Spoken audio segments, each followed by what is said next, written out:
Emotions has been going on for centuries, with each side presenting strong arguments for their stance. On the one hand, logic is considered to be rational and objective, providing a clear path for decision-making and problem-solving. On the other hand, emotions are seen as subjective and intangible, but essential for our well-being and personal relationships. Should you buy her a dinner, or should she learn how to cook to make a dinner? Who's right and who's wrong? Let's find out. Welcome to Emotions versus Logic, the show that pushes dating and relationships to a whole new level. With your hosts, The Real Dana and Steve the Dean Williams. The Real Dana, aka Dana with the Data, is the former co-host of the #1 YouTube morning show, Star in the Morning. She's currently digital content creator and co-host of the Man Up Show with Judge Joe Brown on the Real Dana YouTube channel. Her motto? F*** what you think and love yourself first. With over 40 years in the game, Steve the Dean Williams is an expert in relationships of all stages, from the single life to the married life and all points in between. Steve teaches men to unplug themselves from the dating matrix of TV, radio, and some of these cupcake YouTubers who cry about women all the time. The call-in number is 833-859-8744. That's 833-859-8744. Who wins tonight? Emotions or logic? All right, we're in the building. We're here. Hi. Hey, what's going on? Well, you got a lot of light on you. I must have the curtains are Yes. a lot of sunlight. Well, the glare with the you got like a of light. Well, can you hear me clear? Yeah, kind of. Yeah, you're good. You got your black hat on today, so I mean. Yeah, I have the black hat because I have the kimono. So this is the thing. I moved my desk around because I wanted to face the wall this way diagonally. So I'm gonna position my Beyonce plaque better in the camera view, and my 100K plaque as well. However, gotta congratulate on that. You got that. Cool. Yeah, but the sun is coming through the blinds right here.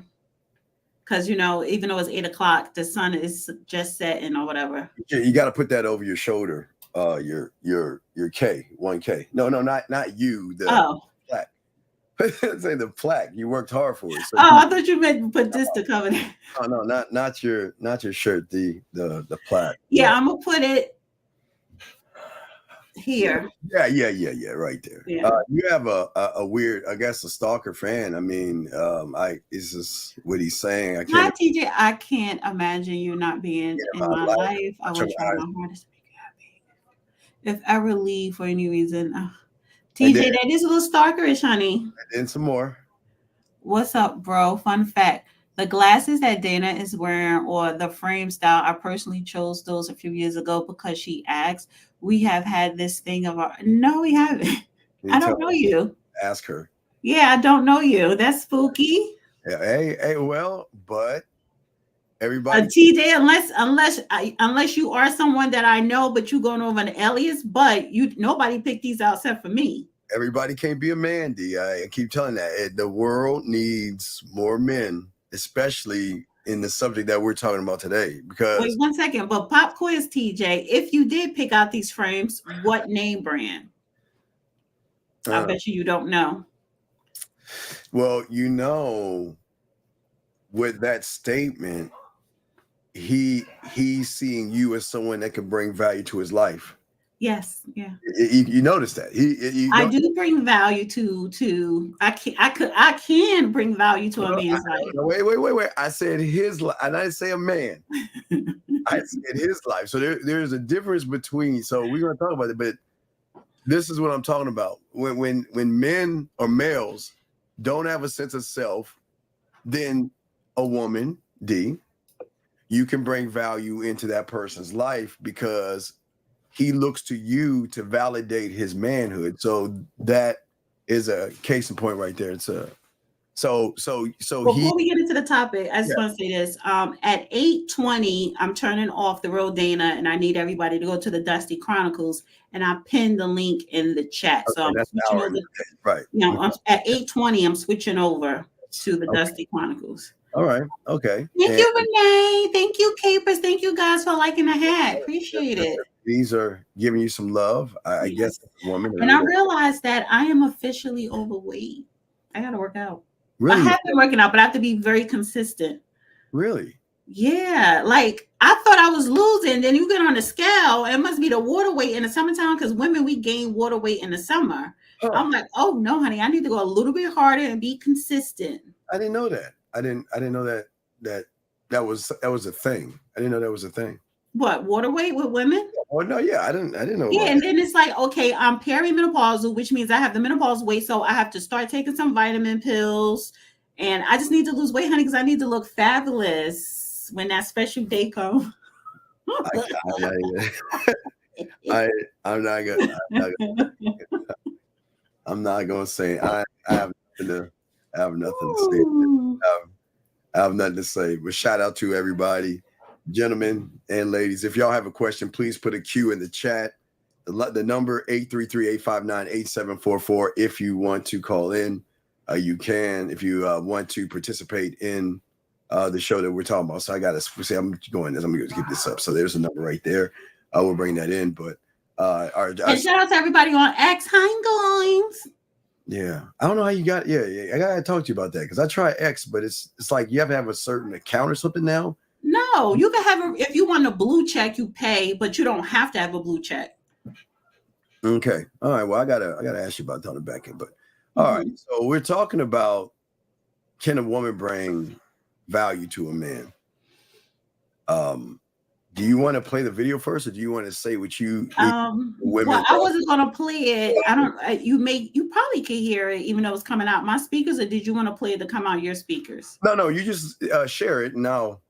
Remember, just share it with me. Because you text it. I always tell you to email me stuff. You want me to text it to you right now? You want me to send it to you right now? Email it to me. Because I have a Mac computer and I have an iPhone. But you don't have the iPhone numbers. So if you text me to that, I could just swoop it up to the computer. You can't do that with Android. Sorry, no iPhones. I don't. I have both. I have an iPhone and Android. Well, I got two that I want. Hold on a second. I got two that I need to send you then. I got two things I need to send you then because it's one. And FYI, the video we about to play does not mean that Steve will get a win tonight, honey. This has nothing to do with pro men. I don't know. I don't know. This looks like we're gonna have a win today, guys. Like we're gonna win today. Hold on, let me see. I'm gonna send you both of those. The two. I'm gonna send you them. Grab the other one. Let me copy that. Now send them, packaging them up right now. So I'm sure the ladies are enjoying your. See here, Dana. And honestly, and let me say this too before we play the video. I agree what the lady is saying in the video. But Steve, this is another FY. Steve is going to twist it with lies. So, he's going to redefine the whole, forgot what game, man. Interpretation of it. I'm gonna twist it up. I'm gonna twist it up with game. So that's the U. Okay, so I'm about to send it to you right now. So check your email and let me answer this question real quick. It's a text message. It says to you, why isn't there ever any talk about men who marry dusty women unaware to well sir, while she's doing that, we can talk on that books, the Go books. Here's the thing. One doesn't marry a dusty woman. One knows when a woman is dusty from the moment y'all start interacting with each other, but because of your low self-worth and your low self-esteem, you allow a woman and you reward her with a date, a relationship, and things like that. So we're not victims here. So a dusty woman has always been dusty. It's just that she recognizes, or again, it goes back to the show topic, sir, that you see, because you have no value, you feel that a woman makes your life valuable. But D, would you want to say anything to this? That is a great point, because you're right. How do you said married to a dusty woman. So why did you even befriend or be engaged to or allow a girl to be your girlfriend who is dusty.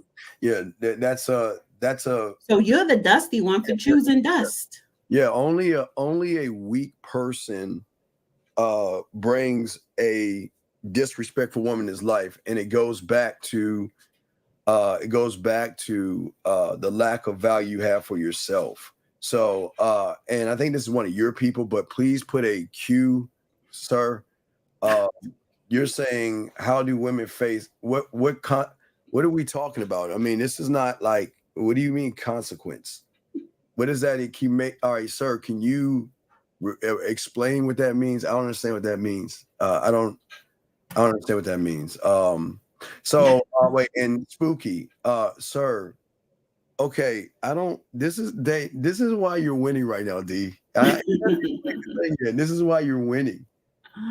There's no such, see, for some reason, you guys act like a woman doesn't tell you from the get-go what she is. And because you want to have sex so bad, you don't, she doesn't manipulate you. You know she's not interested in you. You know she doesn't like you, but you keep pushing it. You keep asking her for dinners and dates. Women cannot manipulate a man. They can only manipulate a sucker who has no standards. So I don't know why y'all want to be victims. A woman can't manipulate you. Okay, here, watch this, D. It's like going to the strip club. You know that those women don't want you. And you know those women don't want to have anything to do with you. But you know when you go into that environment, they're going to make you feel like you're special. But then it's that person, D, that goes to the strip club, gives the woman all this money, leaves the strip club, and then complains about the stripper and they're manipulating them. This is the same thing right here. You're paying for the fantasy. Exactly. So in terms of, so take that same mentality. Are you going to pay for a fantasy wife or a fantasy relationship? The strip club, you're paying for a fantasy. Yeah. So what are you paying for, and why are you paying? Yeah. So he says, in terms of when a dude deals with another man, what are you talking about? What do you mean a dude dealing with another? Okay, sir. Here in the Americas, we can only understand you if you can explain yourself, right? Form your statement so the whole room, because I'm sure everybody in the room is scratching their head right now. So please form your statement so everybody in the whole room can understand, because we don't understand what that means. So let's keep going. So Ben, what does a woman lying have to do with the lies that you tell yourself before you even meet a woman? So please explain, what does a woman lying or telling the truth have to do with anything? Because it's like you're trying to, I don't know, what is this? Women can't lie. What does that have to everybody lies. Everybody can lie. OG Drew, this is a Stetson. That's Stetson. Oh, that's Stetson. Okay. All right. So yeah, that doesn't, let's see here. Yeah, okay, he says whether you're a man or a woman, you can be. That's not true. Okay, sir.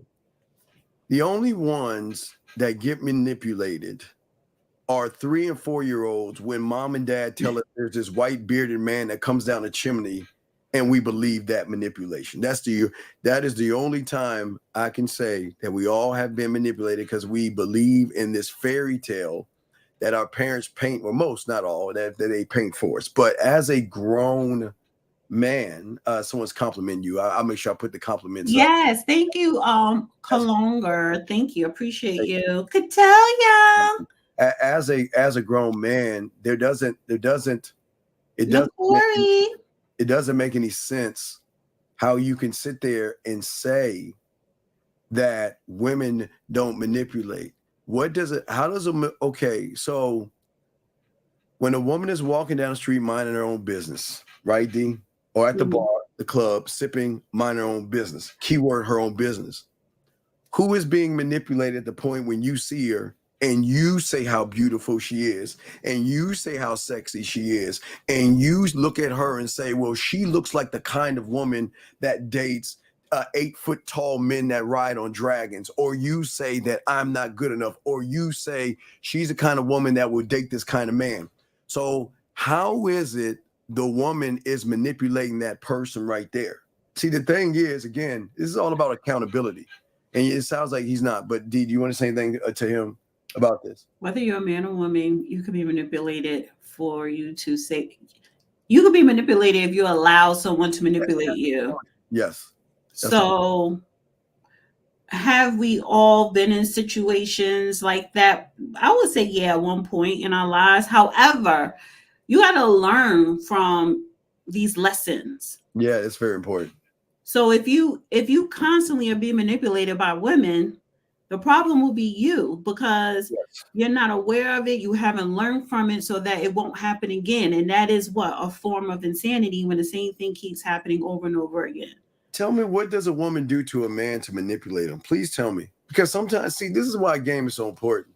A lot of y'all can't see the writing on the wall. And this is why we're doing this, because a lot of you guys, because you place your value in women, you give them the upper hand to choose whether they manipulate you or not.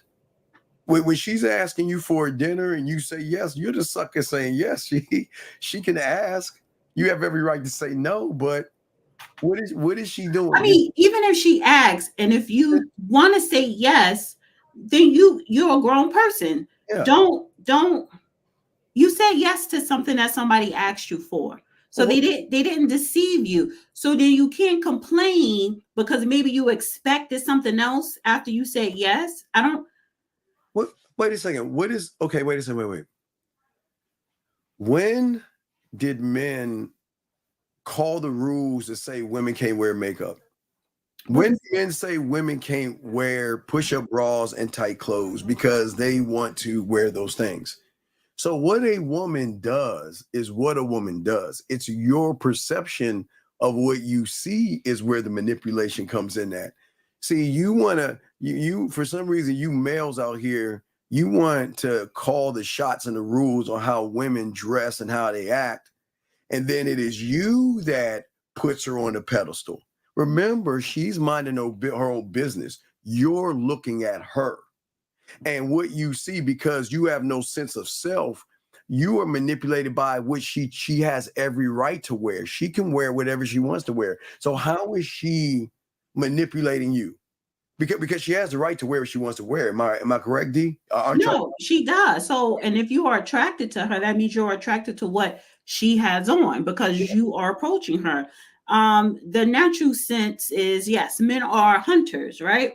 So you hunt for food or whatever. But if you're a hunter, they say you hunting your prey for food or whatever.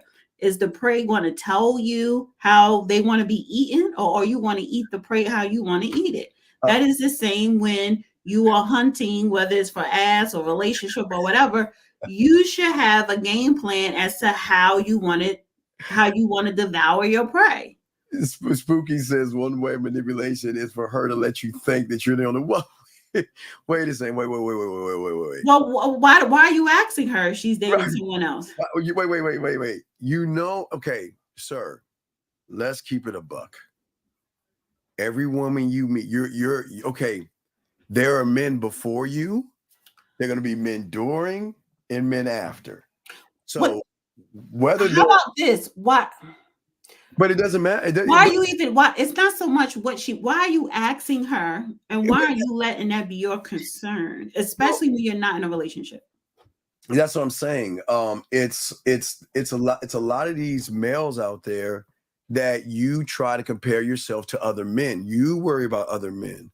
Why do you care who she's seeing, talking to, or dating? That is her right, just like it's your right to see, talk to, and date who you want to date. So you can't get me. So let me guess, you come in a woman's life. You have no value, no structure. You have no game, but you expect a woman to what? Just cut everybody off and focus on you when you have nothing to offer her, Spooky? Come on, think about that, big dog. Come on, man. Y'all got to keep this a buck. Come on, man. This is crazy, man. He says, but you can't wear certain things, move certain ways, allow someone to believe something, then do the opposite and get mad. Well, you can't. None of y'all can get mad. No, that's not true. Women wear makeup because they can. They are hunters. Men just go out. What? Wait a Ooh, minute, man, what you, is it? Wow, you right. You are the prey, Shane. You the prey. I keep saying, man. I don't. This is something. See, even if a woman thinks she's the hunter, even if she thinks it, you as a man should know, first of all, that's not the natural order of life. So because she thinks that doesn't mean that I'm gonna be her prey, i.e. her bitch. Okay. And I'm gonna show her who's really the bitch. See, okay, it sounds like y'all don't want women to be held accountable. Why are you asking her that? And why is that your concern? What is the action? What is the action? See, well, that's the key word. Finish reading this, D. What is the action she should be held accountable for? What isn't she my hey, again, gentlemen, y'all are not looking at this, all you males that are thirsty. How can she be accountable for actions when she's minding her own business? Ask these men, like, okay, what are you looking for and what do you want? They don't know. They're not going to put that in the chat. They don't know that, but listen to what he's saying. What are the actions? You go up to her. She's not. Please understand this, Gene. You know, women are not coming up to you. So what should they be held accountable for? Minding their own business, allowed to wear push-up bras and makeup and eyeliner and weave and hair and hats and glasses. Right. So why are you approaching someone that you find unattractive wearing those things? What should they be accountable of? I would love for you to let us know, what should a woman who's minding her own business be accountable for when it is you that is approaching her? It is you that's making judgments of her. What should she be held accountable of? Please, we'd like to hear that. Okay. Let's see here. So this is red pill rhetoric right here. Okay. So it is funny how they use the word. Why are you investing? You don't know this person. Well, that's the whole point. The thing is, you have to vet before you invest. Oh, but see, there you lie. That's the slogan. Let me write that down for y'all trying to steal it. Yeah, write that down. That's pretty good. And that's the saying that a lot of these guys, they don't invest in anything, nor do they invest in themselves, because the moment they see a woman, they will do anything to get her to open her legs. But then they want to say she's for the streets when you can't even get a woman. So you're the one complaining about something that you can't even get. That doesn't make any sense. So let's see here. Let us see here. We're just trying to catch up with everybody. No. Wait, you haven't answered the question, because until you can tell us what she should be accountable for when she's minding her own business, then it is you that's angry and bitter because it's something that you did. If anybody should be mad, you should be mad at yourself, because if you're going to make this statement, remember, am I right, D? He said they be held accountable. So tell us what a woman who is allowed to wear what she wants to wear, dress the way she wants, and act the way she wants, what should she be accountable for? That's what we would like to know. Let's see here. Let's see here. And that could be next week's title. What should a woman be accountable for? No, yeah, but no. Answer the question, buddy. That's all we ask. Plenty of women will approach you. We ain't talking about them. We're talking about you. What? He said, "Stop it now. We're talking about manipulation. Are you saying women are not manipulative? Yeah, we manipulate men because we can. Yeah. Wait, can you please say that again? Wait. Listen what she's saying. We manipulate men that we can. There you go. So they don't manipulate. Women can't manipulate men. Men never get manipulated. Men never get manipulated. Well, women manipulate the males. I agree. Women manipulate suckers, and that's the thing. She doesn't have to be accountable for anything. She just needs to know that the behavior is not going. Wait a second. Wait. Are you her father? Wait a second. Hold on. Wait. Who are you to say that? That sounds like you're trying to be her father.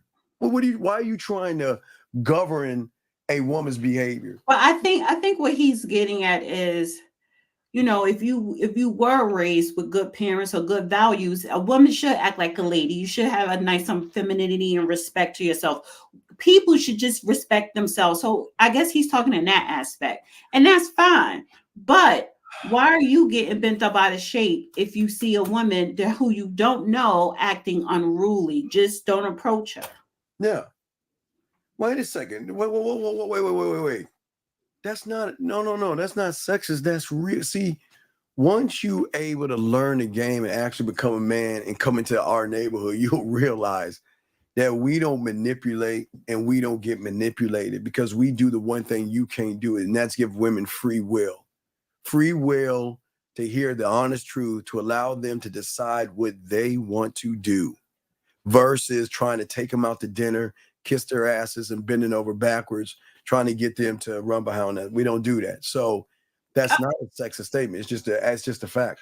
Before we move on, all right, everybody on the Real Dana, I need you guys to head over to the Dusty Chronicles. I guess that was fast. Yeah, it's 26 minutes after exactly. So okay. I didn't know it was that fast. Wow. Okay. So I'm gonna end it. Okay. On yours. So guys, if you have a question, please. Well, wait a second, sir. I will. But again, before I can elaborate on that, young man, you made a statement about them being held accountable. I'm asking you, as a grown-up who should stand by his statements, what should we hold a woman accountable for when a woman like you are allowed to do whatever they want? And who are we to judge them? Just like who are people to judge you? You know what I mean? And people are going to judge. They're the weak, but one way or another, it doesn't matter. But again, we'd love for you to do that. Okay. No, it's not. Wait a second. Wait. This is where it's spooky. This is where I guess it shows that you're not a man. Nobody gives a F about the community. Hey, when you're a man, the only community that he gives a F about is his own community. You can't go out here, and that's the worst thing you young men do. You look at everybody else's life to determine your life, and that's not manly. Who cares what the next relationship is? Is that your business? No. Are you doing it? Are you that man? No. So you can't sit here and look at things that are destroying the community, because has nothing to do with you. So why do you even care? Why do they? Can he explain it? Why do they even care? That doesn't make any sense. Why care? Because they don't know what they want, and they want a woman to like them. They want a woman to love them. They want affection. Yeah, they're quite lonely. Yes. Yeah. So a lot of guys are lonely, right? And what I'm saying to you, Gene, you're not making it. But no, we're saying, you said, sir, holding women accountable. I'm asking you, for what? Well, I don't care what a woman does, as long as she on the program. That I don't think y'all understand. I guess again we'll be talking about this value thing, because I don't think you understand. And indeed, there's a lot. Even 1950 did a great video or show today on it. There's a lot of lonely guys out there. Lonely. They feel they got to hang out with other men. The suicide rate, that rate of them, deleting themselves. They walk and think I'm quiet. I was talking. I'm not quiet. Yeah. Go ahead, D. Yeah, you got it. Because I had to shut down one stream and go. Do I talk that much on Saturdays? Like, no, you talk a lot. I'm just saying that the rate of these young men that are sad, depressed, and lonely, and they will accept anything and anybody that validates them, and there lies the question. But when it comes to manhood, men don't need anybody to validate them, and that's where we're going to get at when it comes to this value. Oh, D, you got everything. You got everything loaded up now. Mm-hmm. Let us go ahead and let's get into the video. Let me bring this in. And gentlemen, you have a question, put a Q. We got y'all. And okay. Ready? Yeah, we're ready to go. Here we go. Let's get it. Not this one. I just want to make sure. No, don't worry about it. I want you guys to know that when you have a man who knows who he is without you, that will be one of the most scariest experiences for you. Because you found your value in what you can be for him. And when he's already learned how to be all of that without you, it calls you to a higher level within yourself. Because now you don't get to hide your insecurities behind doing for him. He can do that for himself. You don't have to hide all your fears and getting his approval. He has his own approval. Dating him will be the most scariest experience for you because it requires you to confront yourself. Oh my Lord. I didn't even forget. Since you got the pause. I had a comment, and it's not over. It's not over. Okay, I had to pause real quick. We just had to okay, I'm sorry. I paused it because I did when I listened to this. Ooh. I did have a come to Jesus moment. That is so, and there's so many guys, and when they learn game. Yeah, but see, this is the thing. See, that's not for everybody. She's not talking about every man. She's not. Maybe 10% of the population, the male species. That's not for everybody. Well, okay. Another thing. Why do you you wanting admiration is the problem, because then that's the validation for the fact that you are not self-sufficient on your own. And this is why women have value in your world, because you don't have any value. Man, a man doesn't care about being admired by other people as long as he admires himself, D. And I think that's what they don't understand. See, there's a difference, D. See, they think okay, listen, when you gamed up, you're going to have women admiring you. You're going to have women liking you, caring about you and all that. That comes with the territory, but it is what it is, D. But when you don't get those things, D, you want those things. You beg. He said, my God, makes no sense. Let's finish playing the video. Okay. Let's see. Let's save his comment for later. Yeah. We're gonna definitely save this one because he does. This is definitely going over his head. But let's get back to this ism.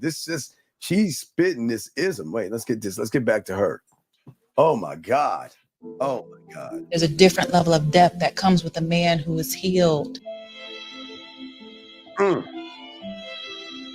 Different. Now I won't even. I want you guys. I don't like the heal thing, but a different. Child, why? I'm gonna go to her little thing in New York on November the 9th. Because she got tour dates. I don't know who she is. I really like the honesty that woman. I'm gonna play it again. Yeah, I'm gonna play it straight through for everyone to hear it again. We're gonna dissect this one later on tonight, but let's play it again. Here we go. Let's get this, guys. Oh, this is beautiful. It's beautiful. Fuck. Has to know that when you have a man who knows who he is without you, that will be one of the most scariest experiences for you. Because you found your value in what you can be for him. And when he's already learned how to be all of that without you, it calls you to a higher level within yourself. Because now you don't get to hide your insecurities behind doing for him. He can do that for himself. You don't have to hide all your fears and getting his approval. He has his own approval. Dating him will be the most scariest experience for you because it requires you to confront yourself. There's a different level of depth that comes with a man who is healed. Man, it's the man. Bitch, yes. But wait, D, and that's crazy. You agree on it, and I think. No, you know why I agree? Because this is good. This is good. And it's not a knock to women. It's actually the opposite. That's why I appreciate. That's why I like. I don't know who she is, but I'm following her, and I like the good doctor. She is.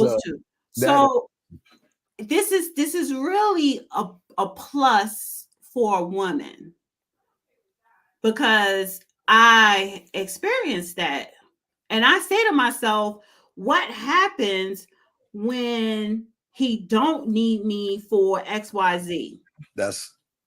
And then you look at yourself. Well, am I hiding? Am I able to camouflage, my insecurities because you're assisting or you're helping someone with something, so you don't have time, or that person don't have time to Yeah. understand and see your insecurities or flaws or whatever. And that is so true. So it makes you re-examine, who are you? Who are you? Because he's healed. He's good.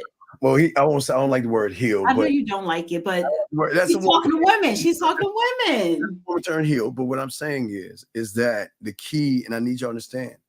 See, when a woman recognizes that you don't need her, that is when she's drawn into you more.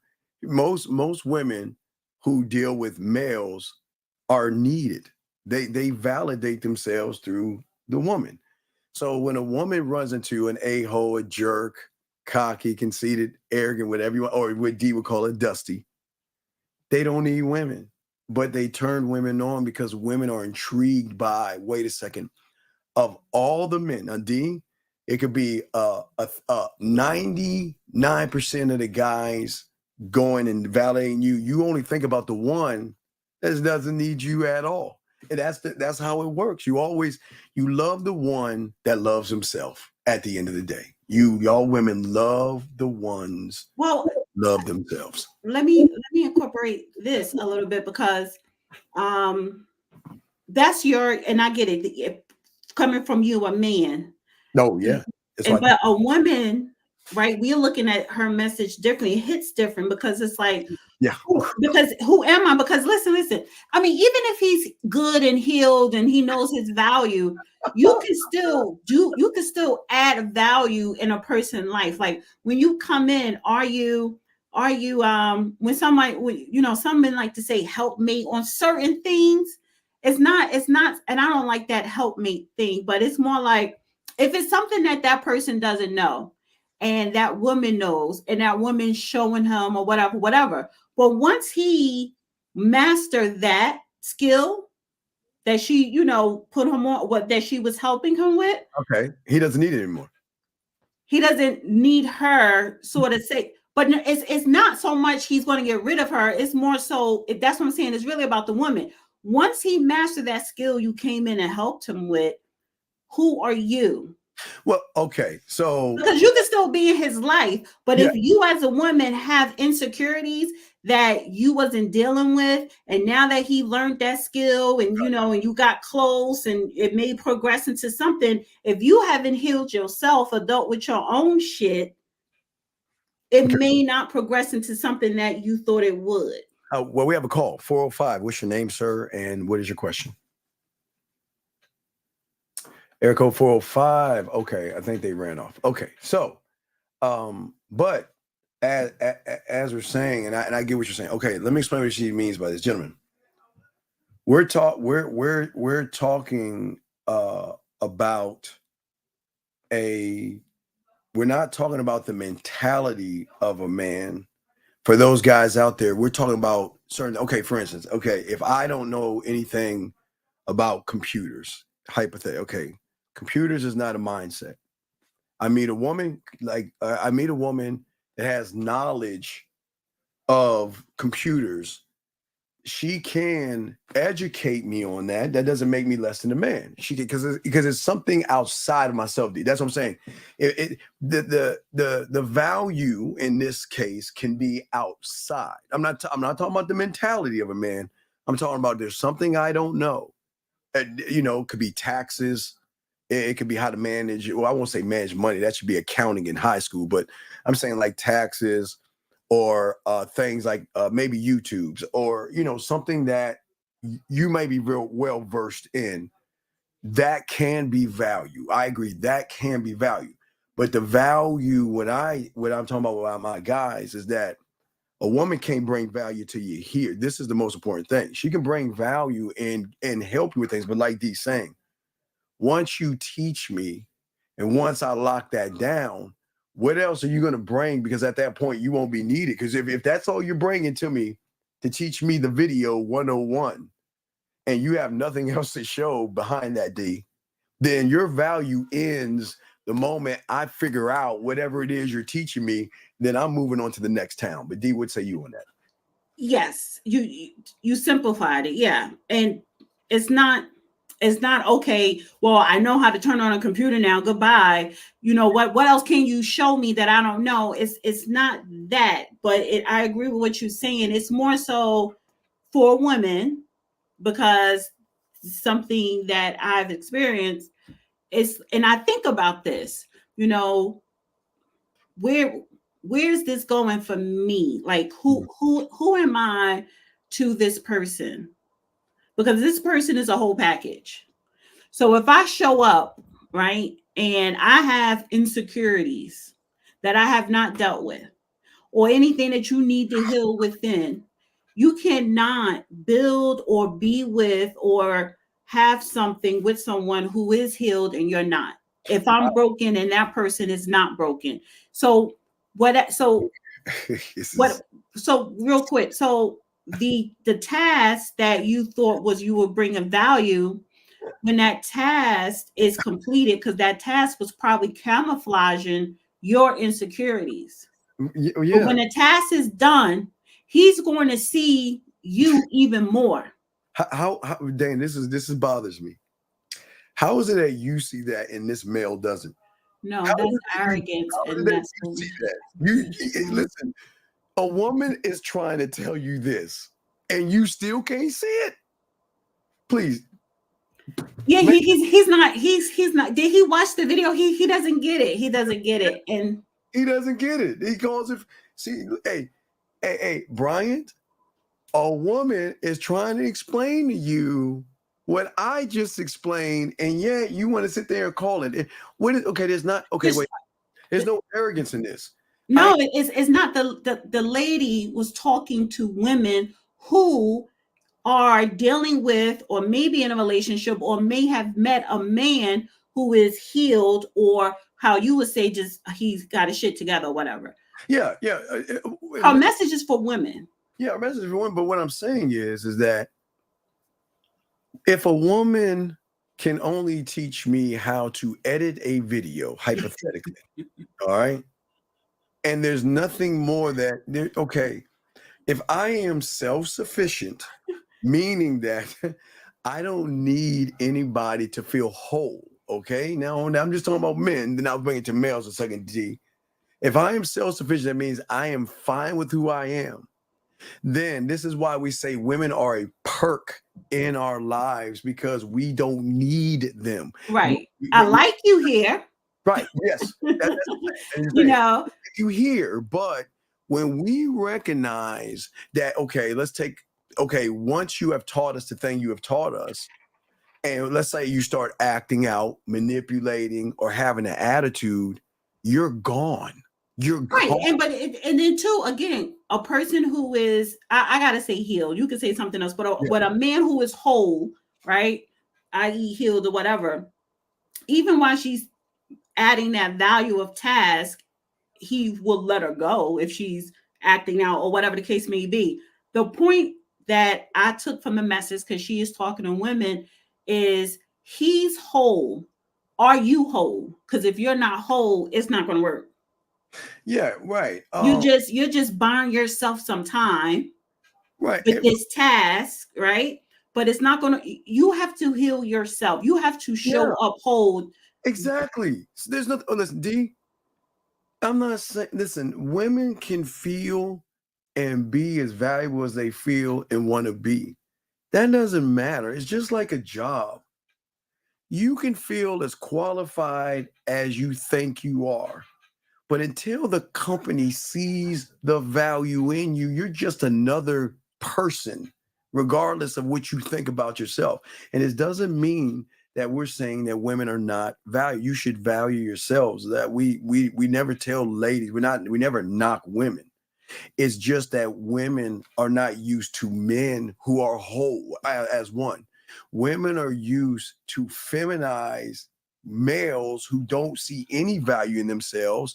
They feel that their value has to be tied into a woman to find value, or I have to be with a woman, or my life is lonely, or my life is terrible, and I'm sad. And because it goes back to what 1950 was showing earlier. I don't know if you saw that, D, what he was showing in the video. A lot of these males feel comfort. They feel like I need a woman to make me whole, and that's the problem. If you are not whole already, then you're never going to get a honest, loyal woman who can bring something to you. But you've got to feel that wholeness before you even. And if you're half of that, that means you have a lot of femininity in you. And when a woman sees that, she's going to make you feel valuable. Then that means when she's gone, you're going to do everything you can to make things right. Marriage counseling, let's work it out. I promise I'll change. Please accept me. I'm sorry, and all that other silly, soft stuff that they're talking about. Right. And then as for the women in that same situation, right? You know, when he sees, okay, she's broken or whatever. I mean, men, like you're saying, like if it was the guy, oh, let's go to counseling or whatever. But that's if the woman is whole and he's not. But if he's whole and she's not, he's going to be like, this is not working. And it's right. And it's not. But I mean, listen, of course, a real man will be a gentleman about it and be respectful. Yes. But yes. But it's more, what I got from that, and I really appreciate that, is she's talking about, because a lot of times women know when she meets a guy and he's completely whole, he's not broken, right? I mean, he's the opposite of broken. So what she's saying is, if you yourself have issues or any insecurities, don't try to mask it with what you're helping him with or bringing whatever. What do you call it? Some type of acute value. Work on yourself, because this is what a real man does. Anything that he needs to know, he's gonna learn it and master at it. Yes, he is. So whether it's you as a woman teaching him, or whether he has to go out and whatever, they're gonna master it. So if he could hire a cleaner, if he could hire a cook, he doesn't need nobody to dress him. All the domestications or whatever. See, he doesn't need you for that, but see, it's another value, or maybe he does need you for domestication. But again, if you have any type of insecurities and this man doesn't, and he is not broken and you are, it's not going to work. Well, let's look at broken right here. This is broken. This is broken. This is what we're talking about. This is why. Wait, I think he's making, if you need a partner to fill a hole in yourself, that's codependency. That's not really good to be codependent. You should never, and that's the thing that we always say to a lot of you young men out there, is that this is exactly why there's so many problems in relationships. 1949. Yeah, and this is why they have so many problems in a relationship, and this is why they're so mad at women. This is why they become incels, red pill, and go towards the manosphere, because it is very sad. But wait, Gene, wait. Listen, dog, we're gonna say this to you one more time. I'm not gonna talk to you until you tell us what we should hold women accountable for.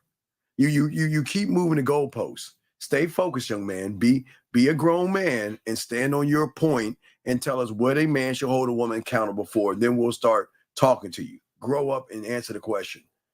Let's see here. Well, no, marriages do. No. Wait a second. This is where a lot of y'all get everything wrong. Marriages work when you're with a man. Marriage doesn't work when you're soft. Marriages doesn't work when you're looking for women to be the rock in your relationship. Marriages doesn't work when you sit there and allow bad behavior to come in. See, everybody wants to. Here's the problem, D, and this is crazy, and it's sad that these young males think this way. Story I don't talk about. They want to look at marriage through the eyes of somebody else when they are not that person. Why would I look at somebody else's life to determine mine? That doesn't make any sense. And that's not man. That's the difference between men and boys. Why would I look at somebody else's life to make that a determination of my life, D. How does that even work? How does that even? You don't. You never do that. Right, but that okay. But if you listen to the rhetoric in how these, you can always tell boys from men, because if you notice, everybody's pointing the finger at, well, relationships don't work out, marriages don't work out. What does that have to do with me? What is a marriage or relationship that someone else has that you and I have no control over? What does that have to do with your bottom line? And see that's the difference between a man who is whole, who understands the game, versus a male that looks to society and other people to determine and define who he is. D, what say you on that? Well, yeah, I mean, I get what you're saying. I agree with what you're saying. Just to his point, like for me, instance, like I've never been married, but it's like, okay, I'm not running around here saying I gotta get married. Right. If it happens, it happens. If it don't, it don't. However, when I do look at a lot of marriages, I look at a lot of people telling lies. Yeah. You know, you look at a whole lot of mess, and then even when I know of people who were married and going through a divorce, and you got to go through all the paperwork. So it's like, okay, I'm good. Like that's maybe not be something I'm gonna rush into, but will I ever count it out? I'm not going to allow other people bad experiences to be mine, especially when I never even experienced it, you know? Right. And Thomas, I commend you, young man. This is an excellent question, but the answer might kind of sting a little bit. The answer to the question, first thing you have to do is stop pointing the finger at a woman and blaming the woman for what you're feeling. You feeling emotionally frozen and you feeling jaded has nothing to do with the woman. And you have to do a self-reflection of who you are to recognize the weak points that she saw in you that she took advantage of. So it's an excellent question. I think it's excellent, but the problem is that men are not emotionally anything. We have emotions, but again, Dana, this is what I was saying. Everybody has emotions, but the emotional comes in that when you feel, if somebody can do something to you when you feel some kind of way about it, that's where the emotional comes in. That D. Every men have emotion, happy, sad, whatever, but that's his own, right? But when somebody comes into your life and moves you, D, to a point where you are emotionally frozen and jaded, then that's on you. That's not on that person, because you allowed that to happen. But D, what say you on this right here? I'm jaded, and that is because, you know, jaded is just means we're not easily impressed, or when, you know, because we done seen it all, we done heard it all, and from where I grew up at, you know, and places I've been or seen in people or whatever and observed, like, yeah, I'm jaded, and people on the East Coast, we are jaded, but that for me, that just makes that helps. That makes it easier for me when I see a gem. Right. Because I'm so jaded, it makes it easier for me to see a man with some real value, who is a man. So because I'm not easily impressed. So we got another state. You said, Mr. Dean, your purpose should be teaching these guys to get married and follow God's will. So let me say something to you, preacher. Here's the thing that you guys like you fail.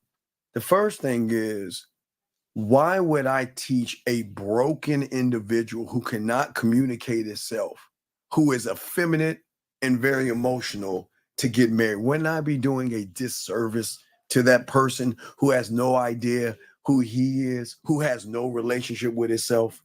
And number two, one thing a man will never do to another man is try to tell him who he should pray to, what his political affiliation should be, anything like. Men don't do that.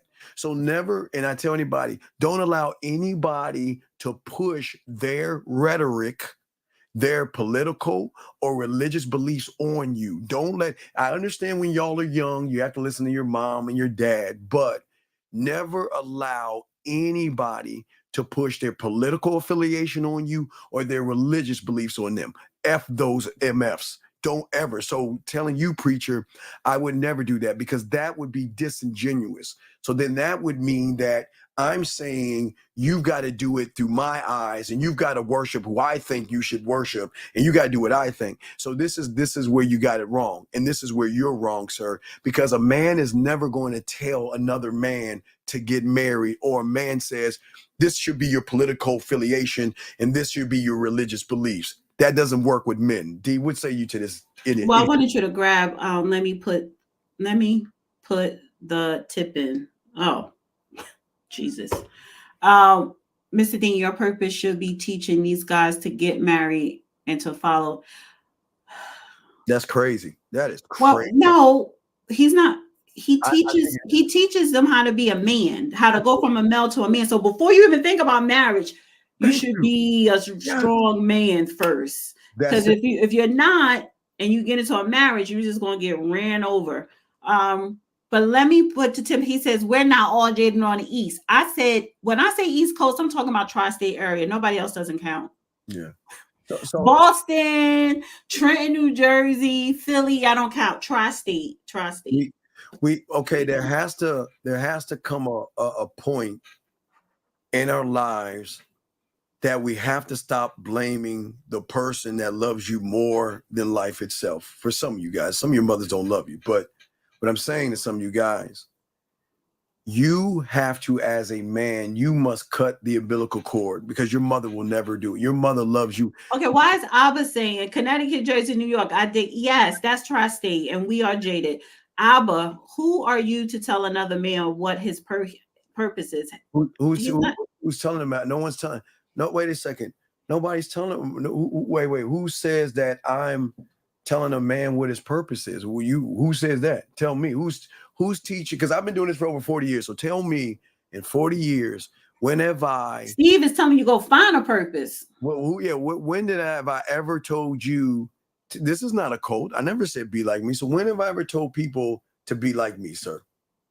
Tell me, because you're new to this. So I think you've got it all twisted. So nobody tells you what their purpose is. Nobody. We don't even believe in that purpose. It's called responsibility. Something your parents give you. So it doesn't make any sense, dog. I think I think he's got everything different. Okay. So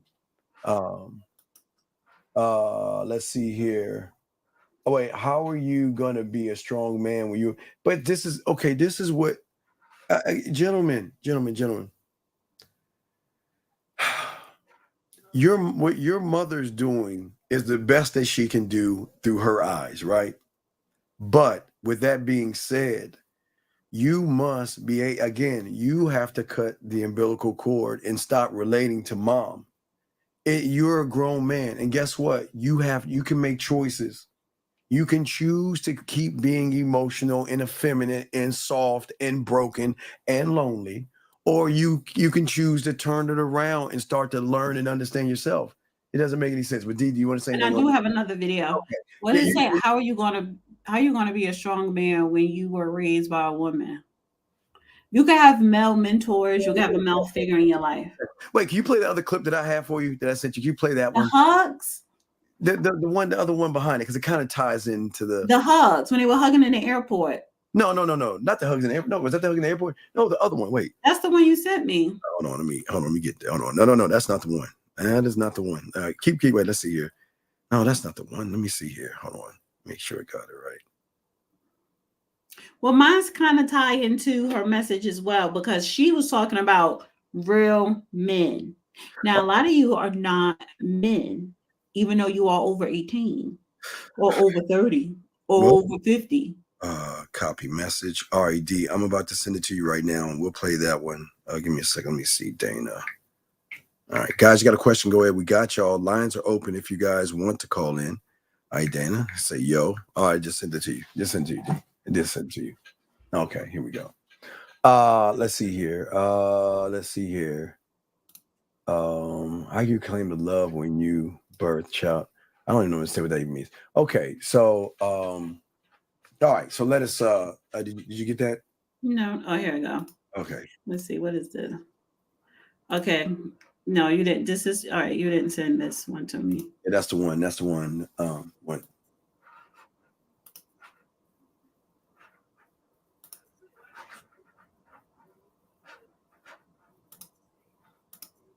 Click, click, click, clack, click, clack, clack.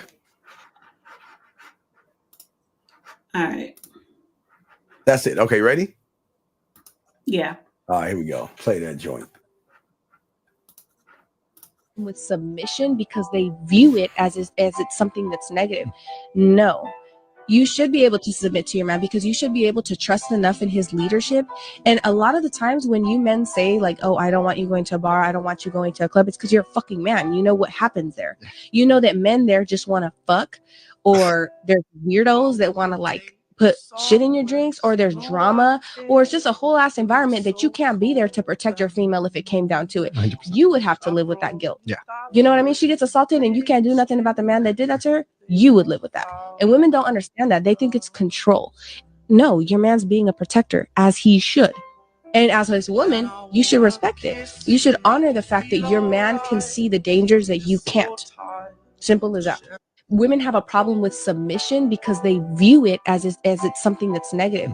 No. You should be able to submit to your man because you should be able to trust enough in his leadership. And a lot of the times when you men say like, oh, I don't want you going to a bar, I don't want you going to a club, it's because you're a fucking man. You know what happens there. You know that they just want to fuck. All right, let's go. What you say? What you say you on that, D? She cursing way too much and she irritates me. She's regurgitating other people's talking points, but I get what she's saying, but I can't listen to young girls regurgitate stuff and then putting it on the way you doing all this crazy. I just can't get into it. Okay, let's get to your video that you wanted to play. Yeah, you find that cute. Yeah, she did. I like that. There's too much F this good guy. Well, she's just going hard in the paint, but all right, Carmen, we understand, Carmen. We got you. I know, ladies. All right, let's get to the one she wanted to play. Guys, got a question? Put a Q in there. Y'all call in. 833-859-8744 is the number. Did you share it? You're right. I'm about to share it right now. Here we go. Okay, give me a sec. Your sister and myself. He said, men are not covering anybody. That's a responsible grown man thing, to be a husband and a father. Y'all ask women all the time, why you ain't married? But people don't ask men that. They don't ask men that because, you know, they like to make women feel like they're not on the level of getting married, anybody wanting to be with them. When a girl is dating a guy for 6 years, the family is asking her, why he ain't married you yet? But nobody's asking that boy, hey, why you ain't married her yet? What's your problem? Why the men in the family haven't come to him and say, hey, man, what's your issue? You gonna marry her or not? Or you gonna make her a whore for 6, 7, 8 years? Where the daddies at? Where the big brothers at? That step up to these men and say, you done had a kid with her? Y'all live together? Why won't you marry my sister, my cousin? What is up with you, man? So you just gonna whore around on her like that? You gonna sleep with her but not actually make it official? You're not gonna actually cover her for real? You gonna fake cover her? Because these men are not covering anybody. That's a responsible grown man thing, to be a husband and a father and take care of your family in your house. That's grown man business. And we don't have enough men deciding to step into grown man business and say, I can cover a wife and I can cover children and I can take care of them. Men are running from that. They don't want the responsibility of that. They're boys. I wholeheartedly disagree with what she's saying. I don't understand how you out of all people would, because I totally agree with what she's saying, because she's talking to the males. She's talking to the men who you create a situation where you're supposed to be responsible, but you are not responsible. You don't know what it means to be a husband, to be a father. You don't know what it means to cover a woman. It takes a real man. And you have way too many males that want to still act like teenagers. I do not like the fact that a woman has the goal to try to tell a man what he should do to be a man in her eyes. And that's where I have the problem at. Where she should be doing is she should tell these women out here, stop having babies out of wedlock and playing house with people who just want to play house. I can't say nothing to her. That's what she said. No, that's what she was saying. No, but she's saying, why aren't these men? No, that's but she's saying that to the boys, to the men. He's talking to them. No, she shouldn't say anything to the men. She shouldn't say anything to the men. She should say something to the women. She shouldn't. Why? Wait. So why can't she talk to No. what we all see that's going on? If you know the definition of a man, if you know what a responsible man looks like, and you see in the opposite, when you see grown men acting like teenage boys, why can't you talk to that? Because it is your job to cover your wife, to cover your children, to take on your responsibilities. Unless See, you have a problem because she's a woman and she's not saying that to women, but you ain't have a problem when the other woman, right? Yes. I said that she was talking to women, but she could have been talking to men too, but you ain't have a problem with the other woman because she was praising a whole man. Well, let's talk about the men who are not whole. These are a lot of your clients. Wait, no. I know they're a lot of my clients, but what I'm saying is that regardless of her interpretation of what these guys should be doing, what she should be doing is switching that and telling these women over here, stop having babies by individuals who are just hitting it and playing house with you. You know what? Wait, stop, Steve, because that's a cop out, because she didn't get pregnant by herself.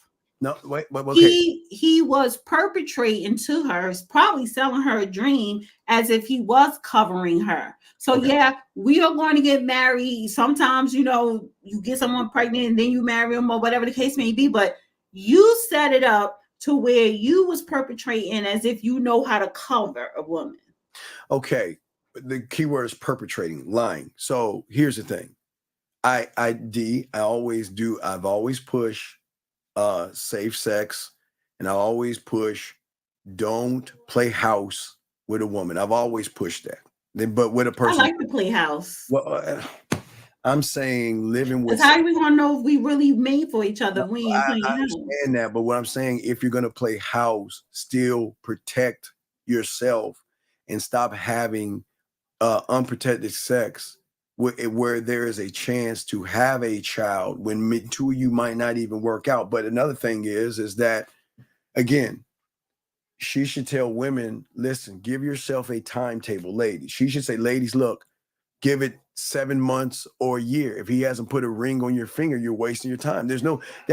I would even tell a woman that. I would tell a woman, if you're playing house with a guy and it's been a year or close to a year and a half, 2 years, and he hasn't put a ring on your finger, get out. Why buy the cow when you get the milk for free? I've always said that. Get out. I would say that. Well, 1 second now. I will say this, ladies, but if you make way more money than he does, you could delay. Don't worry about getting that ring. Oh my God. I think this is DC. I don't know. Area code 202. What's your name, sir? What's your question? How you doing? This is James that was in the chat. James, yes, sir. What's your question, sir? How can we help you? So, are you on your speakerphone? Sir, are you on your speakerphone? Are you on your speakerphone? Give me 1 second. Yeah, please get off of that. And the reason why, please get off your speakerphone so everybody that's listening can hear you, because y'all sound far away when you're on your speaker. Okay, not a problem. Is this better? I guess it's the best we can do with, but go ahead, sir. What was you saying? What's up? So in the chat, I placed a question, should women be held accountable for their actions? Yeah, what are the actions? And yes, I don't know. Hold on. Give me a second. And you were a bit ambivalent about the question, and I don't understand why. Sir, I'm just wait, sir. Okay, time out. Okay, this is our show, so please understand. It's a kindergarten question. I'm not asking you anything that is difficult. I am just taking your statement. You said a statement. I'm just asking you. No, it was a question. It wasn't a statement. That's what I mean by you're a bit ambivalent about it. It was a question.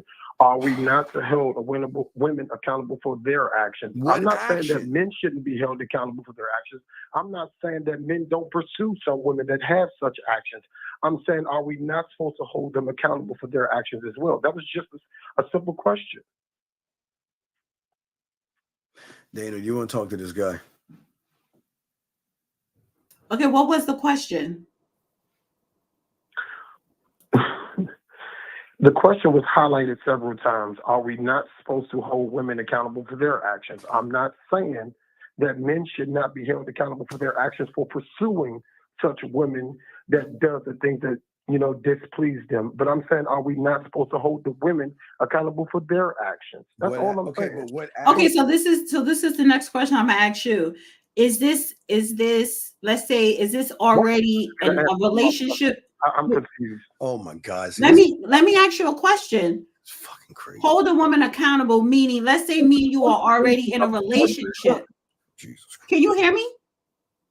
Yeah, I can hear you, but I'm confused by if it's such a kindergarten question. Sir, why can I you get still a straight can't answer the Why fucking question. What accountable? Hold her accountable for what? That's for all. what? Hold her accountable for what? That's what I ask you. For You what? know, you spoke a lot about beta males response to I'm things, about to hang and your you're phone up. I'm completely about to hang emotional the right phone now. up You're on triggered your bitch over a ass. simple question. Please I'm stop confused. acting like a bitch and answer the fucking question, dog. Oh, Accountable for God. what? The For what? language. Get the fuck off, bitch. Fuck you. Anyway, area code 727. What's your name? What's your question, sir? What's up?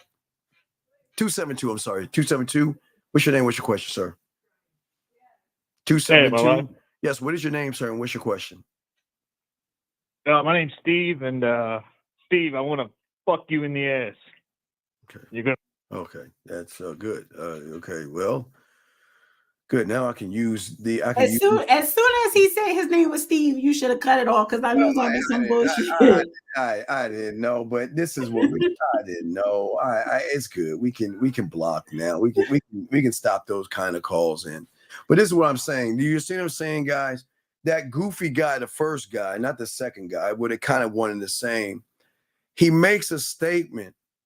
He said, hold women accountable for their actions. Did he not say that, D? Did he not say hold women accountable for their actions, D? Yes. Okay. What actions should we hold them accountable for? That's all I'm asking. Am I not? I mean, what should we hold them accountable for? And he couldn't even answer the question. He couldn't even answer the question. I was trying to even ask him a question. Okay, is this accountable after you're in a relationship and she's doing something out of pocket? Like I was setting up a scenario so I could get, because he was in his pussified feelings. He couldn't answer the question. It was a basic question. Hold her accountable for what? Well, and you see why he didn't have a woman? Because look, he can't even answer a 2 + 2 question. Accountable for what? But see, Steve, and then you don't have patience, Steve. You be like, click. Well, I'm just saying, he kept running his mouth. Okay, so he said you're so emotional, it's ridiculous. Right, and what? Right. Do not block him, because he's on the Dusty channel. Yeah, that's your guy. I'm gonna leave him alone. I can't time him out. But Sir Gene, Mr. Gene, honey, I was trying to ask you a question so I can have clarity, and you would not let me ask you that question. So you're just as bad. If you want to throw the rock at Steve, you need to punch your own self in the nose too. Thank you. I rest my case, because he couldn't answer a question. He kept running his little weak ass mouth. That was the thing. We asked him a question to answer. Then he came back, tried to get us to answer a question. When he didn't give us the answer to the question, we asked him. See how crazy that is? See how crazy that is?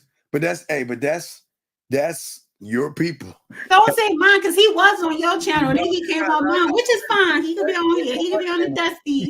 He can't be on my channel, dog. Yeah, he can't be on my channel. We have. I'm acting like you got all. No, we got all the same, all the channel. No, we don't have weird. All the competent people. That was weird. Erica said, "I'm upset." Erica, why are you upset? Yeah, why are you so upset, Erica? All right, so let's get back to what we were talking about. So, he said you can't answer a question with a question. Listen, I was going to answer your question, but you got to understand. Why do you care to take accountability? Why do you care if a woman takes accountability? You just met her. You don't know her. Who cares? But if you're in a relationship and she's acting, quote unquote, acting up or whatever thing y'all going through, and she's not taking accountability, that may be a problem. That is my whole entire point for that sucker. You want to know what? Because what he's doing is he's making a blank statement, even if it's a statement or question. Because he's thinking that we think that we know what he's talking about. What Accountable for what? We don't know. Here we go. Let's grab this call right here. Area code 571, sir. What's your name and what's your question, sir? 571 going once, 571 going twice, 571 call back. Okay, let us continue. So, guys, you got a question? Please put a Q in. We will be happy to answer your question, or you guys can call in. We got y'all. Okay. Carmen says anyway. So let us get back to it. Let's get to another video. But at the end, well, we didn't finish. Oh, wait, we didn't finish dissecting. Hold on a second. Area code 571 for the second and last time. What is your name, sir? And what is your question? Yes. What is your name, sir? My question. Sir, oh, okay. It's Rakim. Okay, how you doing, Rakim? I'm doing good. How you doing? Actually, this is my first time seeing you. I really was liking the live, so I just wanted to call. Thank you, Rakim. What's going on, buddy? How can we help you, man? What's up? Not much. I'll just question, like, when do you think men stop being men? I heard the guy that called up there saying hold women accountable. I didn't like that. I was just asking, when do you think that transition happened when men stop acting like men? It's always been. I mean, there's always been everybody can't be a man. That's the thing. I can't. And again, people want to say, well, it goes to mom, and we got to blame single moms and all this other stuff. Being a man is actually a choice. It's that simple. You either choose to love yourself or you choose not to. It's that simple. It's that simple. And when you don't love yourself, that means you don't have any self-worth, no self-identity. You have no standard, and you don't have any boundaries for yourself, and you'll let anybody, anything come into your life and walk all over you. So this has nothing to do with your mother. It has everything to do with the choices that you choose to make, big dog. But D, did you want to answer that? What was the question again? When did men stop being men? Stop being men, yeah. I'm going to say in the early 2000s. I'm gonna give a date. I'm gonna give a time frame. Go back to 1986. Then, if you want to give a date, 1986 when crack was out. No, 1986. It was around the time in Katy, Texas. Do your homework, guys. There was a father who felt upset that his son didn't make, I think, a soccer team. So what he did was he created this type of league where everybody plays, everybody wins, and everybody gets a trophy. So that means even if you're a loser, they made you feel like a winner. So I would say around that time when they got rid of all the man movies, they started to create these movies where boys hung out with girls, Saved by the Bell, How I Met Your Mother, Beverly Hills. Okay, so you're taking it back to the 90s?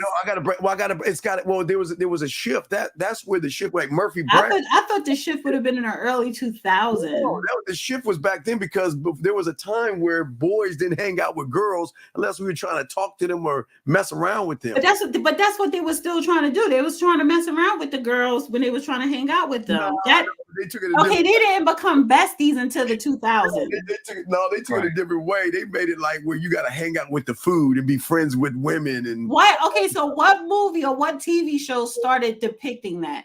It was either Saved by the Bell or what happened in the early 80s. It's a late 80s. It's like Saved by the Bell or maybe Beverly Hills 90210. It's around that time. That's why I love Beverly Hills 90210. Yeah. Everybody slept with everybody. No, I'm saying, but there was an a-hole like Dylan. What I'm saying is R.I.P. to Shannon daughter.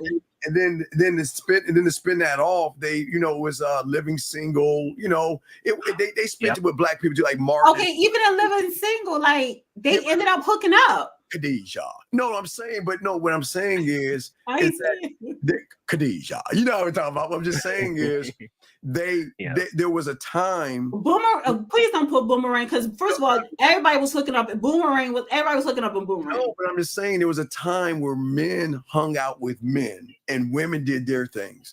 They didn't spend time like Seinfeld. Oh, no, I totally get all like Friends. I totally get what you're saying, even though I never watched Seinfeld or Friends. However, even when they were hanging out, they ended up sleeping together.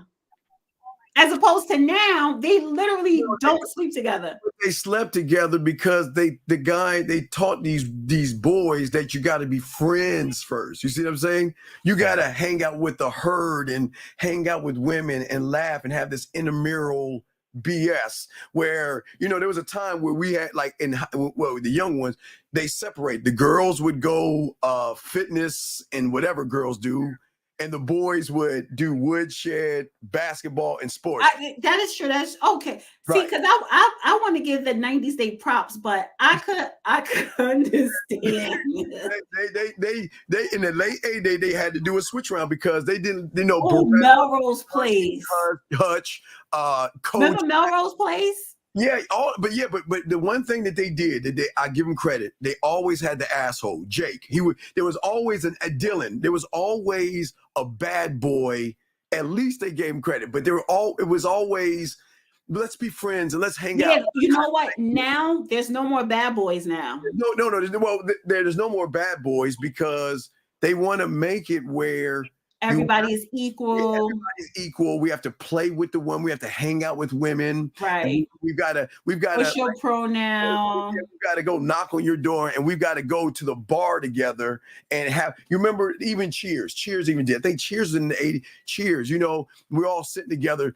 It used to be a time the men would be by themselves watching sports, watching football, doing man stuff. But then they mixed it all in. So it taught these young man, that you have in order to be a good person, you have to hang out with women because it's not fair to shun women, and it's okay to have a woman in the group of you guys to make y'all even more feminine. But D, what say you, man? Look at Jillian T comment. Men stop being men. I kind of agree with that a little bit. Yes, Jillian. Yes. But I and again, this is no knock on women. I feel that women, women should never, because it kind of hurt women this way. It gave women this false sense that they can be friends with guys. It gave them this false sense that they can hang out with someone who really wants to smash, put their face in the pillow and hit that ass, making them think that, you know what, I, a zebra, can hang out with lion. Like he likes me for me. Yeah. I can hang out with them, and guess what? They're gonna take off their claws and their teeth and put them aside and be friends, and we get to hang out and we get to enjoy it. No, man, it gave women a lie to think that they could hang out with them. It gave women a false sense of what guys actually want. D. Right. Come on, D. You know what I'm talking about. It gave y'all a false sense, thinking that these guys that want to smash actually want to be your friend. They never wanted to be your friend. They just thought. Well, okay, I would say now they actually do want to be your friend now. Oh, well, that's the problem. That's the worst. So that is the problem. Yeah, that is the problem. Too many guys want to hang out with the food. And then women, and that's when women think even more. I'm on you. We are equal. I pay 50 of everything in this household. We are friends. We just so happen evolved into lovers. Yeah. So they went bombarded. So if you think about it, then that's when Disney, if you think about it, because you think about everybody here, they came up, I guess, in the 90s where some saw or watched Disney shows, Disney. And what were the Disney shows? It was always the passive guy, right? This is a passive guy, right? Two bubbly girls and a loser guy or goofy guy. They all hanging out, and the passive guy likes one of those girls, and he just doesn't go after what he wants. And he looks at her from afar, and he likes her from afar, and he doesn't make any move. And what do you think the TV is teaching these boys? So when I go to school next day, I see Jill, and I like her and everything, but you know what? I'm just going to ask her about how her day is and walk by and secretly look at her and all this other stuff. Right? They're teaching them to be the nice guy. Yeah, exactly. Suckers. They teach them, but that makes sense. Yeah, that's where it went wrong, young man, because how old is the caller? How old are you? How are you, buddy? I'm 31. Okay, you're 31. So you grew up in the 90s. Damn, he the same age as my dad. Yeah, so you see what happened in the 90s. In the 90s, they stuffed. Well, you were born in the 90s, sir. So how would you know? You started seeing it. You experienced it in the 2000s. So he saw Martin. I know he saw Martin. He's 31. He was born in 93. And what was it? Living Single out. You grew up on that. They did the same thing for blacks. Okay, wait, sir. You were born in 93. Martin and Living Single. You were probably what, 10? I grew up fast. I was about to say, what are you doing watching Martin and Living Single at 8? There's nothing wrong with watching. Mind you, my daughter is 31, so they're born in the same year. You didn't watch Good Times, What's Happening, and stuff like that. And come on, but I was over 10 years old. Same thing. We watched those shows when we were young. I'm just saying that. I guess I don't know. Those shows were terrible because men and women shouldn't hang out together. Look, okay, it's nothing like a woman coming, a guy coming over. How you doing? Being polite to the woman. And then going to the man cave where they don't even associate or talk to women. But these things, they just force fed you. Think about it. It was Gina, Tommy, who had a job, and Martin. And it was Pam. Right. It was Pam and Gina were the two women, right? Two women, Right. Pam and Gina. Then there were three guys. So who gonna eat? You had Shanae, the neighbor. Ain't no more Shanae. I'm just saying that if you think about it, even Living Single had two guys and like three women? And girlfriends. That's what I'm saying. Okay, but so Sex in the City. I love that show. That's terrible. How is that terrible? Okay, because Sex in the City was I like the fact they didn't hang out with the food. They was having sex with the food. They were having sex. She was getting with Big and she was smashing and all that stuff. But every woman had their own little pocket of what they were actually doing. But you know what? I give credit. There was the only guys in there were their even Steve was smashing. So listen, it was no hanging out with the food. Let's be friends. It's like, no, we smashing. Samantha, that's all she wanted. No, that was telling women. That show was telling women they can go out there and sleep and be fine with it. And that's no problem. That was a show liberating women, saying, I think Murphy Brown started that, but that's here nor there because y'all don't remember Murphy Brown in the 80s, right, where she was the first single mother on TV type show. Yeah, but see, Sex and the City is the opposite. They ain't trying to have no kids. It's New York, and they were trying to smash and you have a professional career. You have your friends. It's New York City. So there's always something to do.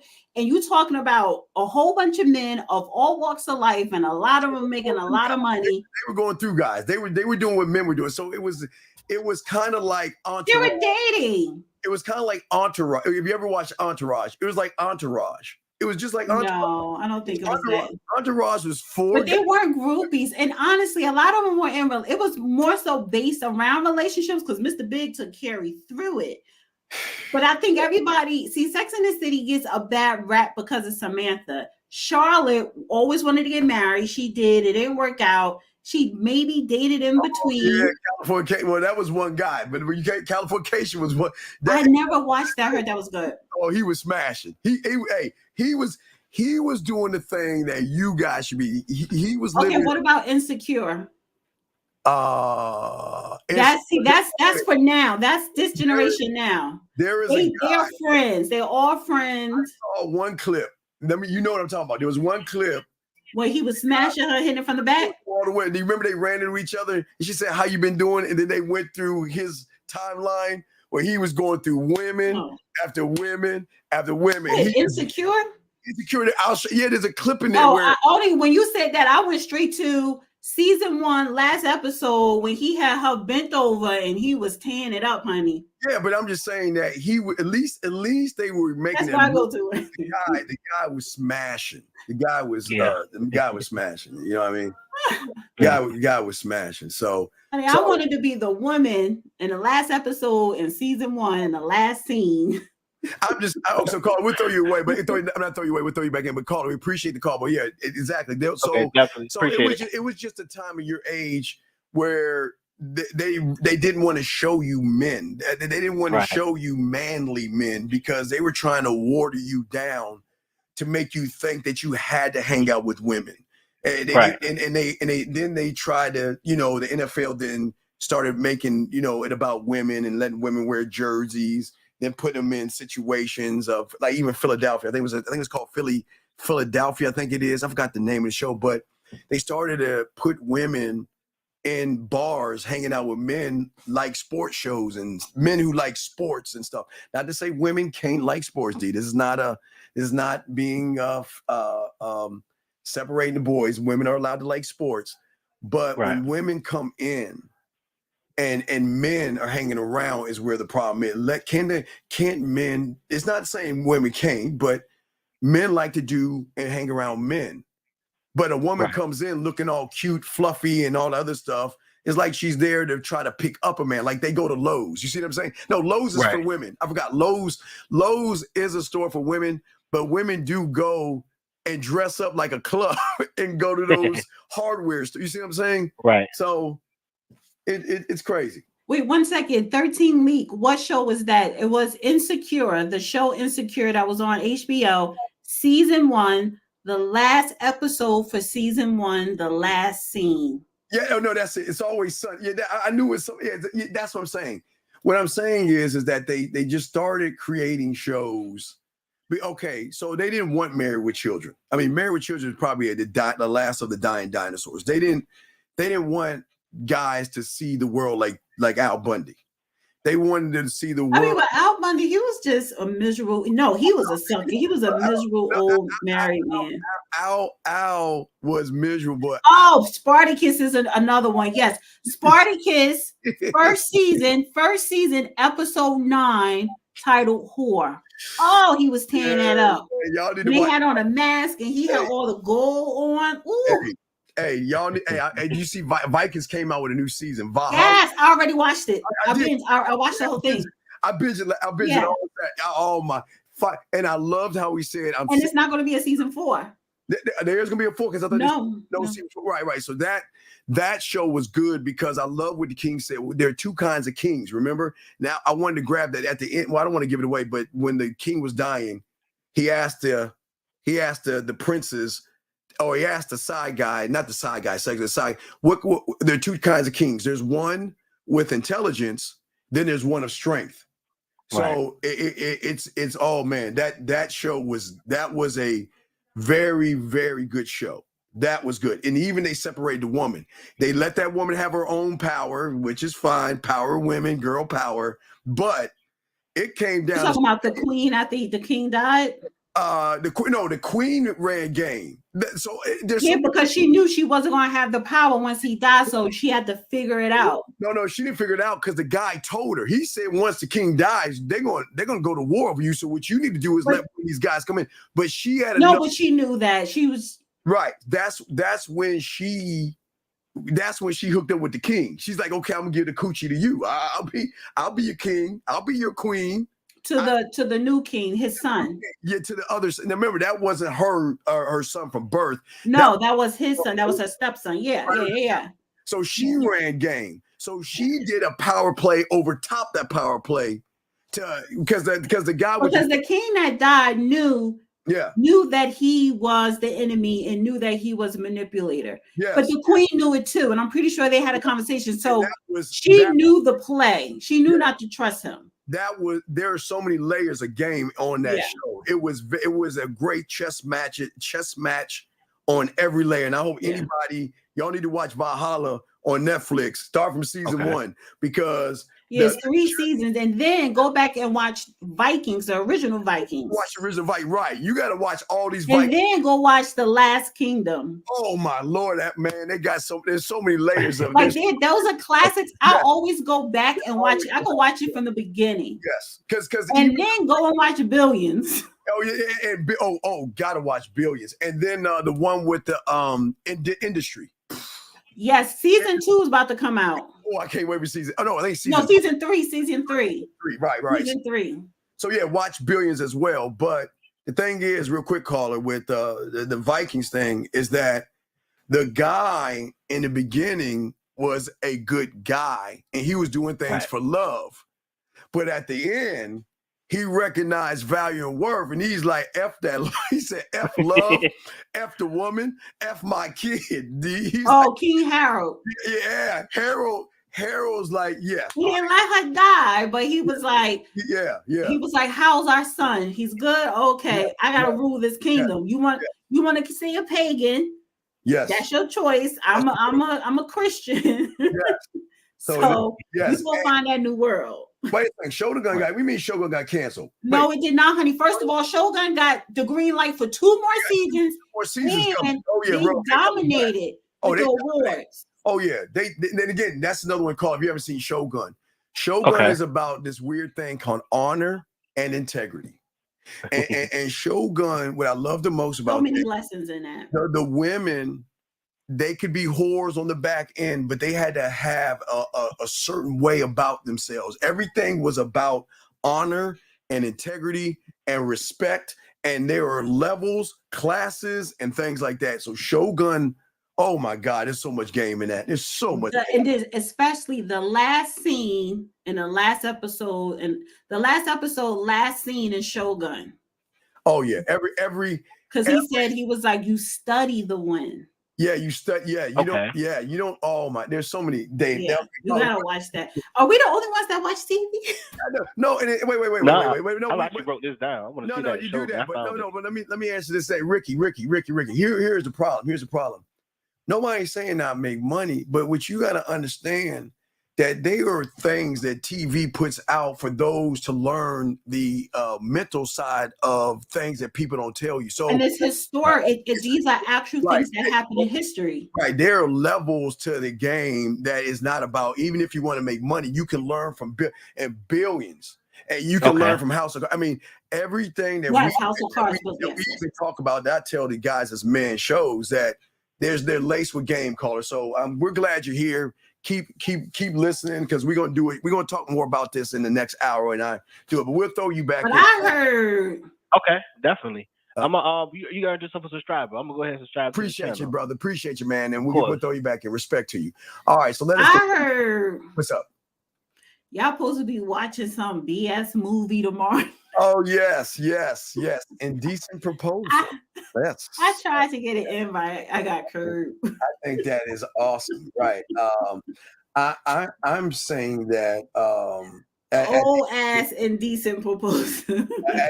at the end of the day, gentlemen, again, those shows force women to show their value versus automatically give them value. If you look at all those shows that we just talked about, D, what did they demand of the woman? The woman couldn't come. You just couldn't come in saying I'm a woman. You just couldn't come in saying I'm a valuable woman. What kind of an asset are you? But even to the king, what did the king tell the queen when he was dying? Get to the treasury. Because if you want to hold the power, you got to get to the treasury. Remember, you told her that before he was dying. And not in that, because this is historical facts. This is what happened. This is how when we look at our government here, you have to go to England. You have to go to what we call the Netherlands now. What we see today is you have to go back in time in history. So these are actual historical figures. So during that time, when you were born a woman, your life was already planned out. It was only thing that was expected of you was to get married and have kids. Yes. You did not have any rights. Yes. And even if you were born, highborn, you still had duties. Yes. Absolutely. So you really didn't possess any power. So if you had power, you have to have a lot of patience, wit, and intelligence to kind of access power. Because remember the King Canute, his wife of Denmark. Oh, honey, she tried to show her ass. Oh yeah. And then she eventually got sat the fuck down. Yeah. She got sat down. Well, because she was sitting in the chair. But because she got emotional. She was trying to rule by emotions. She was ruling by her feelings and not the logic that the other queen did. And I think how the hell. Right. And so what they did, if you was a king somewhere else and you wanted to conquer another land, you had to go to war. And if you win, you become king. But Canute was like, yeah, I got my queen over here, but I'm king of England and I'm about to marry you because I done killed your husband. Mm-hmm. Married her, had a whole new wife. Well, he got a wife over in Denmark. It is a lot. And then you send for your kids and she coming to England and you marry with the next chick. Yeah, absolutely. Cause you gotta bring the battleship. So she I'll park them shits out in the sea, honey. Exactly. So guys, if you have a question, please put a Q. If y'all want to call in, the lines are open. D, let's get to. But yeah, I'm shocked you. I watched that. Man, I watched that. I was like, oh, I love, man, that Vikings, man. Dang, I was like, dude, not another season. I was like, fuck. All right, so let's get to some of your videos, guys. You got a question? Put a Q in there. Or go ahead, D, you ready to Let get me to see if I have any other videos here. Where we at? All right, let's let you look first, and we'll put this in there. Guys, got a question? Yeah, Put it. If you got a question, gentlemen, if you want to call in, go ahead. We're talking about gentlemen value, and if you again Valhalla and those shows like that, it wasn't about sexist provision. Oh, you ready? Let's get to this. Here we go.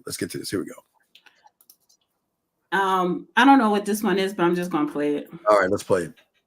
It's not money. Provision is infrastructure. If a man has the ability, the mind, the mental sharpness, and the fortitude to come into your life and provide real infrastructure, then he is a provider. There are seasons in a person's life where they 50 might not look like half the bills, but if he shows up in other ways to supplement and make it make sense, you got to understand that. And I'm sorry, ladies, I'm not sending this as a shot to discourage you, sending it as a shot to wake up. If the only thing you know of provision is a paycheck, then you know nothing of it. If that's what you think a man being a provider is, you have no clue what a real provider is supposed to do. That's why so many kept women are lonely. Man, I know he used to kowtow to women. He finally said something, but I got a small problem with what he's saying. It's not a big problem. That conversation should not be had around women. That should be him talking to young men about that. That was a woman that asked him the question. I know, but I'm just saying, women. That's gonna go over women's head because they think provision is like money built in. Because there's gonna be something I do on Monday that I'm blown away. Do you know there's a new kind of show out there, like the balloon show, where the woman is looking at their pay stubs to determine if she wants to date him. Oh, that's okay. So it's not a balloon; it's pay stubs. It's pay stubs. Yeah. I'm gonna do something on that on Monday, but it just goes to show the lack of value these young men have when they feel like their value is tied into a pay stub or a bank stub or something. It is actually bad, but I have no problem with women feeling that way because I know when a woman gets around a real man that she will shift her mindset or be dismissed quickly. She will shift, and she doesn't have to shift her mindset, D. That please understand this, but women know men, and they know men don't play around.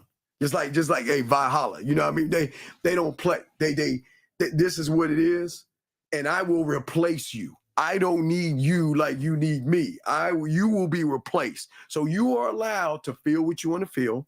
You're allowed to think what you want to think, and you can feel, a woman should be provided for all you want.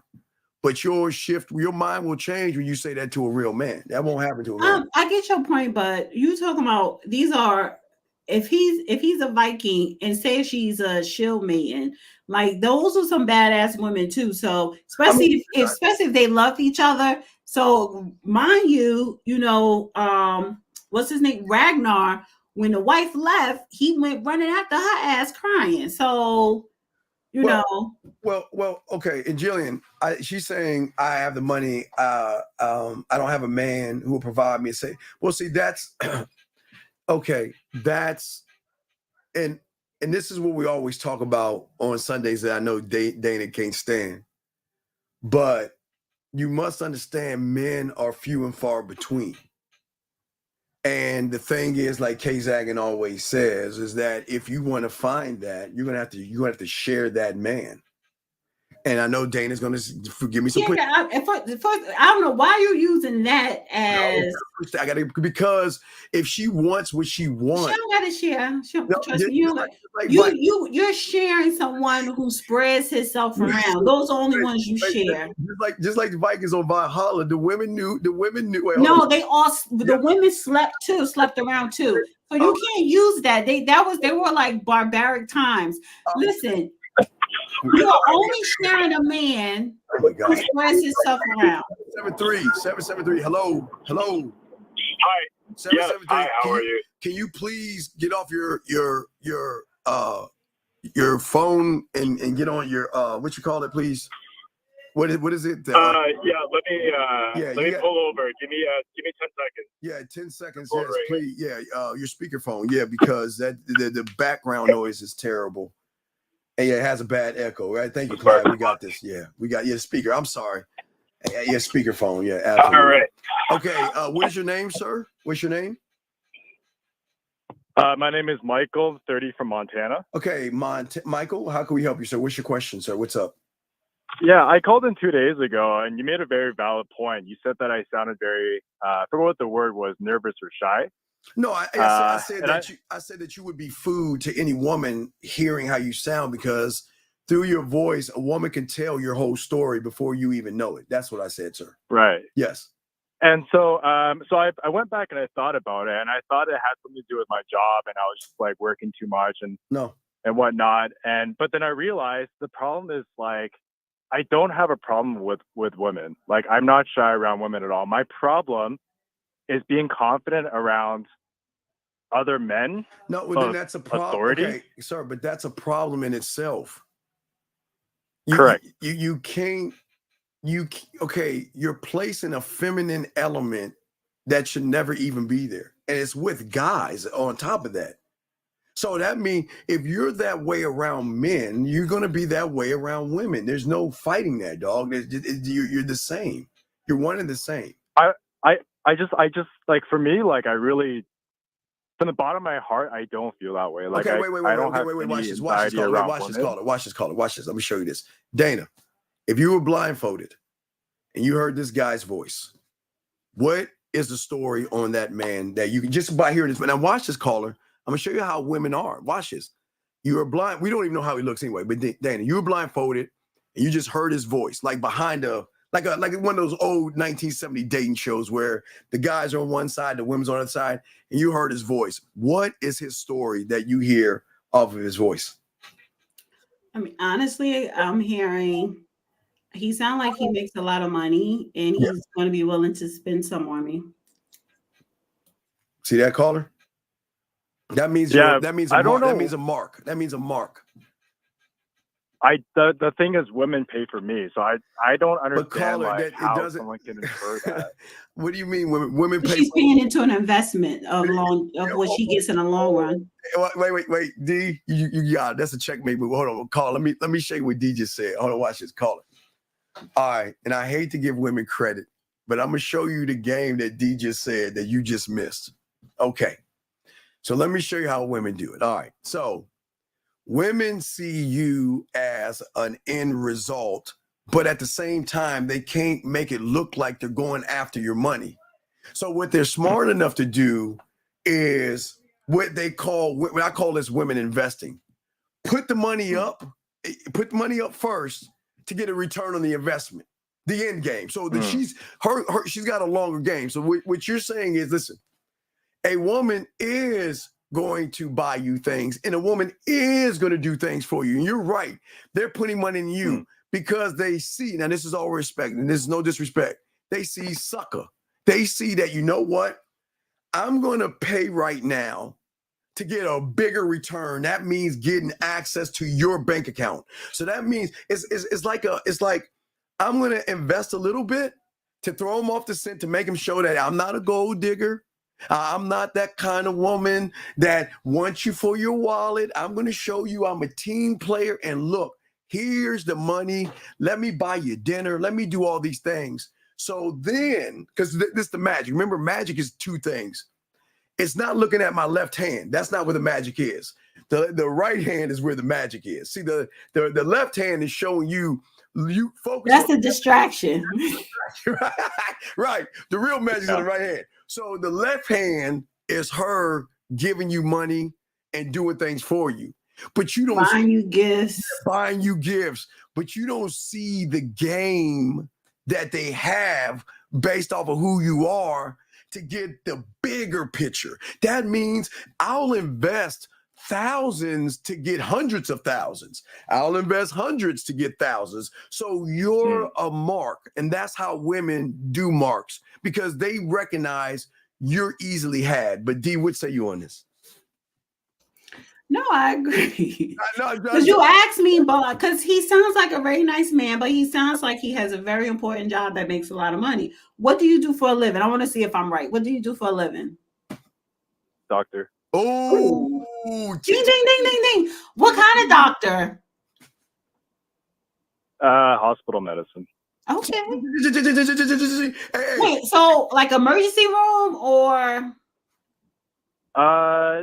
It's kind of like the primary doctor for every patient in the hospital. So you can split up the hospital. So are you an attendee? Yeah. You are an attending. So do you have kids?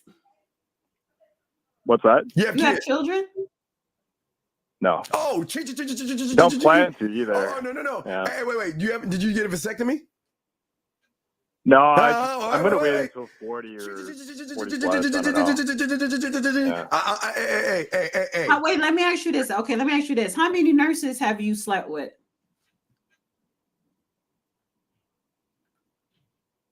Zero. That was a long pause. You are lying. Because because it's not in the hospital. But if you're talking about ones that I meet in the bar, then yeah. So Calder, you see what I'm saying? So think about this.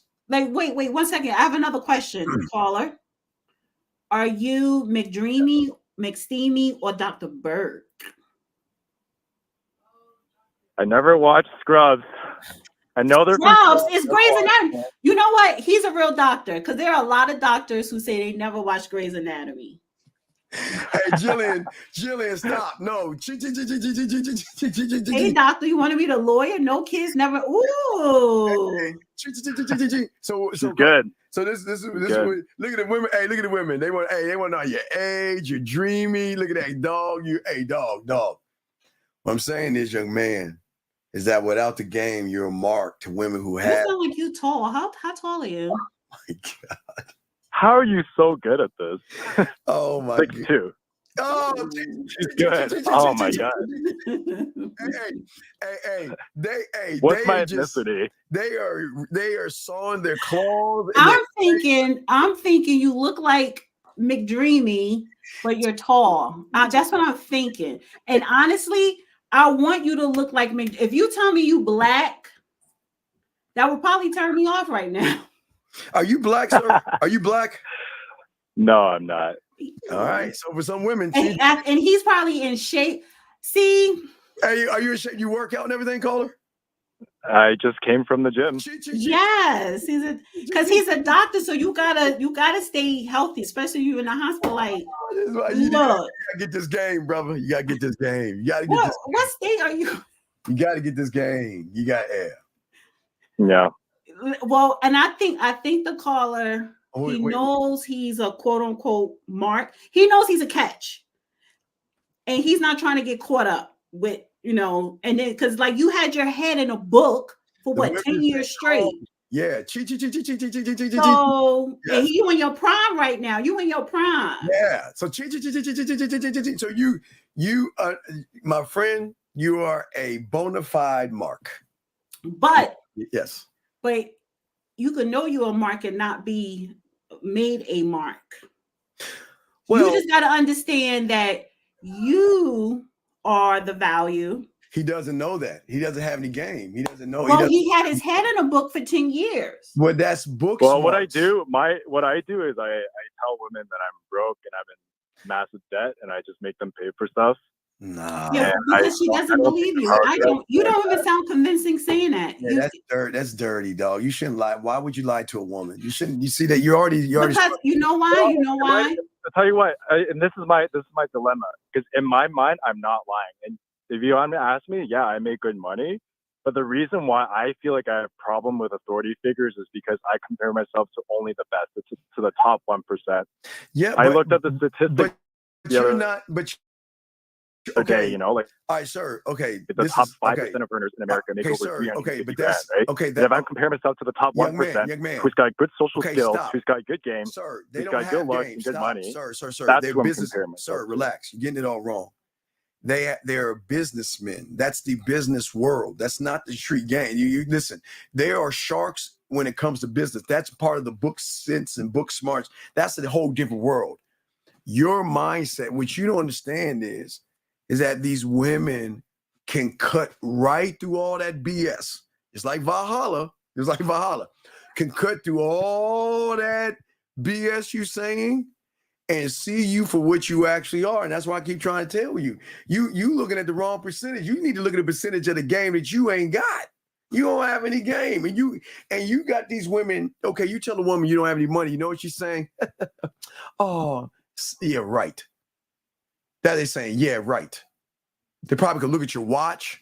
They probably look at your clothes, size your. So they look at your shoes. They look at the way you talk. They look the way you carry yourself. When I was a resident and I was living paycheck to paycheck. No, but like I had nothing. You know? But sir, what I'm saying. But now you have so much more. So you're no longer that resident. How you are an attendee, and you need to embrace it. Because listen, the difference between him and businessmen. See, businessmen, they're always making a deal. They know because they are the sharks. They go out and get it. To whereas doctors, you have to focus on people. You know, you are a healer in a sense. Do no harm. So it's a different type of mentality. And on top of that, you literally had your head in a book. You know, and then you did your residency, all that other stuff. So you do need a time to have fun, but you don't want to be taken advantage of. Yeah, you're a somebody with nothing if you think about it. Somebody with nothing. Yeah. You don't have enough dating experience because of your profession. I disagree. Okay, I'm not your typical doctor. I'm not. I'm a businessman, and I didn't say doctor. I probably focus too much on. Okay, sir. Take off exactly. Take off the what is the what you call it? Take off the stethoscope. You know, I'm not talking about you being a doctor. That's what you do. I'm talking about who you are. That's the problem. And that's what women see. And that's where you think, that's where you are so gullible, where these women are smart enough to play dumb because they're talking, and I say this all due respect, a dummy when it comes to who you are, not a doctor. When it comes to a doctor, you're gamed up.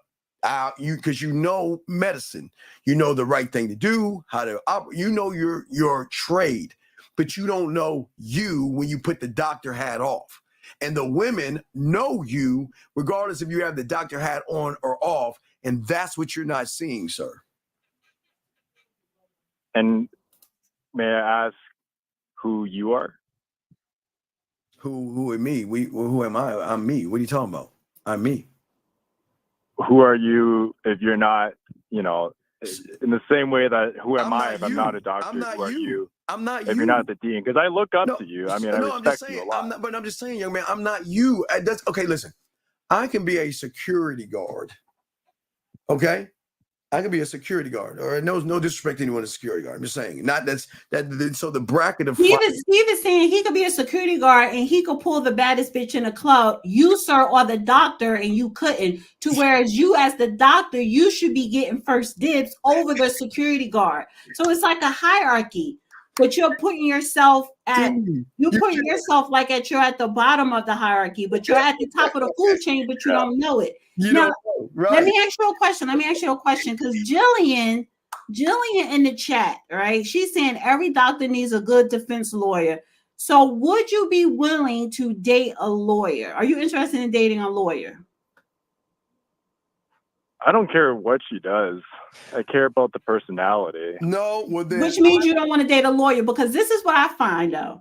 Doctors, men who are doctors or men who are successful lawyers, you really don't date your equal as far as that profession. You probably would date a regular nurse, or you would even marry a waitress, which is fine. There's some good people, whatever. So women, and this is the thing with women though, because women, she's a lawyer. So women look at it, I'm a lawyer and I want my man to be on the same educational or professional level as me. But she'll never be happy with him. Her problem is if she got with You're probably him, right. If she got with you're him, probably right. But a man could date down in profession. she will never be happy with you. That's what I'm saying. She'll be happy with your finances, and when it comes to status, the status thing, she'll be happy with that. But when she looks at you, she's not gonna see a man. But I promise you, I bet you this, Jillian would look at this like we're going back to the security guard, like D was saying. She may not like his status when it comes to finances because she makes much more, but she'll be satisfied with him being that man because he'll be putting her ass in the place. He'll say, I don't give a F if you I don't give a fuck what your profession is. You gonna I would say this. The problem with the doctor here is you need to put yourself to where forget about you being a doctor. Mm-hmm. You need to make sure that that woman is not being motivated solely because you're a doctor. Yeah, but that is up to you. When I pick up girls from the club, I don't tell them my profession. They ask and I just ignore it. But they see, So okay, wait. But that's the club. Do you take them to a Hotel 6 or you bring them back to your beautiful little spot that you got from the money that you made? Hell no. I bring them and when I go to New York, they get a bed on the floor.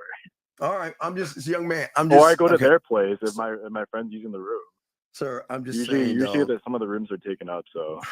Okay, you don't understand women. Women will do background checks on you, find out that you have money, dog. There's something that you're doing to show women that you have money that I don't think you realize you're doing it. And you're basing this off my voice? Dog, your voice tells your story. Your voice is your truth. Because your voice is what you think about yourself, and motherfuckers, MFs that have game could tell. The truth. Well, I'll tell you the truth is you're right to some extent. Like if you ask me the truth, am I 100% confident? There's no way. I like to think I'm a little bit humble. I know I'm not the best at anything, and that was my initial question. Well, yeah, but that's not. When I'm talking to you, I feel like a student. I listen. Well, you should be because you are because you ain't gamed up. Now again, financial, you're Correct. good. No one's knocking. No, listen, we're not here to knock what you do for a living. We're proud. You've done a great job. You bust your ass. Great job. But I'm telling you, women are going to cut through all that stuff because you're not the only doctor in the world. You're not the only guy making what you make in your bracket. So you're the only. You're one of many. So if you're one of many, I get that. What they're going to do then, they're going to start to subtract things. So you even out. Let's say your bracket. We know you're in a 6-figure, maybe 7. So we'll say 6 to it's none of our business. They'll see 6 figures. Yes. Now, because you're not the only one making 6 figures, now they've got to start eliminating things. So now the 6 figures goes away because now that all goes away. Now they're going to start looking at how you are, your mannerisms, your character, your behaviors, how you talk, how you think, how you move to make a determination if you're food or if you're somebody I can follow. Right. Like, how many boundaries? But I think my worth outside of being a doctor is, I'm very motivated. But I want to be. How many hours do you work a week? Officially, 12. That's awesome. Times 7 days in a row. Good. And then 7 days off. But I usually work to be honest, 6 to 7. Yeah. Then I get the rest of the day off. Okay, big guy. We're saying to you, see, this is the problem, and we'll talk more. Are you looking to get married? For the longest time, I was. Steve knew me because I broke up with my ex almost a year ago now. But I've been thinking more about it. I'm happy being single. I don't think I could settle down. I'm not in that stage in my life yet. I haven't met someone who's because you haven't settled down with yourself. You can't, because I'm sure you listen to some red pill jargon and stuff like that, and you're not, again, it's a shame you're a student when it comes to the medical field, but you choose not to be a student when it comes to your mindset and game. That doesn't make any sense. That's the fail. You have passed, you've done wonderful things, and again, you're doing the same thing. I work long hours. That women don't care. So what? You're not the only person that works long hours. As I'm trying to, you're going off of your doctor mentality, thinking that can get you by. When these women cut through the BS that you're saying right now, it's not BS for what you're doing, but you're living off, well, I work hard and I work long hours. You're acting like you're the only person in this world that does that. And that's the process of elimination. That cancels. I mean, I get that, and I'll keep an eye out for it. I mean, like I said, for now, I don't really notice my problem with women. What I do notice is very obviously is my problem with the 1% of men. Like I always feel like I'm inferior to them. Dog, And you're that's inferior. the question I'm asking you. Okay, When you're you know inferior for on two sure, like levels. when I'm talking to you, I know you're the authority figure in this right. No, but you're inferior. But right? you're inferior in two levels. And I appreciate that. But listen, you're inferior when it comes to finances because you feel that you're not because you look up to at other men's wallets to determine your self-worth. Strike one.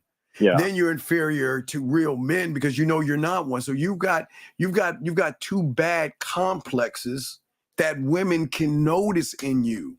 Before you even notice it in yourself, they'll recognize that because your mannerisms are going to show any woman that you're looking in another man's pockets to determine your worth, which men don't do. You should never Let's say do you that. and Brad Pitt were in a room together and you were at the cocktail party. What is your feeling as a man? Okay, have you ever seen Brad Pitt in person? He's old. Why would well, I mean, not so you're acting like a groupie to whereas you're the doctor, you're not. You should be the celebrity. You know, women should be the groupies, but you're acting like the groupie. You should never feel. I mean, it's nothing to do with women, right? Sir, it's, you should it's never me feel in a room of like. Sir, you should never feel less than to any other man on this planet, and that's what you're not connecting. Wow, Brad Pitt, he's an actor. Because you're saying I'm not supposed to connect my net worth or my job to my sense of identity. But the question I'm asking you is, you should not. What are you connecting it to then? Right? I connect to myself. Yeah. So okay, I want to ask the caller, what do you want? Yeah. In life? What do you want when it comes to your personal life? I want everything. I want to conquer everything. No, you don't. I want as much money as I can. No, I said, well, when I say personal life, I mean like social dating life.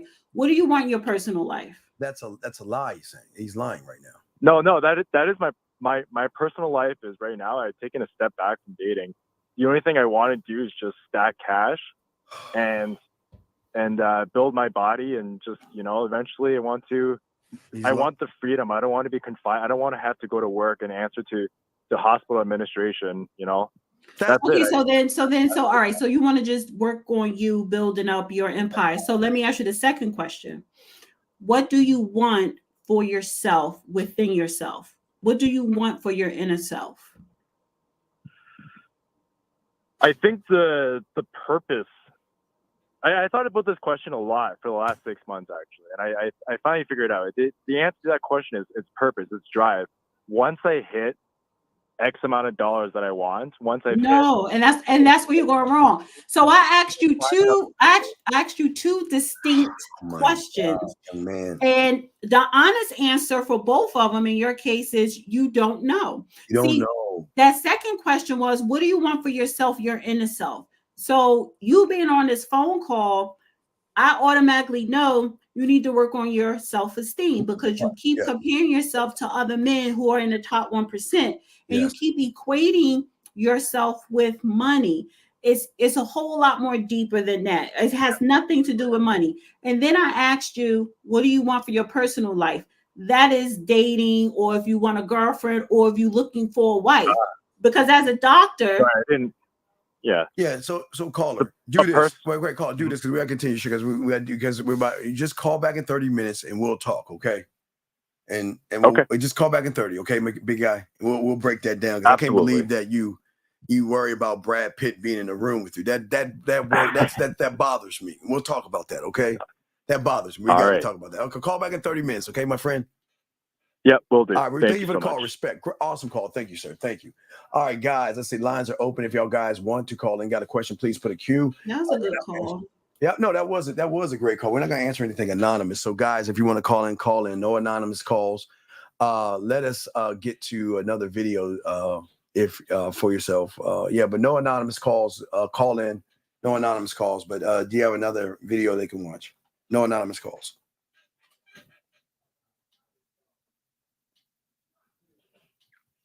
Oh, wait, we're getting that. Hold on. Let's see.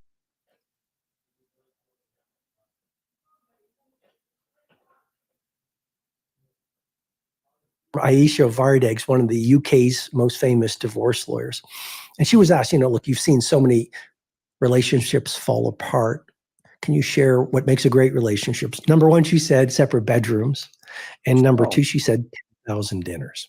If you can see yourself having 10,000 dinners with someone, because looks and fades, lust might dissolve, but if you can see yourself having 10,000 dinners with someone, hold them close, because great love is hard to find. Mm-hmm. They say that. That's not true. That is awful. I agree with that. That is not saying that you have to have 10,000 dinners, but if I could see myself having 10,000 dinners with a man or whatever that I like and I'm into, that says a lot. We got a call, but that's so surface. That's bad. Erico 254, what's your name and what's your question, sir? 254 going once, 254. Yo, hello. What is your name, sir, and what is your question? You hear me? Sir, last time. What is your name, sir, and what is your question? Oh, this is Joe from Memphis. Joe, why are you calling us, dog? Why are you bothering us, buddy? What do you want? There you go. He hung up. Good. Thank God I can block that. There were a couple questions in the chat when the guy was talking. The doctor was on. What were the questions? Let me see. Did we lock him in? Hold on. So let me block Joe from Memphis. Oh, somebody said, "Doctor, you do puzzle pieces." We didn't ask him that. Wait a minute. Okay. So if there's a question here, guys, y'all calling. We got y'all. But no, I disagree. I don't like just because someone's a defense lawyer. See, this is where people get it wrong. Just because somebody is a defense lawyer or a divorce attorney, that they can give advice on relationships. They're teaching how to the relationship is already over with. What are you talking about? No, I'm just saying that clip you said, the clip with the guy is talking about the defense lawyer giving relationship advice. That's crazy. That's no, it's just a friend of his, but it's more like it's sometimes you have people have they measure stuff on things like that. Like, can I see myself having 10,000 dinners with this man or with this woman? That does say a lot. No, that doesn't say much. Yeah, it does. It's like, because that means I could see myself in longevity with this person. I could see myself in a long-term relationship or situation or marriage with this person. Yeah. Question is, can they have 10,000 dinners by themselves and be happy with it? Forget with somebody. Well, I'm pretty sure they probably can, but it's like, okay, I'm happy with me, but I want to have companion. I don't know if you watched earlier with 1950 show, but it shows that a lot of these guys can't have 10,000 dinners with themselves because there's something. Okay, but I'm talking about the people who can, and they're moving on to a person. It's very few that are men are very few. A lot of these young men are mentally and emotionally broken because they feel that a woman brings value to their lives. They feel having 10,000 dinners and feeling that, okay, a woman can only bring value. The only way for me to get value is to have a woman in my life. That's something totally different. Like, no, I'm talking about a person who knows their value, know their worth, that's healed, that's not broken. That's why a lot of people, a lot of these people are not like, okay, you're talking about very. Brian had a question. Who did? Brian at 10:03. He says, what can one do to get out of this guy's particular situation then? I guess he was talking about the doctor. Oh, wait, you say 10:03. Let me see if I can pull that up. Did he put a Q there? Oh, Brian put a Q there. All right, we got another call. Brian, I'll add that in, Brian, but let's grab this call and I'll add that, Brian. Area code 214, sir. What is your name and what is your question? 214. Yeah, this is Timothy. Yes, Timothy. How can we help you, sir? What is your question, sir? Yes, sir. My question is, what can I do to get better? Because I'm jaded from dealing with bad bitches. Dog, Timothy. Why? Yes, why do you keep calling on this show like a feminine victim? Listen, what is your question again? Listen to your question. Ask your question again. All right, I'm gonna reword it now. No, don't reword it. No, don't reword it now. You already showed that you're a feminine ass victim. So go ahead. You're mad at women. Why are you so mad at women? Because you're a loser in their eyes? Why are you mad at them? Why are you so jaded? Why are you so pissed off at women? What did they do to you? Except say no. if I'm really mad at them. But you said I'm that you upset. were. You just told the whole room that you're mad at women. So why are you so mad? Basically because keep getting my heart broken. You're heartbroken when you put yourself. Yeah. Dan, please talk to this. I can't. I'm not going to. Are you trolling us, sir? Are you trolling? You're cupcake asking, man. I feel like y'all will be able to give me a good answer. Ain't That's no something good. that's Okay, been on my mind. dog. You want to learn how to be a surgeon in a day. Why do you keep doing this? Why do you keep looking for one answer when you have a multitude of issues and problems and femininity, and you're broken and you're emotional and you're soft and you're weak? I can go on and on. So why do you think we can give you one answer, one word? Why do you think we can answer that one question, sir? Why? Y'all seem like some pretty intellectual people. Okay, did you just hear what I said? Do you think we can give you a one-word answer? It don't have to be one word. It could be a sentence or two. Do you think a sentence, caller, will a sentence help you fly an airplane? Will a sentence help you learn how to fly an airplane? Will it help me? Yes, it can. No, will it help you? I give you a sentence. You can get in the airplane right now and fly it. Yes or no? Yes, we will do something. No. Will a sentence help you be an open heart surgeon? How old are you? 32. Jesus Christ. You see the aliens. This is why the aliens don't attack us. Fuck. Where you from? Dallas, Texas. Jesus. Oh, he's in your neck of the woods, Steve. No, he ain't in my neck of the woods. He just. Are you from Dallas or are you in Dallas right now? Yes, ma'am. I'm from Dallas. And where you at right now? Are you in Dallas now? Yes, I'm in Dallas right now. You got a girlfriend? Got a couple females I'm talking to. You got a baby mama? No baby mama. Mm-hmm. Baby daddy? Nah.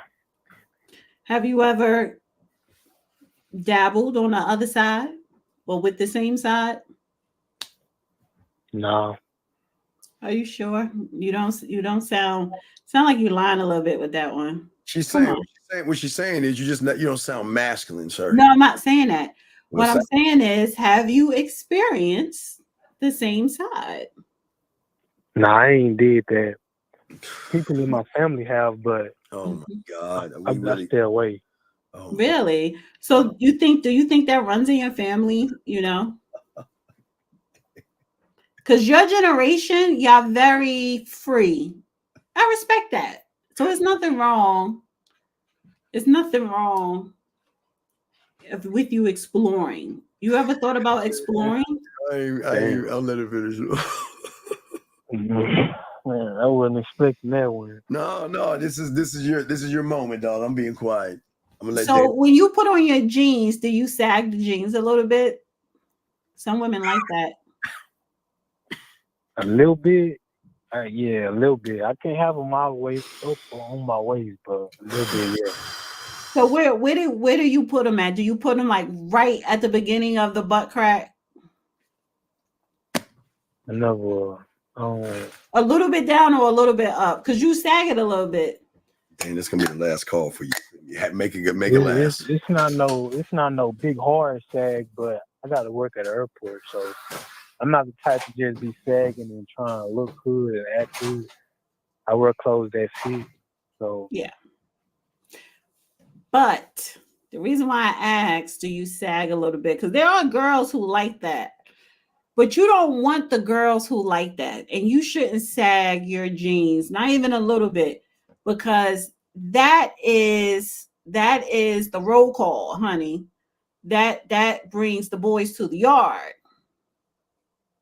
So are you trying to signal girls or are you trying to signal the boys? I want females. Yeah, but if you want, okay, so this is the thing. If you want females, it's 2 reasons why you should stop sagging your pants. To stop grabbing the attention of the boys and to grab the attention of the girls who are not into saggy pants. So there are 2 I don't types even of wear people anymore. I mostly wear like when I go out, I wear slacks. But when I'm at work, I have to wear pretty much slacks too. And I be boxing amateur, so I'm mostly at the gym. And in between time, but I get what you're saying though about the sagging. Do things to dress in a way that's more appealing to women, basically, right? the right woman, yeah. Right woman. Right. When was the last time you've been with a woman? Sex-wise, Yeah. almost a year ago. And when was the last time you've been with a man? No, never. You sure? So you ain't have sex in a whole year? Pretty much. I don't believe Almost you. a year. It's 10. It'll be 10 months coming soon. I mean, it's 10 months right now, but in a couple months in September, it'll be a year. And so okay, so you called in. What advice do you need? Do you need advice on how to get laid, or do you want a relationship? I know how to get laid. That's pretty easy. No, you don't, honey, because you haven't got laid in 10 months. I ain't really been trying like that. You are 31 years old and your balls are still tight. They're not hanging. And you mean to tell me you ain't trying to get laid and you're 31 and so then why? So all of us, so you call because now so now you're telling us you want to get laid now. So that's why you're calling in wanting advice. I never said nothing about getting laid. You want a relationship. You want a relationship. Yeah, more so on the relationship side. When it comes to getting laid, I know I ain't got none in a while, but that's kind of easy for me. Why haven't you you're 31, so you haven't had sex in 10 months? Is it because you couldn't find the right person, or messing up? Or when I go out to the club, I'll be messing up. You be messing up? Yeah. How? It be times when I can get some, you at the club and females choosing, or you just vibing in the mix. I could see perfectly that, what I'm saying, she's trying to get with it, but my mind be on some slow down stuff now lately. Why? I'm trying to slow down because, like I say, just bad experiences with females that got me caught up in some bull crap. What kind of bull crap? For some reason. What kind of bull crap did they get you caught up in? Some credit, some messed up Mariners history. End up putting $18,000 worth of owing the renters company because she decided to put my apartment on fire.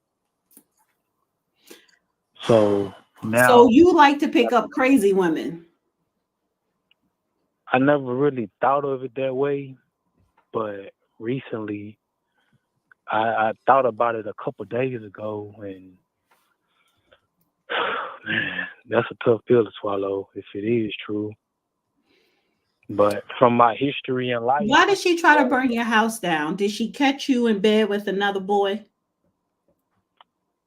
Nah, you tripping. I'm telling you, honey, you have all the signs and symptoms. You haven't had sex with a girl in 10 months. Now, let me say this, because I'm saying girl, born female. Maybe you have been talking to a transgender, so I'm including that as, being on the same team. So again, I think basically the bottom line, I think you go both ways and you're just trying to hide it because, you know, there are people who still don't want to come out and be themselves because ain't no way in the world a 31-year-old did not have sex in 10 months unless you are very, very unattractive and you have absolutely no game, and which is why you're calling into the show to talk to Steve. Well, he's gonna be talking to me in a few minutes. All right, so I watch porn. I be watching porn too. I ain't gonna lie. And that is another mistake as well. Yeah. All right, Dana. Tell them how to get at you, Dana. Caller. We're gonna let you go, dog. We got. Well, I know this caller needs help. Well, so let him stay on the line while I go. No, Dana. And he could be the first person you help. No, he doesn't need help. We can't help him. All right, man. We'll throw you back in, caller. We can't help you, buddy. All right, go. We appreciate the call, buddy. Thank you for the call, man. Call if you have any questions, but we can't help. Bye, man. I'll let you go. Why couldn't you help him? Because it's the guy that lives with his mom and stuff like that. You know, it's just a lot of things. So Dana, how can they get in touch with you, D? Tell them how they get in touch with you and stuff. Somebody got a birthday coming up. Who has a birthday coming up? Don't you got a birthday coming up? No, that's a month from now. A month and a day from now. A month and a day. You at the end of you a Virgo? No, I'm a Leo, girl. You crazy? I'm a Leo. Oh, you want to cuss? No. Hold on a second. 313. Can you mute yourself, sir? Just hold on. Mute yourself. Listen, I want everybody. Mute yourself, please. Mute yourself, buddy. Hold on 1 second. Just mute yourself, sir. Go to the Dusty Chronicles. Shout out to everybody on X, honey. 167 on X. The numbers are growing. Shout out to everybody on X. Love you guys. Everybody on the Real Dana. The Dusty Chronicles. Sign up to the Dusty Chronicles. Subscribe. X thing, because I don't know how to. I got to call you about that because it's so simple. It's so simple. Yeah. Okay. So anyway, go ahead. I'm sorry. And to all the moderators, Renee could tell you something. I ain't see Southern Bella here tonight. Maybe she had a date. Shout out to all the moderators. Love you guys. That's it. Oh, you get the bye from you. Bye. Right, thank you, D. Appreciate it. All right. Hold on, caller. Give me a second, caller. We're gonna switch everything up. Give us a second, guys. We got a break. We got to let all Dana's people go. But give me a second, guys. So as we always do, let's go ahead and do our 30 seconds to bring everybody in. So give me 1 second. And we got to let our people go. 1 second. We'll be starting the show here. What up, though? It's your boy, Paige Kennedy. You already know what it is. And you're listening to the manmindset.com. Dating help for men with your host, Steve the Dean Williams. What's up? This is T.O. and you're listening to the manmindset.com dating help for men with your host, Steve the Dean Williams. This is the Shark Damon John, and you're listening to themanmindset.com dating help for men with your host, Steve the Dean Williams. All right, guys. All right, 313. What's your name, sir? And what's your question? How can I help you, big guy? What up, though? My name is Too Clean. I'm a player from the D. And I would just like to know, old girl that's talking to you right now, what does that mouth do? Sir, she's not on here anymore. What's your question? How can I help you, sir? What's up? Well, that was it. That was Okay. it. She's not giving. All right. So we don't have time for that shit. All right, guys. Welcome to the show, man. All you guys, and appreciate each and every one of you guys out there. Gentlemen, if you have a question, go ahead and do that. We're going to talk more about the value and actually more of a solution-based thinking of creating the value. And gentlemen, if you have a question, please put a Q. The lines are actually open if you want to call in, and we want to discuss this because many guys out there are feeling alone. Many of these guys out there having problems with self-worth, self-esteem, and everything in between. And we need to actually talk about that and actually discuss that. So gentlemen, if you have a question, call in. If you have a question, put it up. If you want to call in, you can call in. And so we can actually go ahead and talk about some of the issues that many of you guys are having. And it's not why you're having it, but we want to actually help you guys out here and do that, okay? And we want to make sure that we give each and every one of you guys a tactical advantage over everybody out there, okay? So please, no, we'll time you out, they kick you out. Akeem, shut your bitch ass up and learn or get the fuck on. We don't give a fuck about you, okay? We're trying to teach these young men. And we don't need to hear some motherfucker with one goal in his mouth ask a question that lives on 9 Mile or wherever the fuck you live. So any fucking way, back to everybody else. So as we're saying for you guys out here, we've got to actually look at what's going on with a lot of you young men. And so many of you young men out here are actually going through some things right now because most of you guys do not understand levels of game to have more of an understanding of yourself. Most of you do not take time to understand your strengths and your weaknesses. And most of you guys, unlike the doctor, feel like a lot of your strengths come from your job. A lot of you guys think your strengths come from your body or what it is that you're driving, your vehicle. And then you get around a woman and it feels like she's taking all that stuff away from you. So we're going to actually talk about that and discuss that and make sure that we give you guys all the proper information that you need to be better men and all this other stuff. Your awareness, and I think it's something that a lot of young men don't have, is awareness. And most of you guys don't look at the decisions that you make and every move that you do. And every decision and every action that you make is going to have some kind of a blowback on you when you are not lined up with who that man is in the mirror. And that's what we want to talk to you guys about this and soak this guys up. And you got a question, go ahead and ask. Because knowing your strengths, gentlemen, will always help you become more resourceful in what y'all would call difficult moments. And to a lot of y'all guys, I know a lot of y'all guys feel that a difficult moment is a woman saying no to you, a woman rejecting you, or you talking to a woman. And the thing about the game is it puts you in an optimal position to take advantage of every opportunity that you have. And everything that you learn in all of this stuff, especially understanding who you actually are. So let's take that doctor, for instance. The doctor who, again, commend him on him being a doctor. That takes a lot of book smarts, very book smarts. But his greatest weakness that women can see in that young man is that he doesn't understand his weakness. His commitment, a lot of men out there have a commitment, but the commitment, unfortunately, for many guys out there is not the commitment to oneself.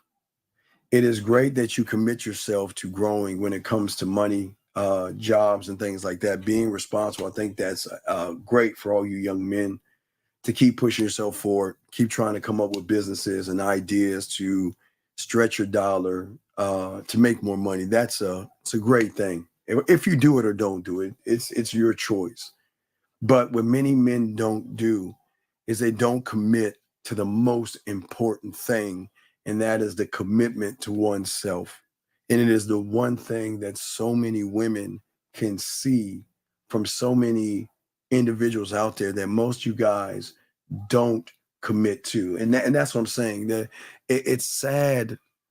It's sad to see a man or male, excuse me, feel like an actor, Brad Pitt, has more power than him or is better than him. Okay.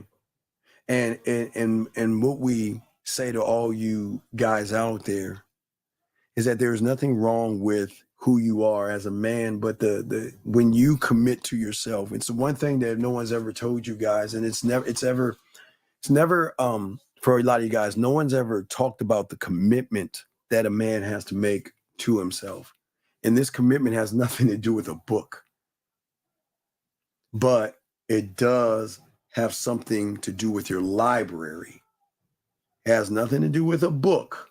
And we're talking about outside of yourself. The library should be, every man should have his own mental library that has tons of books in that library. And all that information is on one person and one person only, and it is that man. And most of y'all don't ever, I mean, we're going deep here, but I want to make sure that we have an understanding in all this stuff. See, most of you guys don't understand strengths can become weaknesses when weaknesses become strengths, and that's how men actually grow. And this is why acquiring the necessary understanding to yourself is going to help you accomplish all of this. Gentlemen, I never want you to walk out your door looking at your job and thinking that you can't get a woman. Get the fuck out of here. Don't ever think that. You can get doctors and you can get lawyers and you can get women who have their own jobs and you can work at McDonald's, Walmart, it doesn't matter whatever job you have. But when you do not look at yourself as valuable, you're going to look at your job to be the only thing that you can dangle in a woman's face to get her to want to be with you. And that's not what men do. That's not what men do here.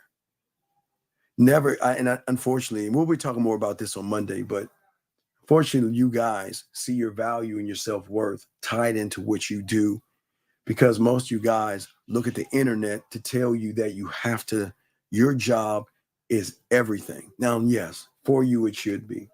Your job should be able to pay your bills. Your job should put food on the table, right?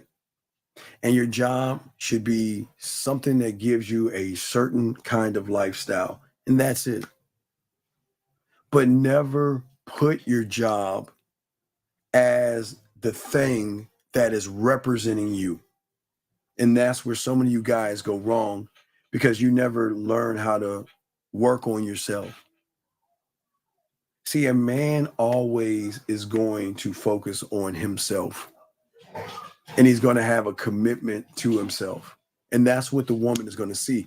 Again, I'm gonna pull that video up that Dana had. I'm gonna pull the video up and play it for you guys. Let me get that video for you guys so we can dissect this. Because again, gentlemen, we're not red pill. We're not manosphere. We're not putting down women or anything like that. But women got to bust their asses to get with fucking men, and y'all understand that. Just the way y'all bust y'all asses to get a piece of pussy or get her to message you. I don't think y'all understand that women, when they fuck with real motherfucking men, have to bust their asses to stay around. Not be around, but stay around. Because we get bored with them, we dismiss them, and we get rid of them constantly. And it is no knock on them, but if they can't bring anything to us, and I'm not saying as in, what are you bringing to the table type stuff. We're not talking about that. We're talking about, for a lot of you guys out here, a lot of you guys don't understand your value and your self-worth as emperors and kings. And because you don't understand that value, you will accept anybody into your life and into your world that can't do anything for you. And listen to me. This is why we teach y'all about the game. What a woman does, it doesn't matter what she's doing, whatever job she's holding or something like that, it has nothing to do with the game. But hold on, let me grab this call. Area code 540. So what's your name and what's your question? 540, please turn that down. 540 going once, 540 going twice. All right, let you go, dude. Please listen to me right now. Fix your phone, put it on mute, call in, and we'll talk to you. But gentlemen, here's the problem that's very intimidating for a lot of you guys. Because the world has taught you to look at a woman's pockets versus her character is one of the worst things you can do. You guys feel like just because she has a nice job and she's making a ton of money that she gets to have say-so in your life, and that doesn't work that way. Not to a real man. It will never work that way. Strip her of whatever job she's doing, because that's not going to define her role in your life. That is not going to define that. And that's where many of you guys go wrong. Y'all have been trained like animals to look at somebody's pockets. But yes, devil's advocate, so have them. They have been trained to look at your pockets. But let's think about that, gentlemen, for a second. Why is a woman looking in your pockets? Because unfortunately, guys, and this is, listen, I got to keep it a buck with you. It's because they have nothing else to look into. If they have nothing else to look into, all they have to look at is your pockets. And that's what I'm saying to you guys out here. Your pocket should be the last thing. Yeah, and again, this is something that we always laugh about. Yeah, you know, the fellas, we get around because I've never had a woman, even when I was in junior high, high schools, I started working jobs real early, you know, cutting grass and all that stuff. But I never had a woman ask me, like, what do you do for a living? Because it doesn't come up with men. It never, and I guess the reason why it never comes up because we have so much more to offer the woman other than our paycheck. But we're going to talk more about the paycheck and the tricking. We'll talk more about that on Monday's show. But gentlemen, I want to talk to you about this because it's something that no one really talks to you about, this type of commitment that one needs to have with itself. And gentlemen, listen, I praise all you young men. Most of you graduated high school. Congratulations. I think that is honorable. I think that is awesome. I think your parents are proud of you. Even if some of you guys have gone as far as college or you're students right now. And I think that's honorable. Your parents should be proud of you, but that ain't got nothing to do with the motherfucking game. Nothing at all. And I'm trying to tell you this. Women, as I told you, women cut through the bullshit. And it's not bullshit whether you have a job or not. They just cut through the things that you guys have or you guys think you have to offer. But the reason why women don't ask us basic questions like, what do you do for a living? Because women recognize something in us that they don't recognize in you. And this is what we're going to talk about. Get your crayons out, okay? Women are very smart. And women can go through the layers and recognize the bullshit. And there's one element that separates men from everybody else. And I want y'all to write this down, gentlemen. And this is the one thing women recognize. The reason they recognize it is because they rarely recognize it. So it's so different that it's something that they recognize because they don't recognize it in average guys today, that they recognize in the men. And what they recognize in a man is a commitment and a dedication that a man has that is consistently striving for the highest standard in everything he does to and for himself, not his job. That means they can't recognize somebody that is not standing still. He is always pursuing the improvement, the attention to detail of who he is, because they recognize that individual, which is very rare. It's very rare, but women can recognize. This is why women recognize guys. Again, it doesn't matter your job. It doesn't matter how many zeros you have in your bank account, because that doesn't count. What counts is that a woman can recognize a person that sets a tone to the entire organization. And what's the organization? Himself. He is his own organization. He embodies a certain kind of excellence that inspires himself, that then triggers inspiration in a woman to want to fuck with him. That, now follow me on this, guys. It's a whole different ball game here, because it's actually two different things. You see what I'm saying? Well, that's what I'm saying, Julian. Exactly. I agree on that. When you actually get around a man, that's actually what happens. Actually, so Sean, let me go and get this question right here. So if a woman ever asks me what I'm doing for a reason, okay. Sean, great question. But Sean, remember, you gotta look. I don't want you to think like women, but you just gotta understand how they think. Women have run into males of all ages, all races, political affiliate. They've seen them all.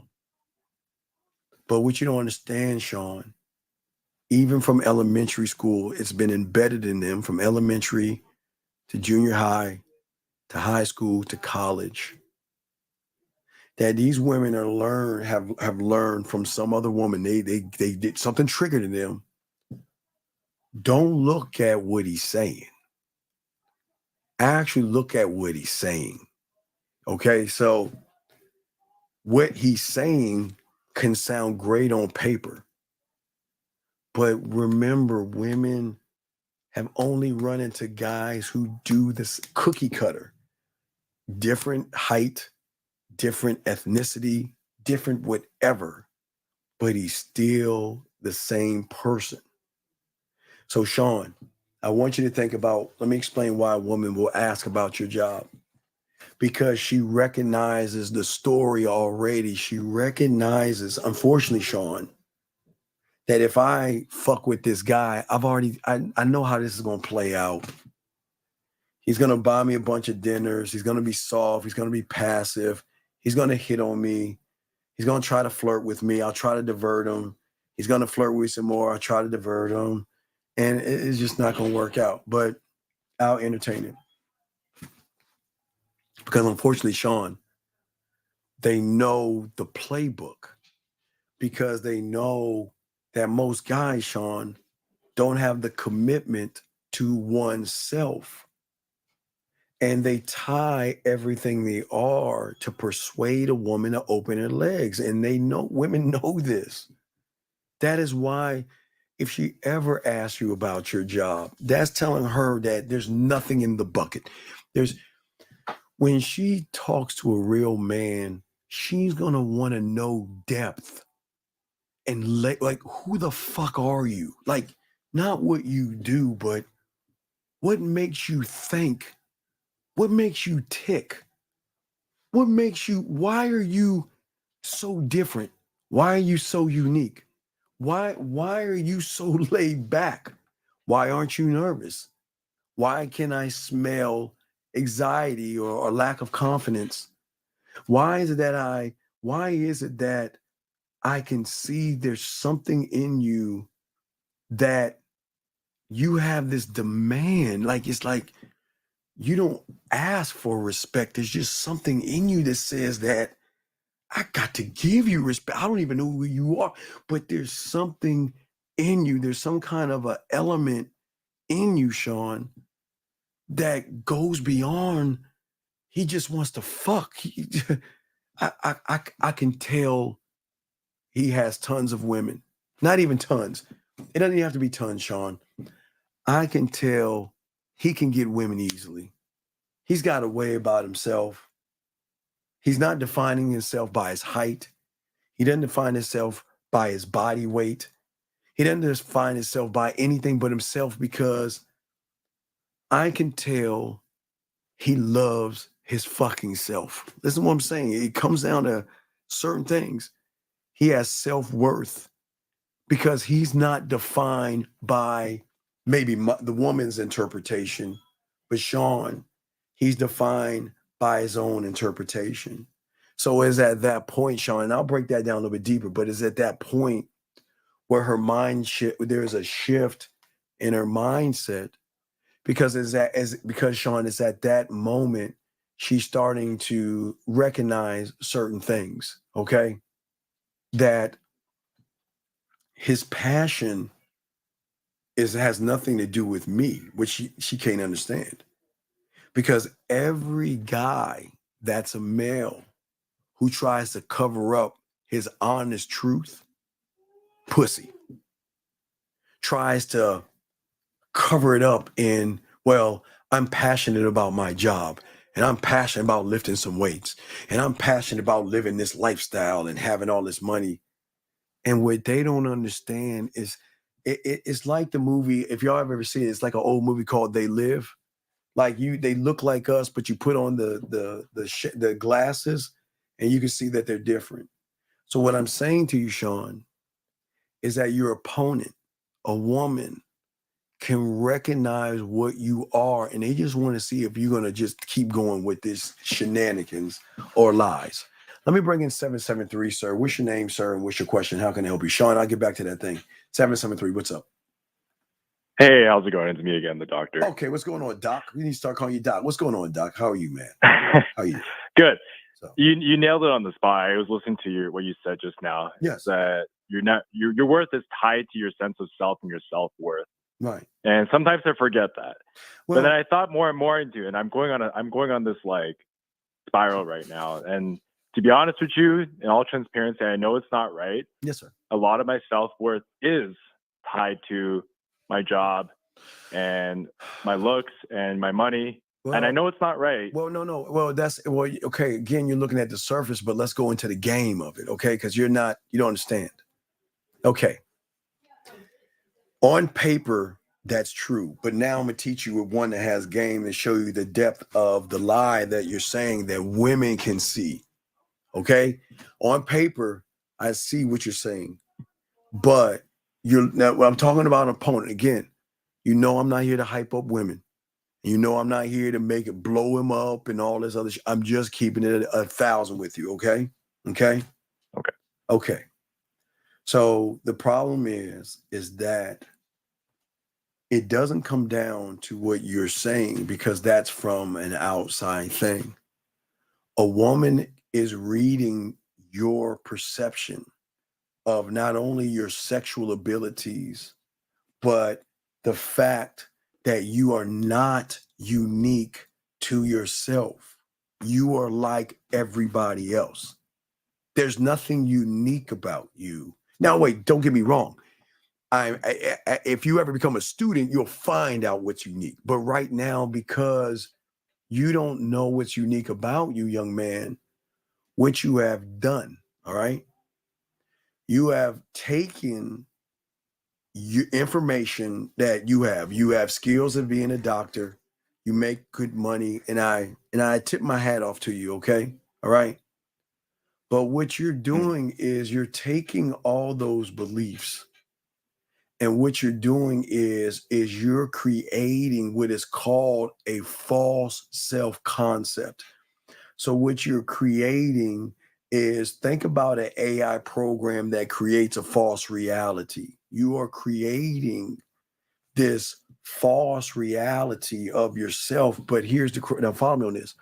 Okay, you ever heard me talk about looking through the window versus looking in the mirror? Have you ever heard me talk about that?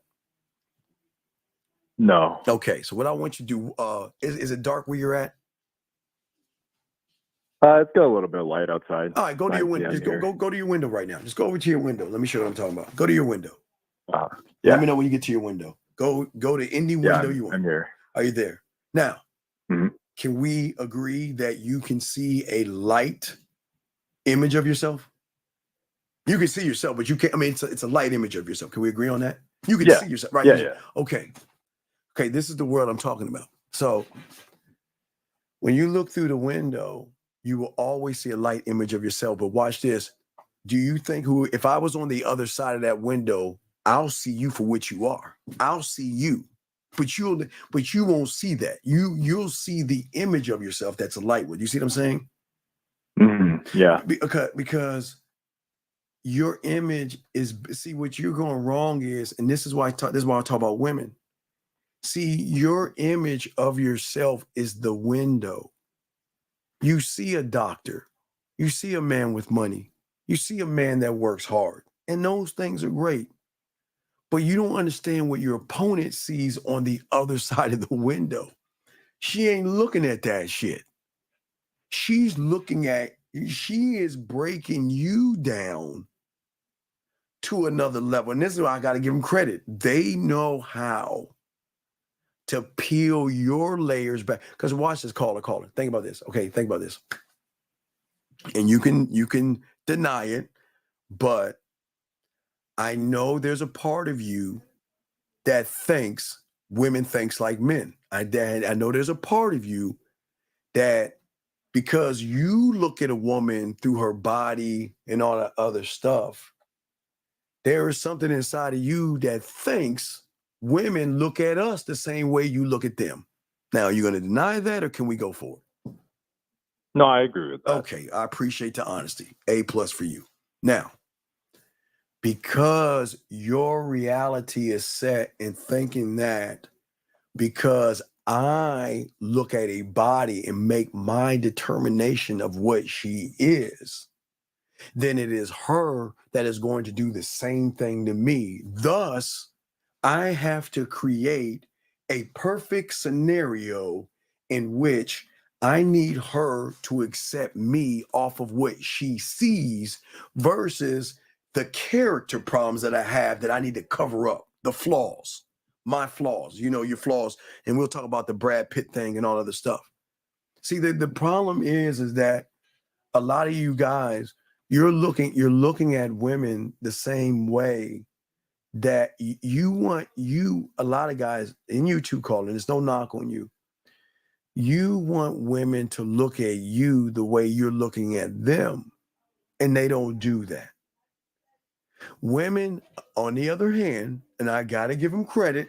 You know me, I'll knock a woman, I need a knocker, and I give her credit. But you don't understand the opponent. Now, you shouldn't care about the opponent, but at least you need to understand the opponent. The opponent is not looking at you. They move different. They're driven by emotions. They're not driven by the physical.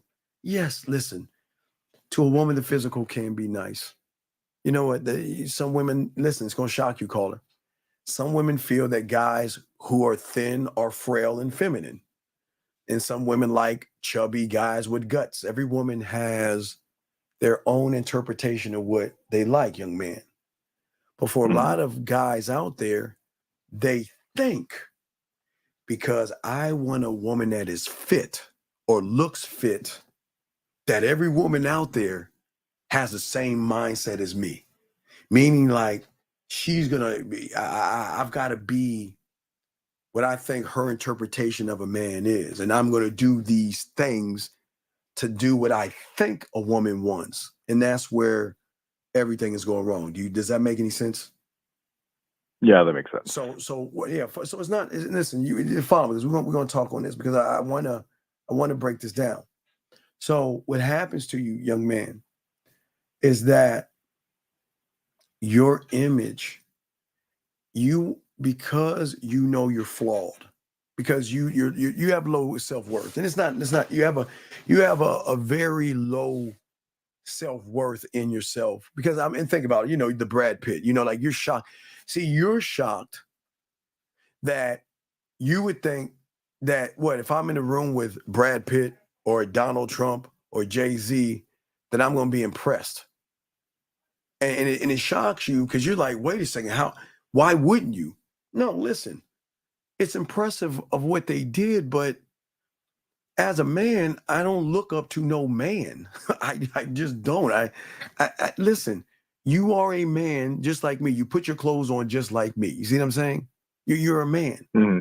What you do, I'm not going to judge a man off of what he does because that's just like I would never judge you of being a doctor. That's what you do.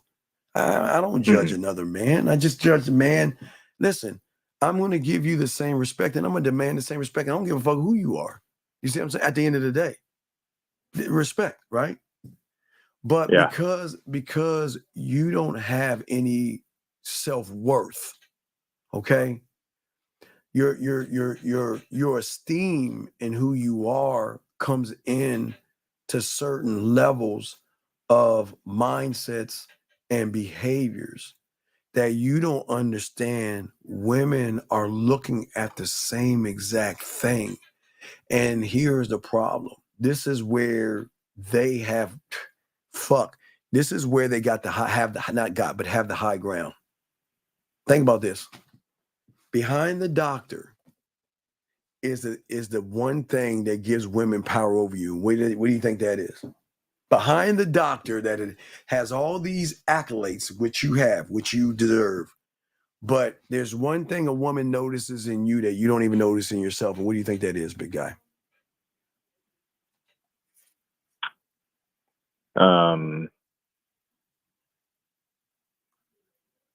I'm not sure. Femininity, my drive? Femininity and emotions. You're not emotions, emotional. Femininity and being emotional. See, behind the guy that can, okay, watch this.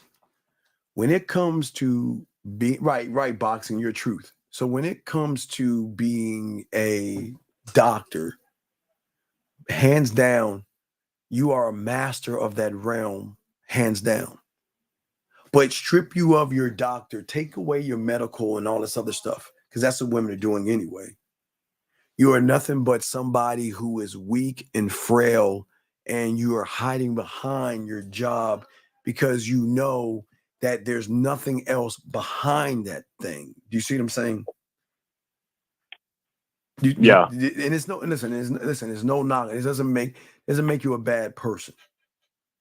But what makes you, what hurts you is the collection of the beliefs that you created. See, okay. Because you see the world the way you see the world, your beliefs and your perceptions are based on you thinking what you think, and you feel that women move the same way you move because you have to have it that way. That your mind has created this thing. Women have to move like me. They just have to. They just have to be. They the way I see them, they have to see me the same. So I've got to create this world which you created. You created a great world for yourself where you are financially secure. You have a nice lifestyle and all that other stuff. But this is where you're going wrong. You're looking at your opponent the wrong way. Your opponent is so much smarter than the way you're seeing them as. Because what you're coming out, what you're covering up, they can see that you're covering it up. And you don't realize that. Because what you have done, remember you said, you feel like women see you the way you see them, yes? Sort of, yeah. Right, yes, right. You said yes before, you can sort it, but yes, come on, let's Yeah. be okay. Mhm. So Yeah. every belief that you created is actually an assumption. But the reason why you are anchoring that assumption in yourself is because that's what you make, and that's how you see yourself. Yeah. And because I tie my net worth to I tie my worth to my finances, and so I think everyone else is judging me the same way based on my own finances. That's why or A plus, young man, and that's why we're having this conversation, because you're seeing, and that's the problem. Because it's the bad news. The bad news is, what if I told you she runs into you every damn day of her life? 5 of you, 10 of you, 20 of you.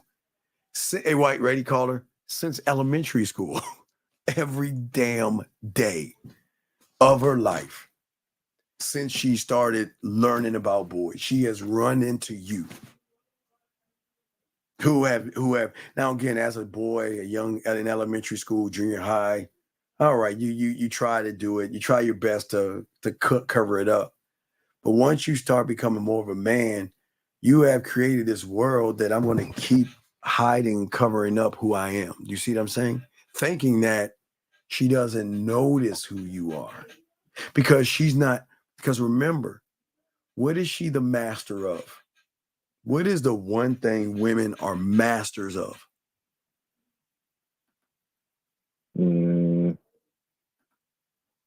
That's the only thing it's the only thing they master. Come on. The only thing they master. They're the masters of this one thing, and they should be. Disguise, I would say, because they know how to dress themselves disguise, up. because you're disguising yourself. So no. Mm-mm. Emotional femininity, dog. Emotions. Yeah. That they are the top of the line when it comes to emotions and being emotional. They are there's no one greater than them. They are the masters of masters and the queen of queens when it comes to that, right? Right. So if they are the masters of that thing, you don't think they can't recognize that thing in somebody who's actually trying to hide that thing from her? No, I'm sure they can notice it. Right.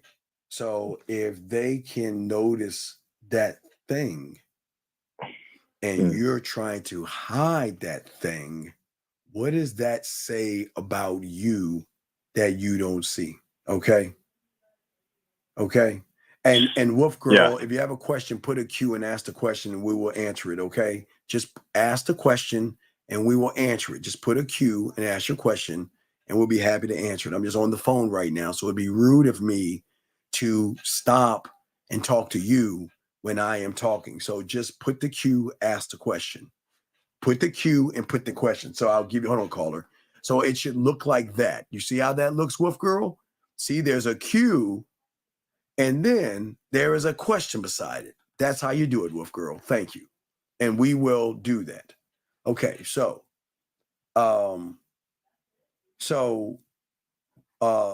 do you see where I'm going at this point?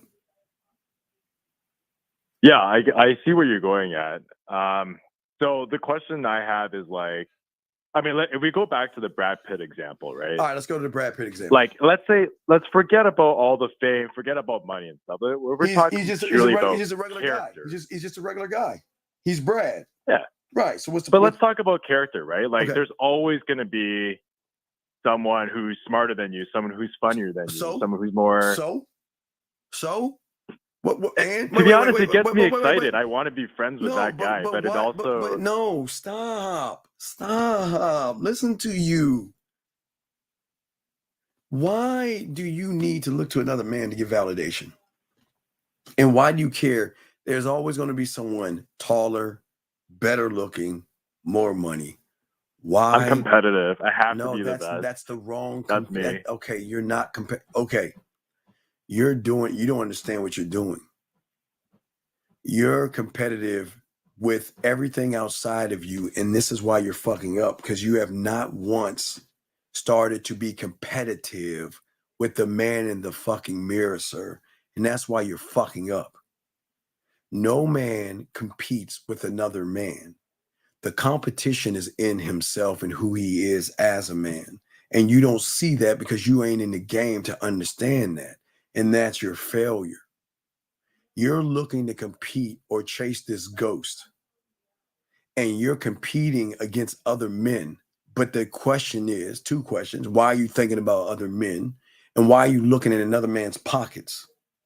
Why are you looking at another man's pockets? What is that to do? Why do that? Why do that?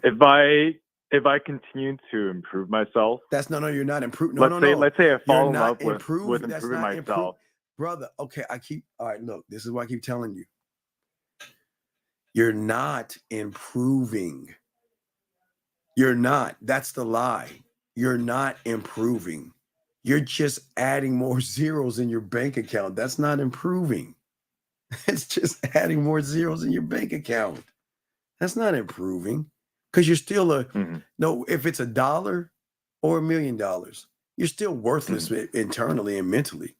So what is you adding more zeros in your bank account have to do with a person who is poor and broken on the inside?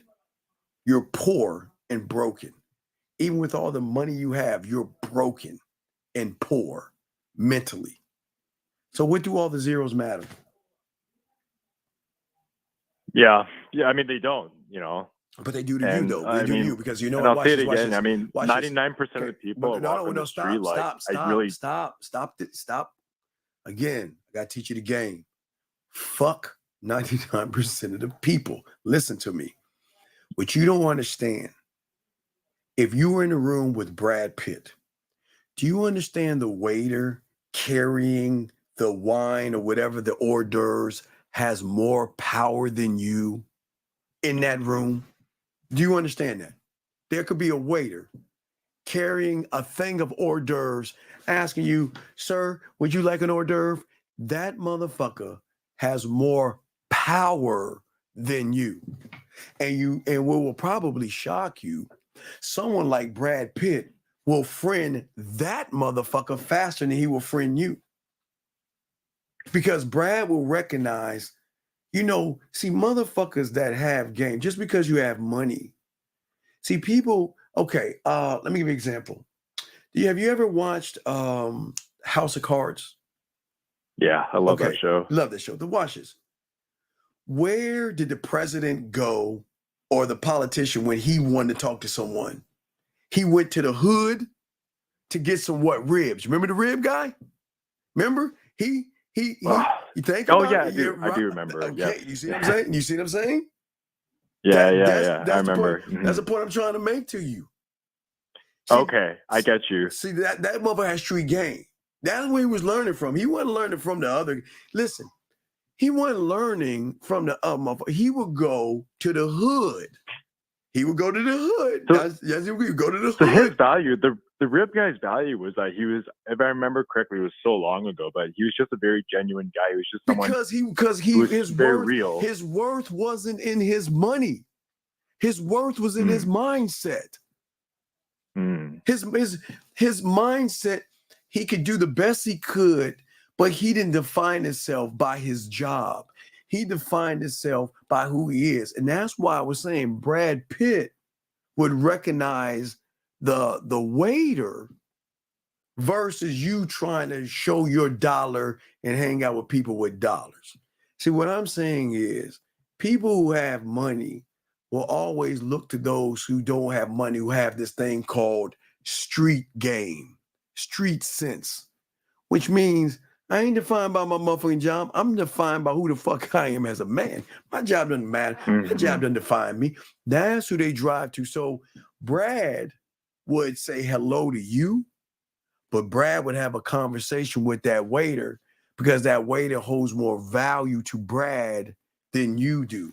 You're just a guy that wants to know how I can get more zeros in my bank account. Brad is a guy that wants to get more zeros in my bank account and in my mind. And you can't give him that. So the way to give, to be friends with someone like that, it's like you have to provide value in the way of your mentality, the value. How much? It's not how much. Can you make them happy? No. The value is in the motherfucker that will look at Brad Pitt and say, "You just a regular old motherfucker." Oh, I'm sorry, it's 11. Look past. You're just a looking regular past person. the money. Yeah. Oh, it's the mindset. But hold on, give me a second. It's 11:11. Everybody out there in the world, we ask all you ladies out there that's listening, please take a moment, go in your drawers, grab your dildos, your fingers, or your index finger, your middle or index finger. Please rub it and make your wish. It's 11:11. Got to take a moment, guys, to let women know they can make that wish on that dick or that finger, middle finger, and whatsoever. So we want to make sure you go ahead and make your wish, ladies. Appreciate you. It's 11:11. Shout out to the ladies right now. Make your wish. Okay, but back to you, caller. What I'm saying is that those that have money understand power, but the power you think is power is not in the power of the dollar. It is the power of the man that looks beyond the dollar, that looks at himself, that demands respect of himself. That's why there's a shift with women, because women recognize a man that says, baby, hey, look, I don't give a fuck how many zeros you have. When you're with me, you're going to fucking respect me. And when you're with me, you can, hey, look, you can be a president, a CEO, and do whatever the fuck you want to do when you're outside of me. You can tell people what to do. You can fire, you can hire, and you can run your fucking company. But when your ass is here with me, you're going to put that shit aside and give me the fucking respect that I demand. And I don't even have to make as much money as you. Do you see the fuck I'm saying, caller? That's the fuck I'm talking about. That's what I'm talking about.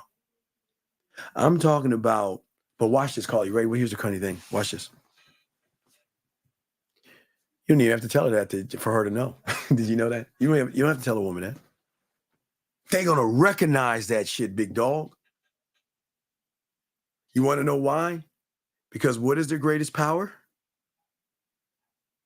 Emotion, femininity. Yeah, right. So what happens when they can't recognize that in you? When they can't see, wait a second, let me scan this motherfucker. Do the scan. Comes back. All right, we already got the story in this motherfucker. He's got a dick problem, premature ejaculation problem, a feminine problem, something, whatever it is, whatever. What happens when they scan that on you and they don't recognize that in you? What happens when they scan you and they like, who the fuck is this? Wait a second. Then they're intrigued. Right. So wait, watch this now. Intrigued shifts the behavior, it shifts the mindset. So when they're not intrigued, what do you do for a living? But when they're intrigued, who the fuck are you? Huh? Listen what I said. See that? Listen what I said. Yeah. What you do for a living outside of yourself. Not intrigued at all. Yeah. But when they see you, that motherfucker, who the fuck are you? Yeah. Who is this? What is he about? Because at this point, you see what I'm saying? You see what I'm saying? Okay. I think I get it. I'm just relating it back to my experience. Okay, this makes actually a lot of sense now. That was my issue right now. Is because I was so focused on like my career and my money that I thought everybody else would judge me in the same way, Well, no, even other men. But that's not the case at all. Time out. I don't want to say you don't do that. Listen. That doesn't make you a bad person. Do that. I believe that's just drive, ambition, and determination. That's okay.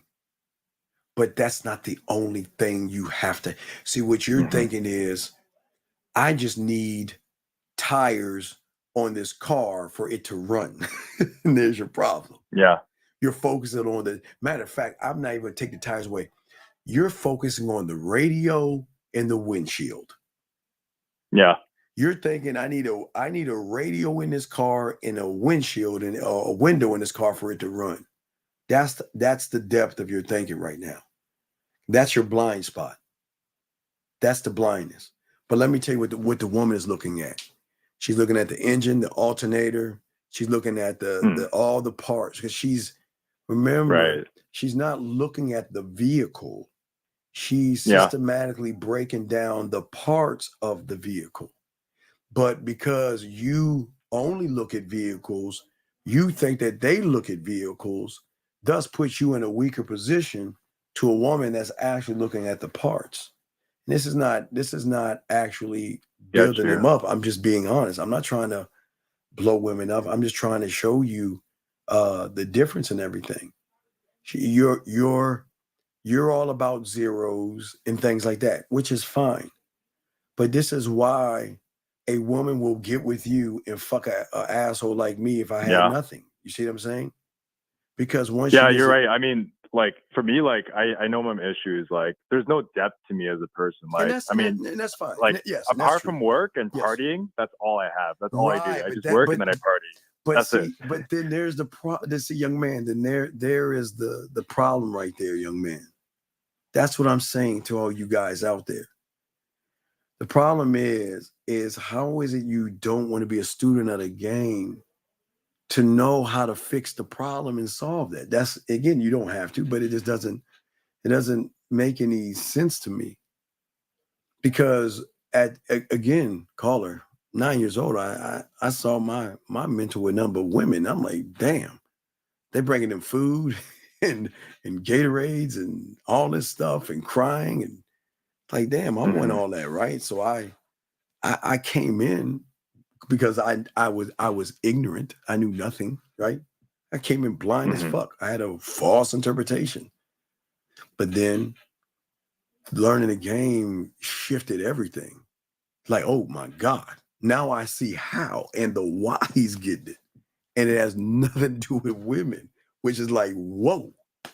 Because again, if you're on the outside looking in, you're going to make a determination again off of the things that you know.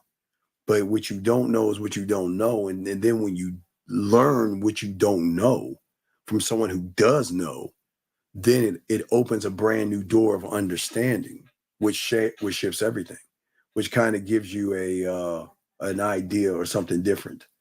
Who are you saying hello to? Hello back. But does that make sense? I mean, I'm saying is that see, when you become actually interesting, that means interesting as in, okay, when is the last amusement park that you went to? Disney World. Okay. No. In February. I think it's hey, did you go to the Harry Potter thing?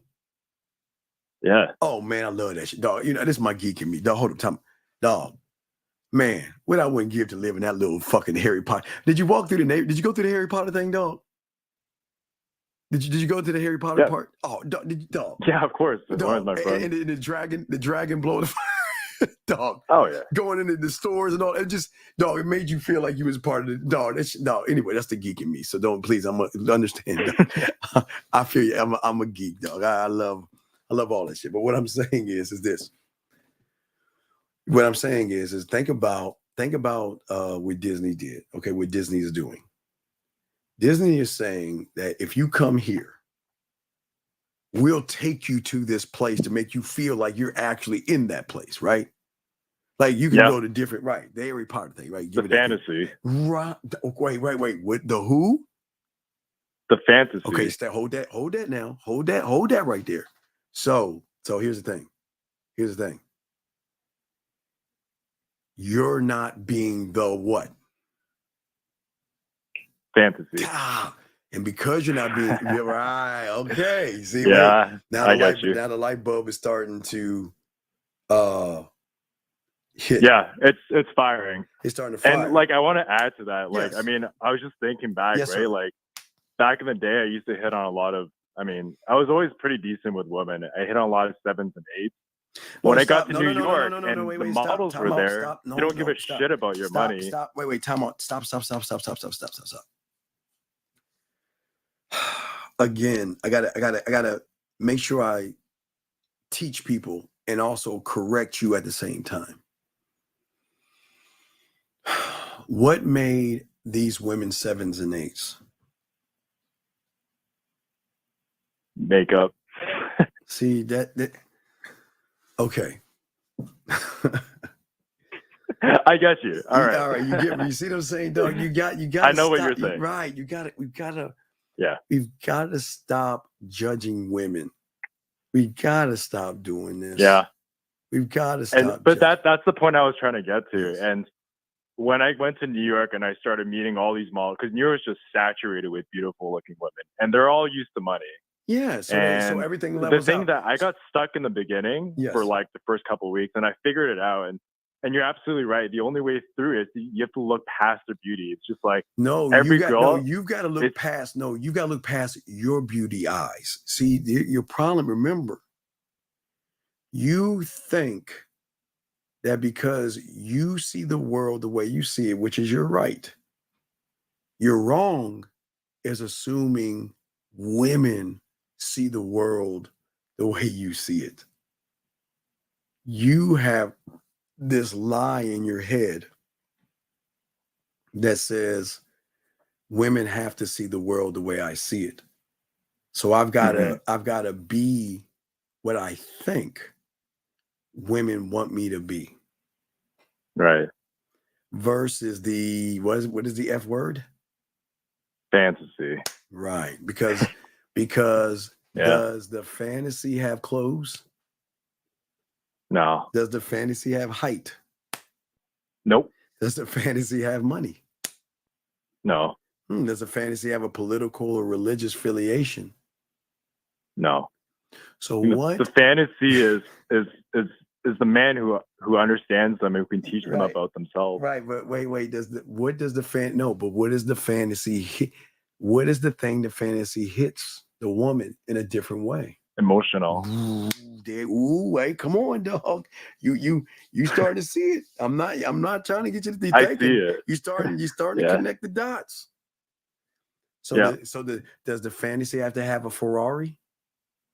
No, absolutely not. Can the fantasy ride a bus to work? Yeah. Can the fantasy wear Walmart clothes? Yeah. Yes, I know. I'm not. Yeah. Look, I get you. It's Yeah. hard. It's hard to see that because it's so frustrating. Because then someone's saying, "What am I working for then?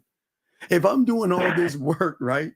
If I'm doing all this Yeah. work, and then some fantasy comes along who doesn't have what I have, because I'm better than him. I have more money than him. I have more status than him, right?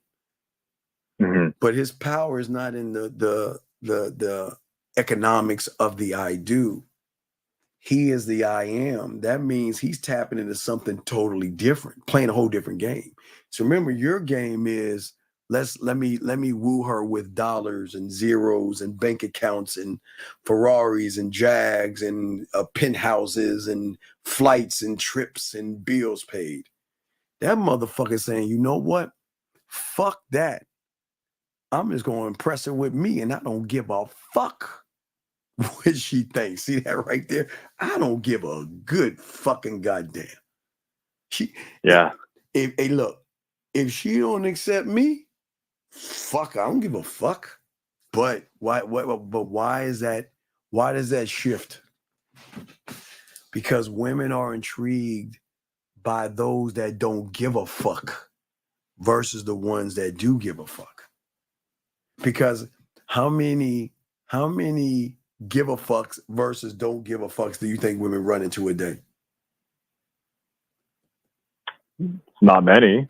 There you go. Right.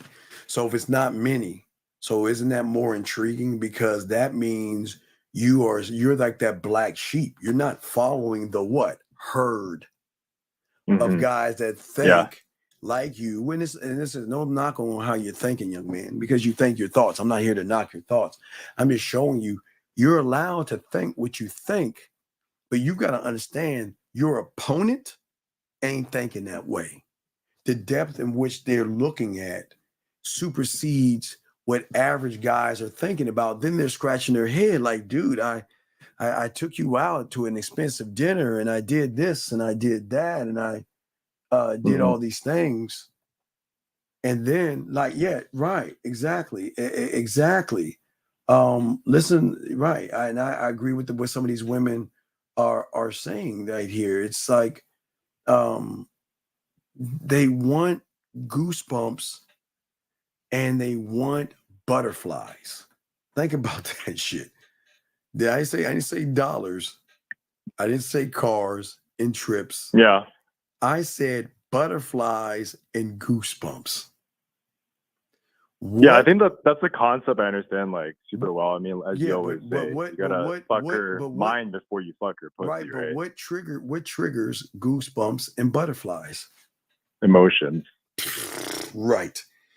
And that comes to the F word, not fucking, but yeah, fantasy. There you go. Exactly. And the same concept can be applied to everything. I mean, everything. Like even like I get that you're not supposed to judge yourself to other men. Like I'm gonna work on that. But I don't think other men can do what if I can master understanding women and providing the fantasy. That's 99% of men cannot do that. No. Understanding what I told you has nothing to do with the game. It's just first you have to understand. So now you have that understanding. Then we have to learn how to be the there you go. But how can one be the fantasy? Do you see what I'm saying? So now we got to look at how. I get you. Okay, so let's look at it. Okay. What tell me one sexual passion that you have. And I'll tell you one of mine. My sexual passion was always loving to make somebody come, learning how to do that without putting my fingers on them. It's always been a passion of mine to learn and keep working on that over and over again. I've got it locked down, but I still work on that. It's one of the passion of mine because I love doing that. Because I love working on my mouthpiece. I love working on my creative, sexual, adventurous mind. So that's part of the passion. So that's me. What about you? What can you say is a passion of yours that you can utilize that can tap into the fantasy. Remember, you can just say you don't have one, but if you have one, what do you think it is? What is yours? I like being spontaneous with women and having sex with them in different places. But that's on the surface though. That's a surface thing.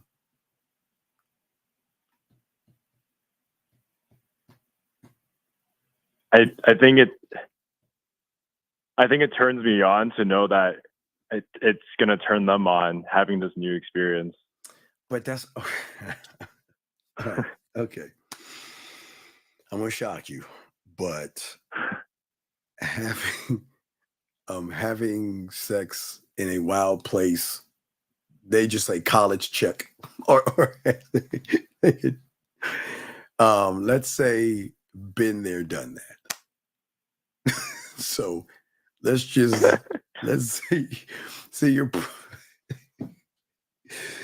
you think something like that is something new and exciting. No. Okay. No. It's okay. New So, exciting for the I women. got you. You think that's new and exciting. Now, let me give you something new and exciting. Okay. Now you gave me one. Now let me give you one that's new and exciting. Let me find it. For me, it'll be for my guys. It'll be October. I send her this in an email. I send her that Sexoween invite. Come meet the sexual ghost haunting my home. What do you think the difference is in my Sexoween invite versus your sleeping with her outdoors, something that she's already experienced? What do you think the difference is between the two?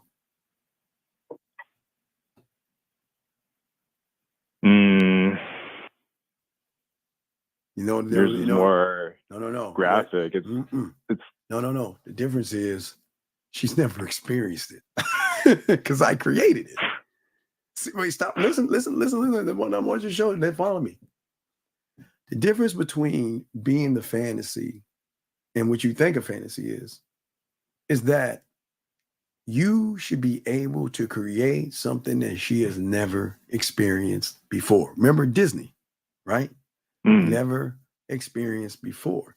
See what you're saying is something, again, they had probably experienced in high school or college. I mean, that is so so that's a like off the bucket list like yesterday. Do you see what I'm saying? You see what I'm saying? Right. Yeah. See what I'm saying? Like you took effort to make your house like a spooky Halloween theme, and then that's no one, like I don't know anyone who's done that. But wait, that's what you're saying. wait. But that's okay. That's the point. And that's the point where I'm saying I don't need zeros in my bank account because I am the what? The fantasy, the new experience. Yeah, exactly. So, I got you. Right. So what I'm saying, that's where the game comes in at. See, unfortunately, young man, you're doing generic things that you think are extraordinary things to a woman who's already experienced the generic thing, who pretends to act like it's extraordinary because they see the zeros in your bank account. Remember we told you early on that they can see the end game before they can see it. But with us, as we tell you out there, this is the dinner. You see what I'm saying? Yeah. She says it doesn't come with mosquitoes. Exactly. It doesn't come with mosquitoes. Mosquitoes are like a motherfucker. But what I'm saying is that that's where, again, that's why I'm kind of talking to you about creativity. What does that mean for you? I'm not creative enough. I'm just doing the generic things. Well, but I'm not creating any new experiences. I'm not being creative with that. Why? Because I don't know how. I haven't put my thought into it. Wait, no. Wait. Okay, you just said I don't know how, but you wanted to be a doctor, but you went to school, but you don't want to be a student of the game. So what? That doesn't make any sense. How do you know? How does one not want to be? Do you know guys great in bed? That's why they so fucking arrogant. You see why they don't buy him or take him out to dinner and do all the stuff you humans do and shit? Yeah. Why do you think I that do? is? Why do you think that is? Because they're fucking the girls so good that Where- they how can't about- is it a experience with any physical other or guy. is it So a the phys- guy pays is- for is the it a- dinner, and then she fucks the guy who's Right. Is it a physical or making mental? orgasm. Is it a physical or mental? Both. Right. More mental. Right. So what I'm saying to you in this, because this is a great conversation, is that one of the greatest, most recognizable thing a woman can recognize is something that she rarely recognizes. And it does say the F word. And what is that? The fantasy. Right. Do you know how many boring guys, cookie cutter guys? So, okay, think about this. And I'll show you why it's so hard to recognize. If you're the guy to make them come and the fantasies and all that other stuff, are you actually running behind pussy? No, you're attracting the pussy. Right? Which is rare, right? Yeah, right. See, so sexual confidence is the key. Well, yeah, because it's sexual qualities, sexual traits, sexual attitudes, sexual values, and sexual beliefs in oneself to say that I don't need to run behind you. I got enough here. But when I get done with you, you're going to be running behind me. Now, what kind of a dick, asshole, jerk, cocky, conceited, arrogant asshole is that person? Versus, wow, she's so beautiful. She's so pretty. Man, please like me. Please like me. What can I do? Those guys are pussies. Right. Do you see the difference? You think women run into that all the time? You think women run into that all the time? Think about it. Of course. I watched your interview with this guy from Playing with Fire from 2 years ago, and I was about to vomit because he's like a red pill guy, and he's exactly the type of guy you're talking about. Right, but I never changed. You see, I never changed what I said. I'm always the same thing, right? But what I'm saying is this is what she can recognize: imagination, simplicity. And watch this. What do you think she's going to do to a person that, okay, so if we look at them when they're young, no diddy, they're going through a lot of ups and downs because of their insecurity, because the world has done nothing but shit on them, right? So they're always worried about their looks. They're worried about their body. Do I have enough makeup on? Is it dressed to? Am I losing? Blah, blah, blah, blah, blah. They're objectified. Yeah. So what happens when you run into a motherfucker that rips all that shit away and says, I accept you for who you are? Do you understand the mind shift on that? Where for the first time, think about you see, right? Yeah, for the first time. Of course, She's saying, wait the fucking second. Watch this. They're a connection to the soul. Oh, yeah. I'm getting there, but I'm just slowly connecting this. I'm just saying that. What happens when she recognizes someone that says, I don't accept you for who you are. I want to accept you for what you don't know who you are. Think about that for a second. Meaning that the levels that in which I know myself, I understand where you're at right now. I understand you. And I understand you got to put on the front and the facade and you got to do all these things and all this other stuff because everybody's judging you. But what happens when you run into a non-judgmental motherfucker that doesn't give a fuck who you are and how much money you make? Do you know do you know how deep and simplistic that is? And how she would want to be connected to someone like that? Because it's not about money, it's not successes or anything like that. Think about the mind shift that she's having. Because think about this, all her life, what's she been doing? Trying to cover up all of her blemishes and everything, because that's what they do. It's not a bad thing. It's just women trying to please others. Yeah, trying to please others. That's what they're trying to do. But what happens when you run into somebody says, "Man, you don't have to be that way around me. I don't want that you." Yeah, they let their guard down. It's just I want the I get you. There's two yous that you understand in women. There's the outside one and there's the behind closed doors. Okay, so the outside one, it has to fake this thing. I have to be this way because where's the red pill? Everybody's judging her. You know, she's a whore. She's got a high leg count. She's this. She's that. Okay, so when she goes home, in the comfort of her own home, that's the only time in her life she can actually be herself because there's nobody else. There's no one out there judging her. That means that's remember thinking the comfort of her home, right? So what happens if I can give her that same kind of comfort outside of her home? Then she's gonna fall in love. Oh, and lust and everything in between. And wait, does that have a dollar sign to it? Is there a cost to it? Absolutely not. No dollar signs. No yachts. Is it yachts, pate, fine wines, expensive dinners? Do you need any of that? No, it has nothing to do with that. Right. And that's so why, it's nothing about, yeah, I get you. I completely get what you're saying. right.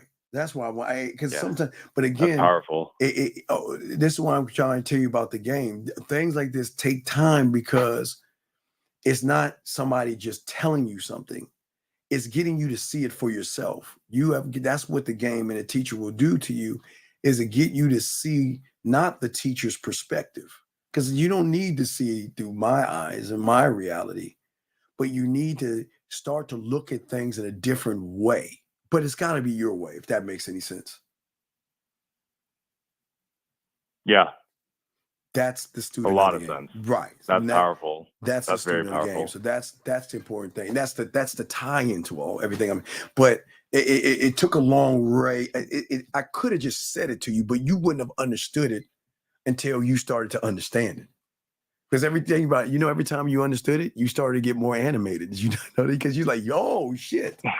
Oh, right. You see what I'm saying? Everything's linking together for sure. Yeah. Like, I hear bits and pieces all the time from you, but this is like the whole picture. Well, no. Watch this. You're right. I'm gonna really fuck you up on this one. What if I told you that what we just talked about is a sand pebble on the tip of a needle? And it's exciting. Well, it could be exciting. That's what I'm saying. It could be. All this can be exciting for you. It's just up to you, man. See, every man believes that opportunity lies within everything that you guys see as difficult. See, a man doesn't look at the world as difficult or women as difficult and things like that. We look at it as, man, let's get it. Let's go. It's exciting. I don't know. It just makes me smile because there's no thrill like the thrill of the hunt. And then there's no thrill realizing that. Think about what I said. You know, what is the thrill? The thrill is, okay, I know something she doesn't know, right? Because everything I'm telling you, they don't know that. All they know is that their safe place is when they close that door and lock it. That's their sanctuary, right? They don't know that. All they know is they think when they go outside that door, they've got to portray this role, which they're allowed to portray. But they haven't met our kind yet. Because remember, they've met your kind, but they ain't meet our kind. You see what I'm saying? Yeah, I get you. And that's the thrill, because guess what? When you're on the other side of the street, that's what you know. You already know. No, it's over before it actually starts. The only difference is, and this is the best thing, we allow her to make the first choice, but that's the free will. Because remember, I know something she doesn't know. And none of the women, they don't know, because they never met a man on this depth. That's why, if you look at the Real Game No Theory guys, that's the depth that we have. We all know this. But that's why we call it the unrecognizable version of herself.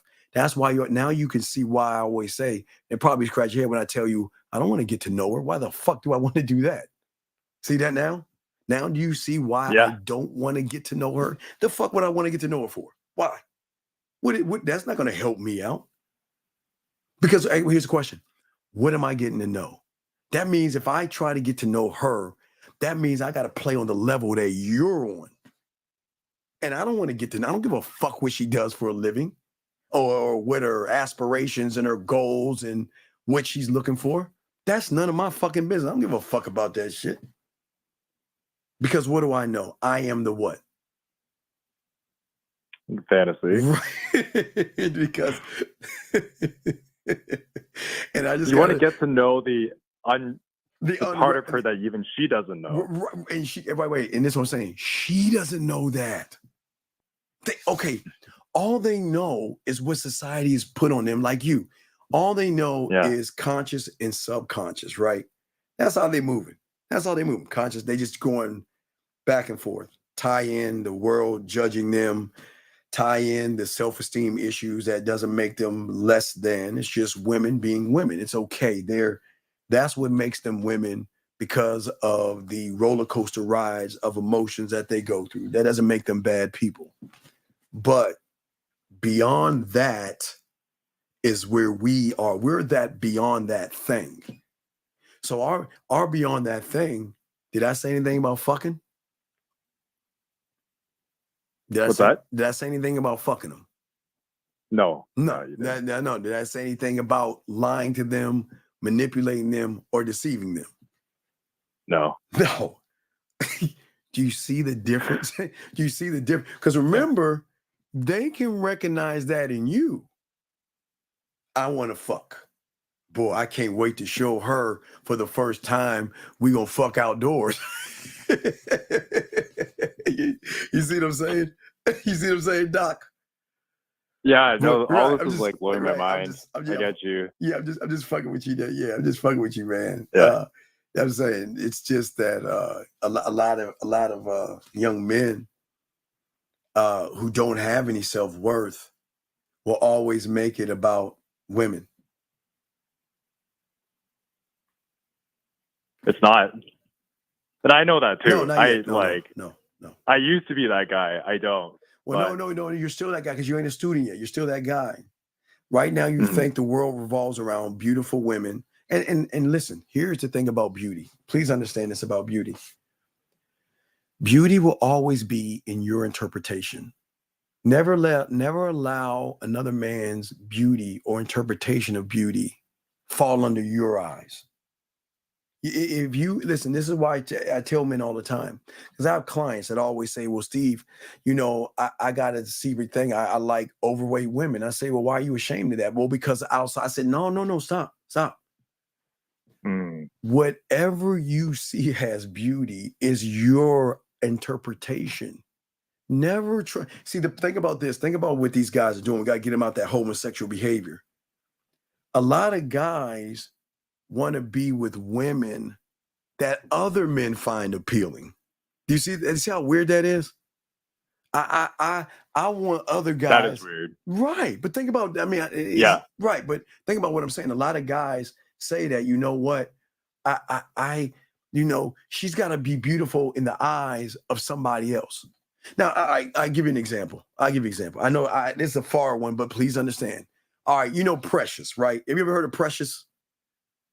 No. Or Lord of the Rings. Oh no, not that Precious. All right, okay. You heard of the rapper Lizzo, right? Okay, she's a lady. Okay, yeah, she's a lady. Big over. Okay, so yeah. No. Listen, hear me out. Watch. I have no right to laugh at another man who finds Lizzo sexy. Because that's his interpretation of beauty. Do you see what I'm saying? Yeah, I got you. And no man should hide if he finds Lizzo attractive. He likes what he likes, right? But if you're doing it for other men, then you're seeking man validation. You're saying that, you know what, I've got to impress everybody versus like what I like and want what I want. You see what I'm saying? The difference in that thing right there. You see what I'm saying? Yeah. And hold on, time out, ladies, stop. All the ladies out here laughing. I'm just giving the middle finger. I'm giving the pinky. Ladies, be quiet. But do you see what I'm saying? Every my precious, right? Not that precious. No, he doesn't know. But no, I'm just saying that. I'm saying that, young man, is that you never go out to impress other people. And you should always accept. And that's why you were saying 7, 8s, and 9s, because you were trying to force me to interpret what a 7, 8, and 9 is to you. versus you just going after what you want. Does that make sense? Yeah. Okay. So Yeah, I'm gonna continue with the show, but I hope I was able to answer your question and everything like that. And but the Brad Pitt is still another problem that you have, and still have layers of problems and stuff like that. You know what I mean? It's just at the end of the day, until you start to have the self-worth, a woman is going to see you on the same level as her. They can recognize self-worth because that's what they recognize in a man. See, the difference between a man and everybody else is it just comes down to self-love and self-worth. Because my self-worth is not tied into zeros or bank accounts. It's not tied into my height, the color of my skin, or the age that I am. Because no matter if you're 13, 63, 73, you should always feel that you are the baddest thing walking on this planet. And if you don't feel that way about yourself, how are they going to feel that way about you? Right. Makes sense. That's something I'm going to have to work on. Oh yeah, definitely. absolutely. I mean, like even right now, like I'm kind of like thinking all this stuff. I mean, like I know I have to work on creating, like being able to create the fantasy for the woman. I have to work on do it on your creating level of depth to thinking. myself. You can't do it on your level of thinking because you think creative is, well, let's go outside. Yeah. Oh, hey, Yeah. I'm gonna show you something new, and she's gonna be like, wait a second, I've already done that. Yeah, this is like fucking like 11th grade, 12th grade, first year in college. Say, oh my god, oh wow. Whoa, this is new. I never ever did this before. Yeah. But Sexoween, right? Sexoween. Yeah. You think she can scratch your head on that one, right? The fuck is Right. that? What the fuck is this? What is that? Right? This might be a conversation for another time, but if I can get really philosophical, right? Even doing that is like knowing my self-worth as a man is tied to what I'm able to do, like creating a Sexoween party. That's doing something. Right. Watch but this. I need to learn to just be content with Watch what this. I am right now. Okay. So you're outside, kind of outside. So, and I'm internal, right? So what I'm saying is that you can be as philosophical as you want, but remember the opponent. These women are not looking at, well, take base times height divided by pi, which has a square root, all this is a fine wine. It's a Chardonnay or whatever the fuck all it is. You listen, like the woman that is excited because this is like the first time I'm going outside and having sex with somebody. They can act the same thing, but they know behind that is that you're trying to impress them so you can. Now that starts with a different F. You get impressed because you want to. You can fuck. There you go. Exactly. So guess what? They can recognize the guys that want to fuck versus the men that say so fucking what. Two totally different things. See that? Yeah. So the game is going to teach you so fucking what. Because so fucking what is the draw in to make them say, man, I want to fuck with him because he's just there's nothing I can do to make him want me the way I want you to want me. It's like there's a difference between you wanting her. She's like, psst, but I want you to want me because when you want me, do you understand that matters more than you wanting her from the beginning? Because your one is only you just want to fuck. But when we want them, oh man, like again, when you think about it's the same thing. When you tell a woman she's beautiful from your standpoint versus I'm telling someone she's beautiful from my standpoint, which one you think has more impact?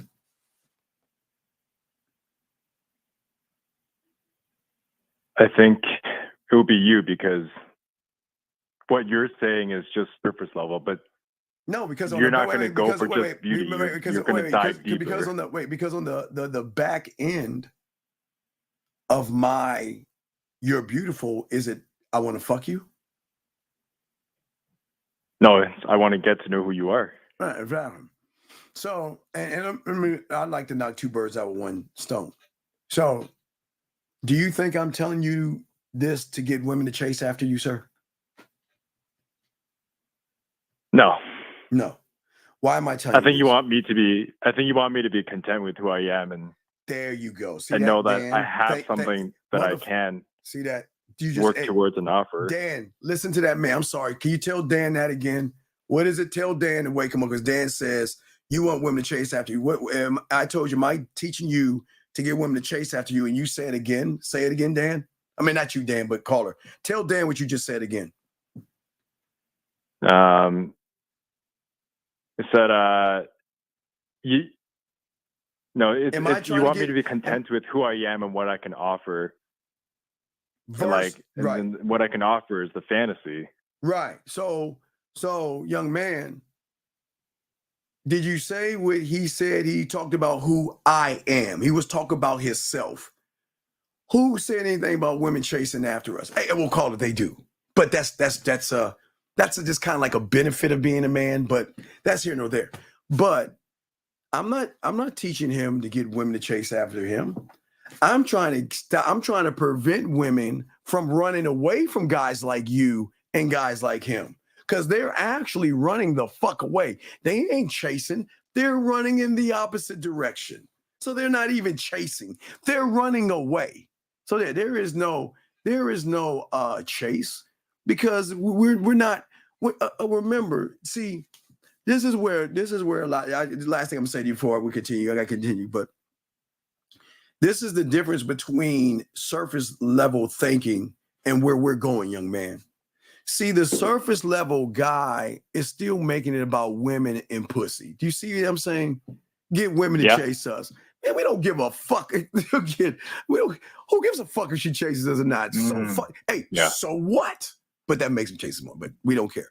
So, but he can't ever see a world that women do chase, that women want to talk to you. See, in his world is full of, Dan, I'm talking about, his world is full of, I got to run behind pussy, beg, barter, take them out and do circus tricks.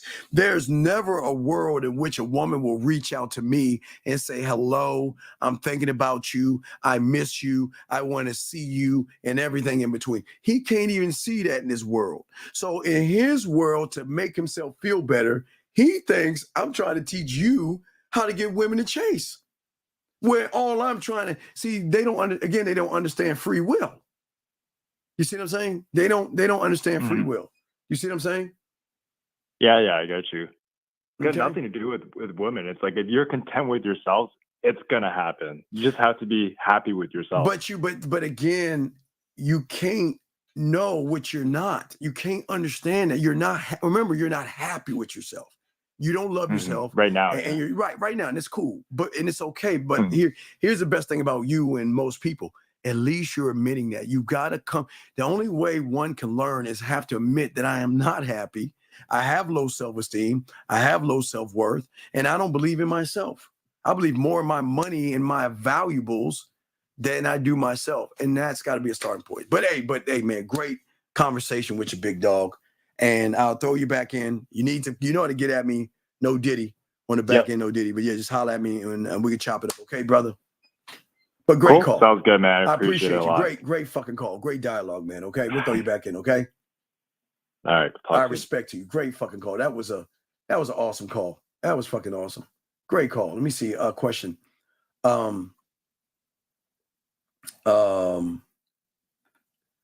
What can one do to get out of this guy's particular? Well, it just have to actually be a student of the game. It's levels. It's levels to this. It's levels to this. But we've got to, again, the value that most of you guys think women are looking for is not actually what women are looking for. Okay. women can, again, I fucking hate saying this shit. I hate making women seem better than you guys. I hate this shit. I hate it. I hate it. But I've got to be honest with you. I got to be honest with you. What you can't see, they can see. They can tell if you don't have any vision. They can tell if you cannot adapt, and they can tell if you don't have, if you're not authentic, if you don't have any authenticity. They can tell if you don't set high standards. And see, where the world messes you up is they make you think the high standard is in your finances. Hold on, let me grab his question. Area code 614. Hey, 614, what's your name, sir? And what's your question? 614 going once, 614 going twice. Jay. 614.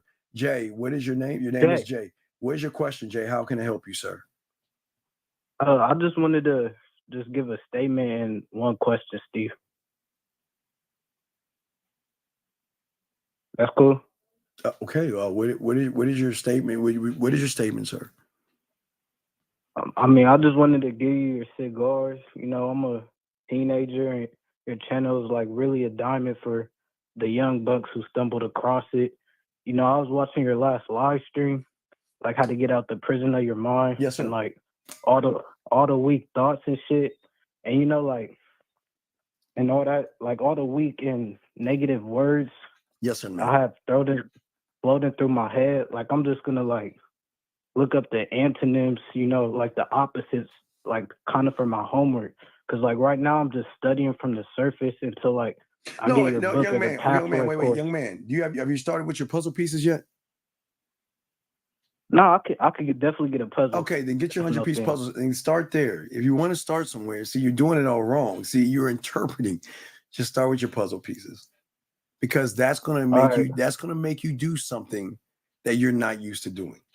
Remember, get the 100-piece puzzle set, throw the box away, and take your time and start putting that bitch together. Now, I'm gonna help you out real quick. Start with the border first. That will be what we call your square. All right. Work outside in. That'll be your second lesson. And I'll give you one more. Your third lesson is, for the first time, you are taking the training wheels off and you're going to start to think and communicate for yourself. Now, this is just the beginning, but it's a versus what you're about to do. I'd rather you just go Amazon and just 100. You don't need to get 200, 400, or 500. Just get 100 and just dump them bitches on the table, because it's going to be all crumpled up, which it should be, as your mind is, and rip up the box, because we're so busy allowing the box to tell us how to think versus we think for ourselves. So those three things will happen. You will create the border, you will work outside in, and you'll start to communicate to yourself. And that's just the beginning. So just think about that. So that's where you go, young man. Okay. That's where I say you go. Instead of trying to come up with words. But I know you have a statement. But what is the question that you have, buddy? What's going on? I mean, my main question was just, should I focus on I know the game isn't about women, but should I like focus on her respecting my beliefs and character? No. What, before you get that, you got to get in her. Get a her. Right? Come on, Steve. I can't get a woman. No. Again, you don't understand. You can't get a woman. You're getting got by a woman. Okay, wait, listen, young man. Here's what I'm saying, sir. Y'all understand women, dog. Just because you have somebody doesn't mean you actually have somebody, man. Just because I'm hearing you. Think about this, dog. This is how cold women are. They gonna make you think you win it, but you actually lose it. You ain't winning. So what I'm saying to you is that you think you're getting women. you ain't getting women yet. So please take that arrogance out of your system, because you ain't there to actually get a woman. Because to get a woman, that means she has to come to you through what? How do you get a woman? Tell me. How do you get a woman? So can I say something? Sure, So like, listen. How do you get it? What in the past, like I've tried to go deeper and like look beyond the surface level, like hear how she think and be like, so fucking what, I still like you and No, shit no, like no, that. because you don't know how you think. Remember, you're still learning you. So, and I appreciate your honesty in the beginning. The only way, listen, the only way a man can get a woman, and this is the only way, and this is part of the game, there's only one way: free will. And what does that mean? That means that woman has to come to you without deception, manipulation, and anything negative that you motherfuckers do to beg these women. That means no begging. Listen, no begging, no please like me, give me a shot, give me a chance. We are Pandering. not see, the thing about the student of the game, we have got to put ourselves in the most difficult position ever. And that means that we are not allowed to manipulate, beg, barter, please, or try to impress them to get them to like us, because that means we're what we call dirty Mac. And that means that we're trying to change her interpretation by doing something to trigger it, right? So what we got to do, students of the game, is we got to stand on who we are and let that count for everything. To say, this is who I am, this is what I expect, and allow her to want to fuck with us, not because of what we have, not because of our money, our body, our status, or how we can talk to them and beg them, but to accept us as we are, and that's it. That's the difference. So that's how you get a woman. You don't get a woman. You don't get a woman by asking her a bunch of questions and all that other stuff. You don't get them that way. You get them by them wanting to be with you because they want to actually be with you. No manipulation, no lies, no bullshit, no playing games. This is who I am. Accept me or not, I don't give a fuck. That's how you get a woman. Does that make any sense, sir? I mean, yeah, it makes sense, but like I don't got too much shit going for me right now. No, stop, sir, stop. You're doing it again. Listen to me. Did I say anything about your job? No, I'm talking about on the inside. Well, though. but okay, but I gave you the beginning of the process to work on the inside. Yeah, I just gave that to you, right? Right? I gave that to you. So we've got to stop this poor me motherfucking victim shit. You ain't gonna get. I'm telling you, when they can smell that I'm a victim, they ain't gonna fuck with you. There will be no free will then. You see what I'm saying? I appreciate you. Okay, hey, young man, anytime you have a question, just ask. I appreciate you. Okay, buddy? All right, stand up. All right, I appreciate you, man. Respect. I'll let you go, buddy. All right? All right, good call. All right, that was a great call. Anyway, guys, got a question. Gentlemen, put a Q if you got a question. We're talking about, for all you guys out here, to understand what the value is. The calls are great. Guys, y'all are doing an excellent job to gain understanding. Excellent job. Callers, y'all are kicking ass today. Y'all are kicking ass. A pluses for all you young men, because it's a stepping stone, because one has to actually, it's weird. It's really a hard mindset shift, gentlemen. It is a difficult mindset shift. It's very hard, very, very, very difficult, gentlemen. And that's why I want y'all to get your crayons out. We're going to talk about something. Okay, get your crayons out. I'm going to teach y'all something. You know, I always going to teach y'all something. Let me teach y'all something, guys. Get your crayons out. Let me teach y'all something. Let me show y'all something. Let me teach y'all something. Wait, before I teach you something, let me bring in this call real quick. 347, sir, what's your name and what's your question? How can I help you? 347 going once. 347. Hello, this is Gilbert. Do you hear me? Yes, sir. What is your name, sir, and how can I help you? What's up? Hi, my name is Gilbert. So I'm calling because I'm going to speak to this lady that I'm at work, that she's Hispanic. Her name is Leila. And I'm trying to get to know her so I can go to a party that she has, or Wait. Wait, you're trying to get to know her so you can go to a party? It's like, for example, the 4th of July. Wait a second, wait. Is it your party or her party? Her party. Wait, did she invite you to the party? Not yet, because I'm going to start talking to her. Wait. Do you know her at all? No, I don't know her. Okay, sir, you understand you're a stranger, right? Yes, she don't know me yet that well. Okay, so when is the party? No, I don't know. I don't know if she has a party. I want to get to know her so she can get to know me and trust me. And then if she has a party coming up, no, sir, then she can. Sir, you're doing it. You're doing it the human way. You don't know yourself. You can't get to know somebody if you don't know yourself first. So you're doing it all wrong. Until you get to know yourself first is when you actually get to know the woman. You're too busy making everything about women. Why don't you just take her out on a date? Why don't you just ask her out? Why can't you do that? I don't really want to have that, because it's a job lady, so I don't want to tell her like, let's go out. I just want to get to know. Okay, stop. Okay, brother. I want to be a space cadet. Okay, so do I get to be one just because I want to be one, or do I have to learn how to be one?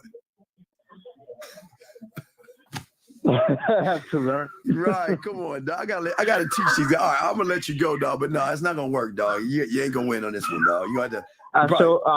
I enjoyed the review that you did from the Pineapple Show. Yes. I'm the Gilberto guy that you guys talking about. I enjoy what you guys say about that, though it's not true, but I have fun. Wait, what's not true? What are you talking about? What's not true? What are you talking about? Huh? What do you mean? What's not true? What are you talking about? No, the Pineapple Show. About you guys were joking about the white van and stuff like that. The white van? The white who? What are you talking about? In the Pineapple Show. Yeah, but what were we talking about? I don't remember. We were talking about a lot of things. What are you talking about? Saying that you see like when you look at me and you guys say that you guys see that you see like a rope and oh, you're the weirdo guy. Yeah. You're that guy. Yeah, you look like the guy. Hey, hi, I lost my puppy. Can you come? Can you come in my van? Hey, lots of candy, lots of chocolate. Come on in my van, but hurry up and don't tell your parents. I mean, that was you, dog. Come on, man. Yeah, I have fun. I have fun on that. Hey, stop acting like the guy. Hey, well, think about what did you say? Well, there's a girl. Okay, wait, listen, hold on. Let me show everybody. Wait, let me show you. Okay, you said it. Hello, my name is Roberto, and there's this girl that I don't know that I want to go and party with, and I don't know her. Right? Now, let me show you what the woman saw. It wasn't me, because I'm not trying to sleep with you. They heard what you said. They were like, let me smell your panties. Yes. I've got chloroform.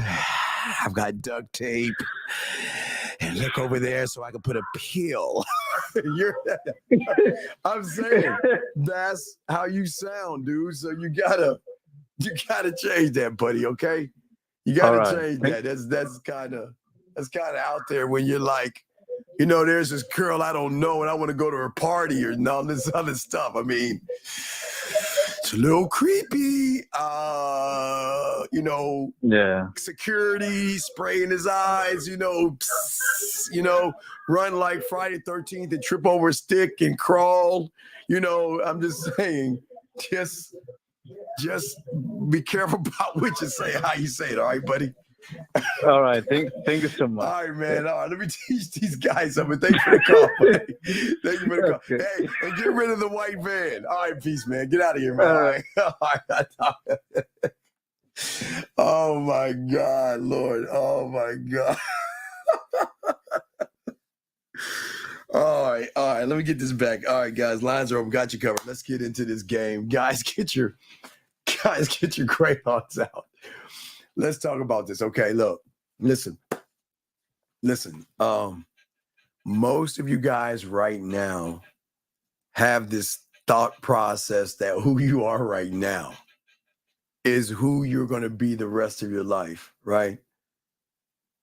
So the moment you became aware of who you are and thought for yourself and all this other stuff, this is why we have to begin to change our thinking.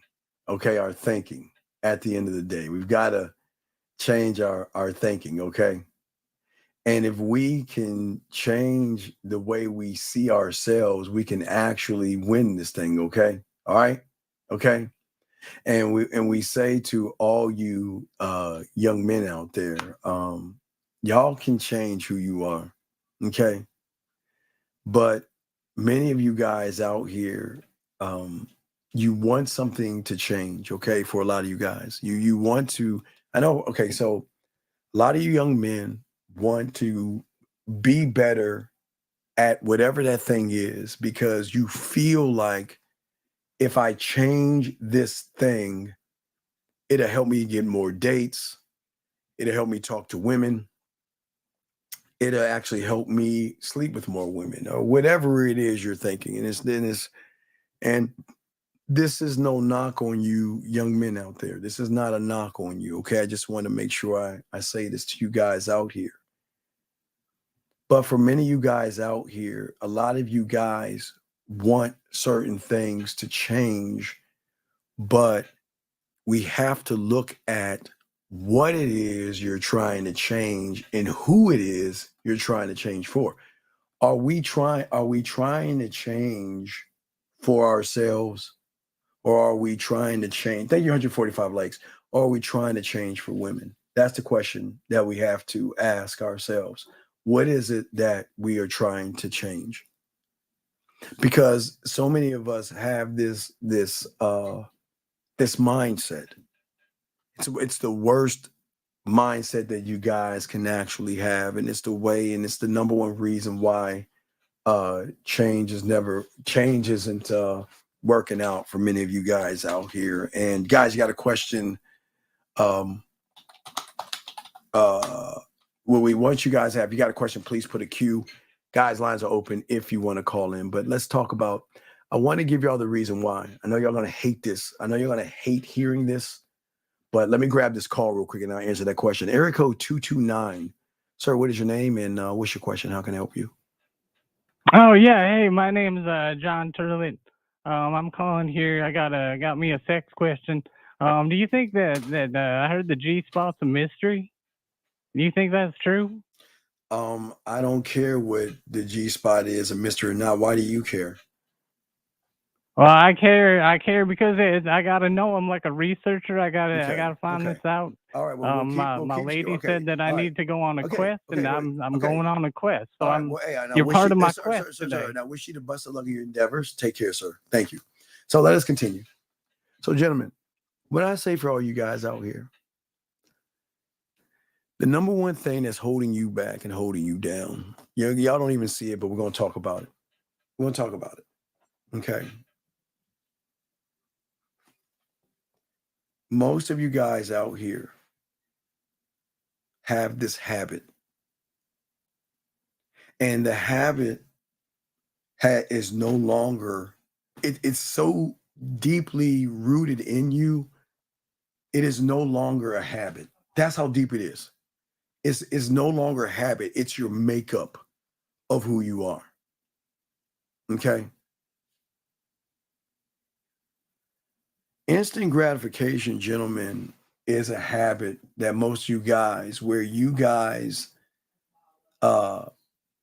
forego short term for long, you forego long term for short term. A lot of you guys find reasons and excuses not to do something because the pain it creates at the moment, even though that the action that you have to take is necessary to evolve. I'll give you an example. All right, huh? A lot of you guys out here, all you guys trying to understand and learn is that most of you guys, you avoid pain by any means necessary. You in the pain, and what I mean, not physical pain, gentlemen. I want y'all to please write these things down, okay? Okay. All right, I want y'all to do that, okay? Write this down, okay? For many of you guys out here, for a lot of you guys out here, the pain is, man, it fucking sucks when she says no to me. It fucking sucks when she tells me she has a boyfriend. It sucks when she's not interested in me. It sucks when I do all these things and fuck, man, I still lose. And it's that pain that we're talking about. And because we get so much of that, right? We want to avoid it. We want to avoid that thing, because even though a lot of you want, and again, that want, I know y'all want pussy. It's cool. I never will knock any of you guys for that, but we have to look at not only the procrastination that you have, but the self-sabotage that you do for yourselves. Because for so many guys, I know that a lot of you guys, you want something so badly for so long, but you fail miserably. And I know you fucking, I know y'all hate that shit. Oh man, it fucking sucks. It sucks. But even what you guys look as failure, men learn lessons from. There is no pain in the lesson, but there is pain in failure. There is no pain in learning a lesson, because is the lesson the fact that she doesn't like you? Is the lesson the fact that she turned you down? No, that's not the lesson when you have game. The lesson is looking at, what did I say and what did I do? The lesson, why there is no pain, is that as long as I'm doing what I believe in, because it's about believing in self. So please understand, when a lot of you guys out there who actually don't believe in yourselves, what happens to a lot of you gentlemen out there is that you don't look at, okay, gentlemen, please get your crayons out, because I'm the only one teaches this. Please. I got to find the photo, but I need you to stop doing this. This is so important. We have to stop looking at the end result.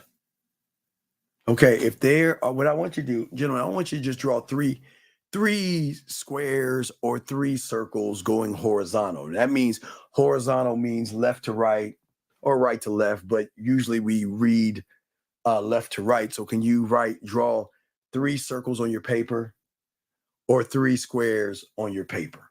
Please do that. Three circles or three squares on your paper, okay? Because I'm going to show you what instant gratification does.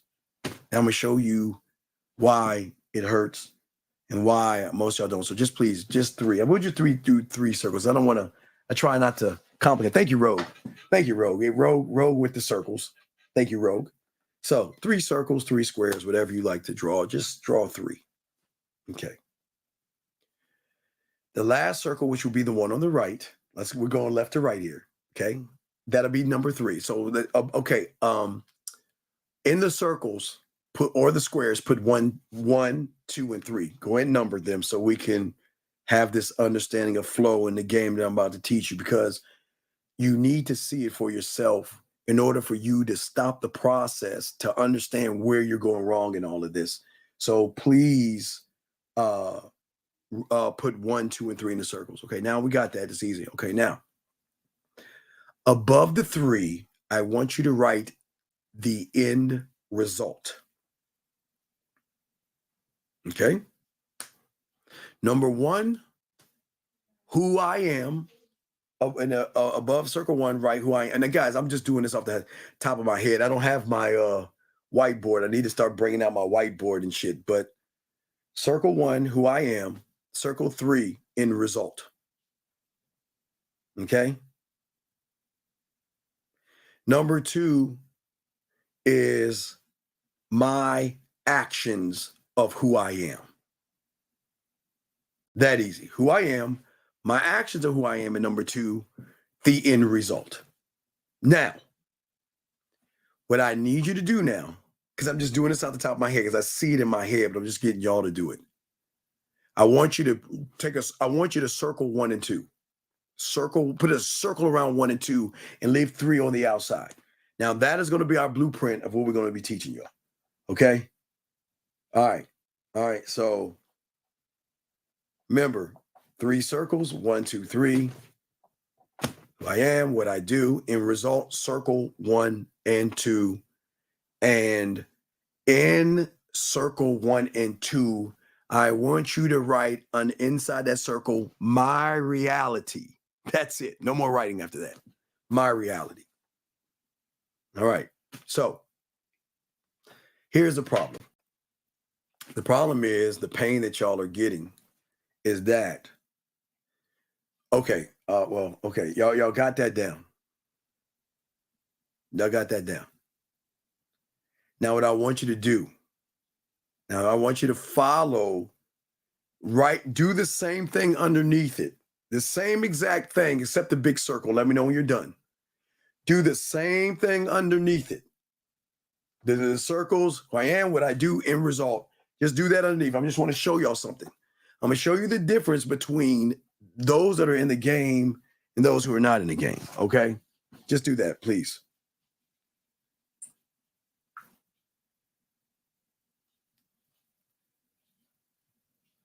Okay, cool. All right. So I need y'all to, this is everything, Dan. This is game. It works at everything. So in the bottom 3 that you have, what I want you to circle is 2 and 3. 2 and 3. And in there, I want you to write my reality. Okay? We already went over this. Y'all got it down. I don't need to draw it out for you. I made it simple. This is a very simple exercise that we're going to do today because I want to teach you. I always want to teach y'all, leave y'all with something where y'all can soak up this motherfucking game. Now, what we're going to look at is the bottom right now. And the problem is that this is your life right there. You are the bottom at the bottom. You are the 2 and the 3. Because you feel like what you do and the end result equal who you are. You believe that what you do and the end result are going to equal who you are, thus the pain. Remember that we talked about the pain. Remember we talked about avoiding the pain because it just doesn't work out. Every time I do this, every time I say this to her, every time I text her, every time I call her, or every time I reach out to her, the end result is not what I like. So back then it hits back to who I am. You assume that you are the equivalent total of what you do in the end result. You think that's who you are. And because you have made up and created that world in your mind, that becomes your reality. And this is why you run away from the pain, because in your mind, you're saying, well, the pain of getting turned down, rejected, not winning is just beating me down so bad that, man, I'll never win with women, and women don't like guys like me, and she'll never be interested in me, and I'm always failing. I just can't win, or it will trigger procrastination. You know what? I see it right now. I ain't gonna talk to her right now. I'm gonna wait tomorrow, next week, next month. I'm going to wait for this weird thing called, watch this, guys, the perfect opportunity. I'm going to wait for this thing called the perfect opportunity. And you procrastinate, right? But also the pain does that as well. But also the pain of excuses come in because of actually the failed expectations. Because even in the 2 and the 3 that you look at on the bottom, that equals that 1 equals a failed expectation that you actually beat yourselves up and you actually really make excuses. And then listen, watch this. It comes back. So again, maybe I'm just too short. Maybe I'm just too ugly. Maybe I'm just too fat. Or maybe I don't have enough money. Maybe I'm not educated enough. Or you know what? I just don't have enough time to learn. I don't have enough experience. Maybe I'm not ready. I don't know where to begin. Everything is difficult. I just don't have luck, and I got to wait for the right time. And, I'm afraid of making mistakes. I fear, if I fail again, it's going to crush me. And maybe this is a risk and this can't be done and it just doesn't work. Or maybe I'm not creative enough. And now watch this. That is from what you do and looking at the end result that actually keeps you stuck in this limbo world. Okay, that's where the frustration and, gentlemen, everything starts to come in, if that makes sense. You see what I'm saying? And I hope that y'all guys are can able to understand where I'm coming from, to understand that this is no knock on you young men, but we've got to actually look at what is versus what ain't, what isn't. Y'all looking at the wrong thing. Okay. Most of you guys prevent yourselves because your interpretation or your validation is always going to be not in the 1, not in the 2, but it will always be in the 3. Validation. I need the woman to validate me. Okay. Okay. So what most people don't understand, especially in the game, is that it'll always be what you see and above you, which we'll talk about in a second, that first row that we talked about. Your success, gentlemen, in this game will never be a straight line moving from point A to point B. That's your thinking at the bottom right now. Okay. So your thinking is that as long as I move from number 1 to number 2, then I should get number 3. That's how the mind works. It just should be, if I do a 1 to a 2, I should get 3, which is a failed expectation that a lot of you guys have. Fast gratification. If I, 1, do the action, 2, buy her a drink, buy her a dinner, smile at her, she should be giving me my end result, or the pussy of the last. But what y'all don't understand, in reality, there are lines, waves, loops, and knots and everything. Okay.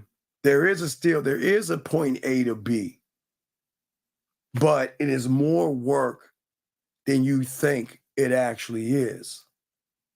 Because where you guys go wrong from the bottom half, gentlemen, is where we're trying to bring you up to the top half.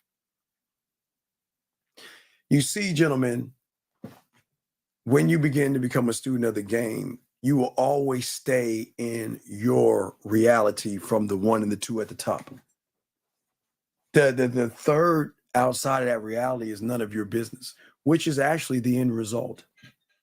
We are too busy feeling like we deserve pussy or deserve women, but we never want to look at actually the end result. And shout out, I didn't see my dog, man. My dog, Zag. Shout out to my boy, Zag. Tomorrow, my dog, Carrie K. Zag, and shout out to my boy. Don't forget, we're going to be doing a Tuesday show as well. But shout out to my dog, Zag, in the house, in the building. I never see him in there. I just saw him. Shout out to my dog, Zag, my boy.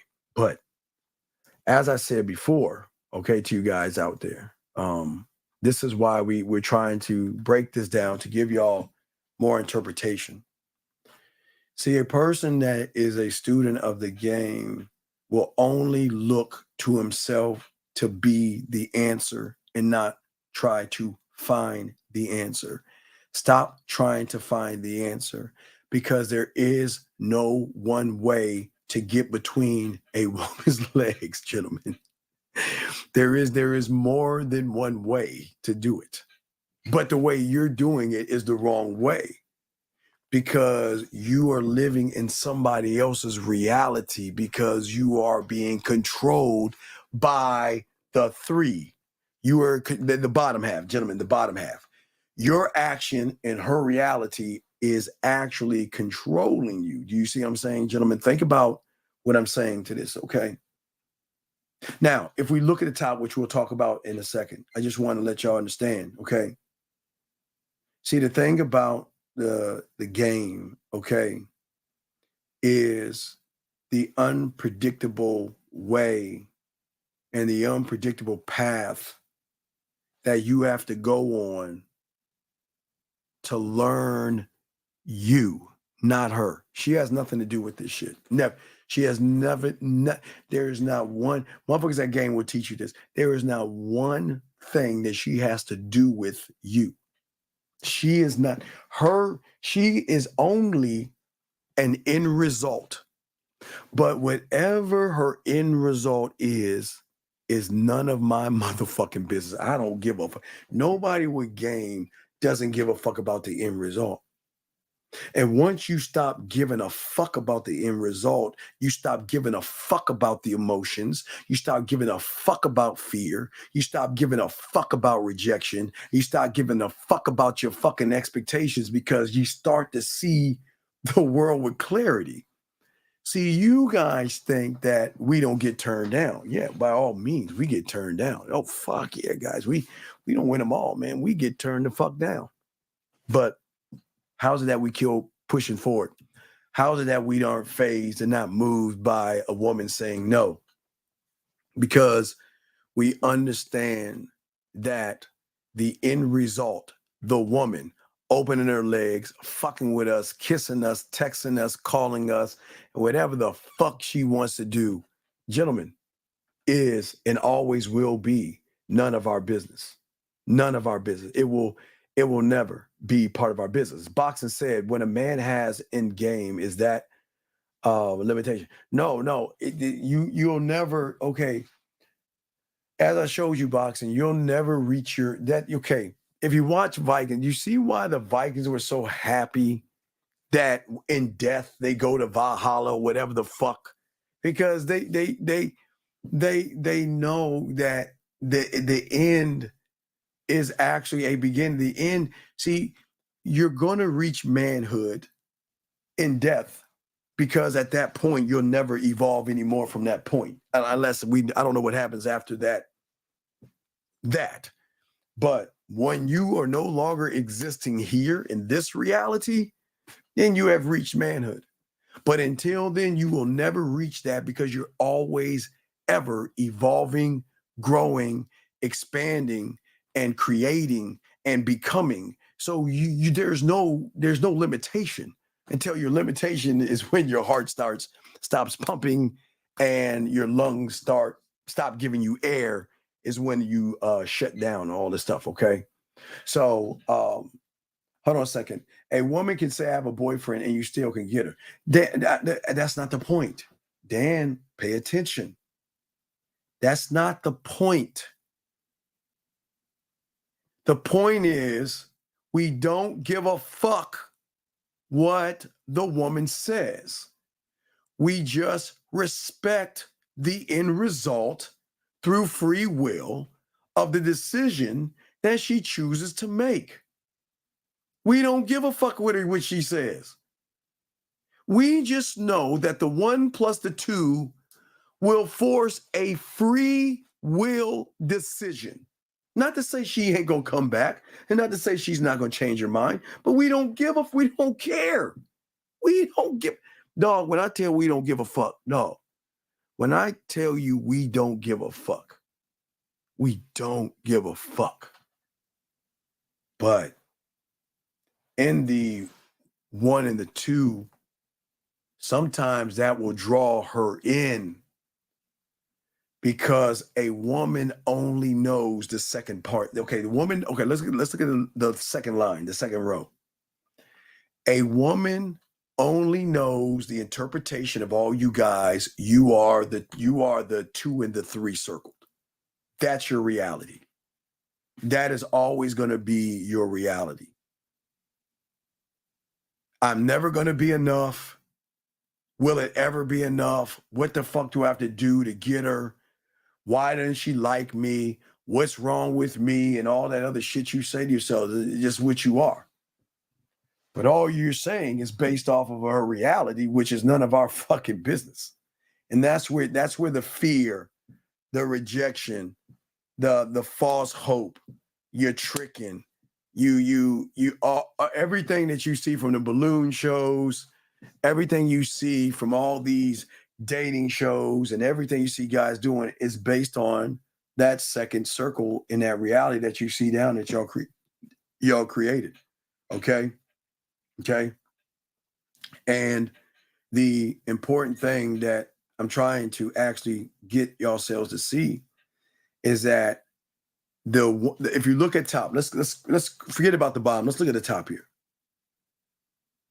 Okay.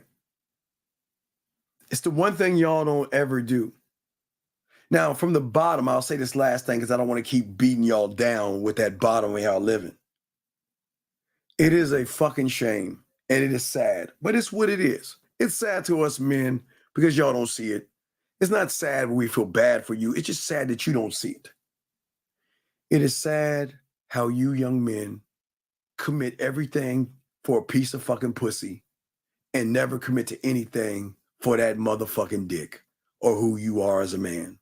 You do everything. You commit to doing everything possible for pussy. Everything possible. You have committed yourself to lifting weights, your clothes, your cars, and status for a piece of pussy, but never have committed to yourself. But you're going to say, but Steve, but wait a second. I have committed to myself. I've got a good job and I make money, Steve, and I live a nice job and I have a nice car and I have many degrees on my wall, Steve. I've committed to myself. Motherfucker, you committed to the books. You committed to school, which is good. Please understand, that's not knocking you. You've committed to school.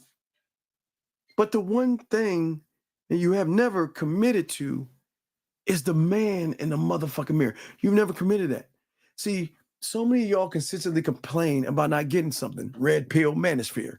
Boo-hoo. These women are this. Boo-hoo. These women are that. Man, I can never find the right women. So you know what? I'm gonna get a passport to fly to Venus. I'm gonna get a passport to fly to Mars. And I'm gonna get a green bitch, a yellow bitch, and a blue bitch, because I can't get anyone here. Boo-hoo. Boo-hoo. Boo-hoo. You complain about the women. You complain that you can't achieve the goal of getting pussy. That's part of it as well. And then you complain about all the obstacles. Well, she looks like she wants to date this, and she looks like she wants to be that. That's all y'all fucking do. And this is why your world is so fucking difficult. And this is why you don't do it. Because you create the pain. You create the problems. You create these things.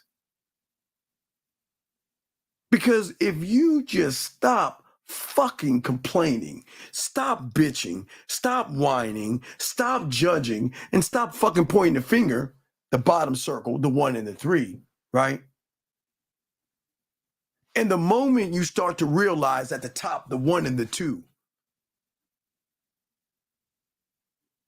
that a man never gets anything except, write this down. Hold on. I'm about to say it. Wait. Yeah, crown time. A man doesn't get what he wants, a man will always get 1,000% of what he is committed to, and the commitment will never be a piece of motherfucking pussy. The commitment is always gonna be to himself. If you are not fully committed to yourself, so that means, what did I keep telling you? When you make it about women, talk about women, remember I told you give them points? You're never going to be committed to yourself. So you're always going to live in the 2 and the 3, and that is going to be your reality, which is going to shoot back across to give you nothing but pain, procrastination, excuses, and everything under the sun that you are doing. But when you are committed, see the game, everybody that's gamed up, this is why the game will never be about women, because the commitment is to myself. A motherfucker that's committed to himself, gentlemen, we don't live in the hope business.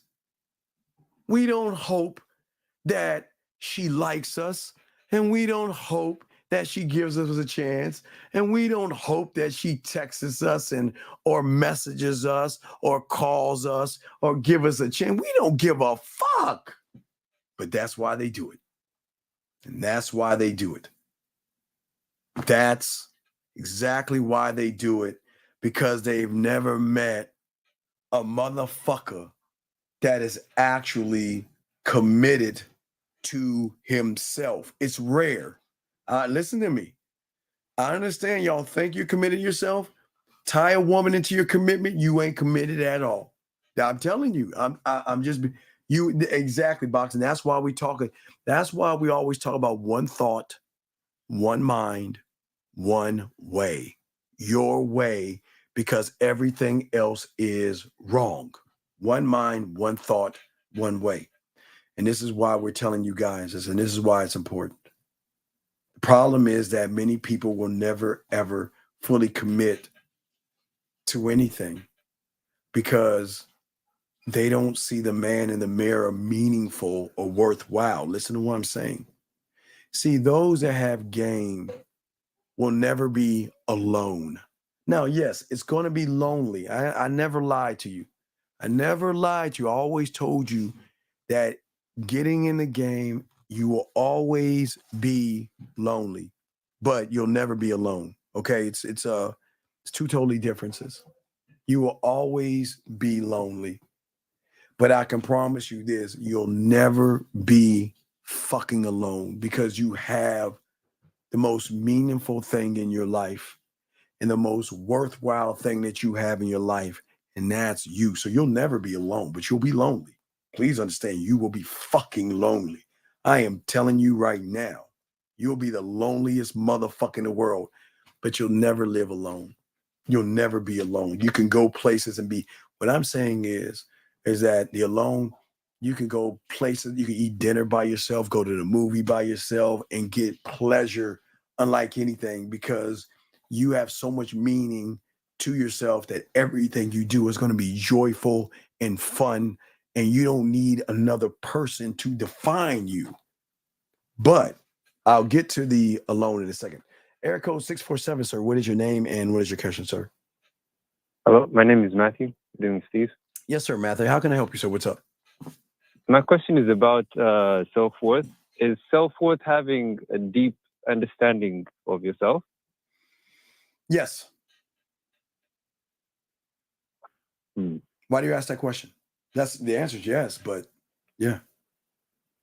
I ask it because, like you guys have been mentioning it a lot in your talk. Because that's what the game is all about. Self-worth. Yeah, and I realized that my self-worth isn't what I thought it was. No, and it's fine, because you're what I'm saying. So, see, the commitment I learned when I was young was not only from my father, who is a total asshole and a jerk, but very cocky with women. He was a ladies' man. That wasn't it. The thing with me, when I learned game, was I realized that my commitment had to go beyond what I was interested in. Now, listen, this is why I keep telling you, it's okay to be interested in women. I'm glad that you're interested in women. And I'm glad that you want some pussy. I think that's awesome. I'm glad you are interested in pussy. I'm glad you want to fuck women, sleep with women, and do all that shit. But you got to go beyond that interest versus staying in that world or that bubble. Because if you stay in what you're interested in, then you're in her reality and not your reality. It is okay to be right. It's okay to be interested in something. I think it's okay. Hey, listen, that doesn't make you a bad person to be interested in her ass, her titties, her hips, her lips. That's great. But the problem is when you stay in that fucking reality and then you base everything off that reality and do everything to get in that reality. I'm saying that when you learn the motherfucking game, that means I'm committed to one thing and what, listen, like you, I am see, my interest is not the pussy. My interest is more of mental orgasms to get to the core to conquer. So my interest is a little bit different with my thinking because I want to be an addiction and a habit. I want to be worse than fentanyl and heroin. So I'm going to a different source because I want it all. I told you I want to conquer. So I'm totally different in my thinking. So it's not even the pussy. I want the most important thing there is that's beyond pussy, and that's tapping into the emotion that drives the fucking behavior. So my world is a little bit different. So please understand. But I'm not saying yours isn't bad because it's okay to be interested in pussy at your mindset. I get it. That's where you're supposed to be. Now, once you start to soak up the game, I promise you your interest is going to swing in a way that you have, but you can't see that now. So don't mind that. But what I'm saying is that to be in the game and a student of the game, that means that I'm always blocking out other possible alternatives of anything while just focusing on my efforts and defining who I am to myself, because I'm the objective. My objective is to knock on the door of being her opportunity. But if I am only interested in pussy, the door I'm knocking on is being her option. I don't want to be a fucking option. I want to be the opportunity. Fucking option. Because options only get pats on the backs. You're my friend. Let's hang out. And I'm not really interested in you. And you're like a brother to me. And I don't even know what the fuck that is like. But go ahead, Calder. I didn't want to interrupt your question. But what's your question? I'm sorry, sir. What's up? No. That was the main question. It has been like rattling around my head, and I figured I'd call in and get your opinion, and you've cleared it up. So thank you. I want to go and for many of you guys, I want to go in a depth in which most people don't even talk about on the internet because they don't understand the depth of the game. Interest is not killing you. Interest is destroying you because that's all you're in. You're in her reality. Being in her reality is playing by her rules. Being in her reality is kissing her ass and waiting for her to drop a crumb. And that's what kills us. Oh yeah, because it beats you down to make you feel bad about yourself. Because you're saying, right, you're destroying like your self-worth and value and your meaning and you understanding you. Yeah, you go. So your light bulb. You start like tricking you. Okay. Yes, because because you don't understand. I'm doing what I think is right. I'm being a gentleman. But she isn't budging. Yeah, I'm asking her what I think is the right question. I'm asking her on a date. I'm trying to be a good guy, and yet, why is this fucking asshole just come in and she's all interested in him? What the fuck? But remember, an outcome can only trigger a desired outcome in a woman. But when you remember, when you want that pussy, that's what you're interested in. That's a desired outcome, which is going to get you the outcome you don't want, which means that's what's going to fucking fuck with you. Yeah, and I also wanted to ask about expectations and how bad they are. Yeah, well, okay, no. Expectations are fucking the thing that you need, but you don't put it in the woman. See, the expectation is okay as long as a woman is not involved in the expectation. But in your world, unfortunately, it is. And that's why they're... See, the expectation is this. If I talk to her, then she should fuck me. If I take you to dinner, she should fuck me. If I buy you a drink, you should go to my house and fuck me. And everything that you have as expectation always has got to end up with her fucking you. But me, on the other hand, my expectation is working on my mouthpiece. My expectation is evolving. Now I'm fucking, but see, that pussy's coming my way. But I don't give a fuck about that, because if it comes or if it doesn't, well, it's gonna come. Fuck with me. I know how to make it come, but you know what I mean. I mean, not come, but come. Right? If it, yeah. I'm just saying. The expectation will always be me. And that's what they hate, but they love, because that's what makes me the villain. That's what makes me an asshole. But that's also makes me the guy that when I say you look sexy, oh my God, it makes them fucking melt, because it has more power and impact, because I'm not saying it to fuck her. I'm saying it because it's actually the truth. I'm not just saying it to say it. You see what I'm saying? Yeah, and it has like more weight. It has more weight because it's heavy. Yeah, Because like Dre was saying in the clip I played, it's heavy.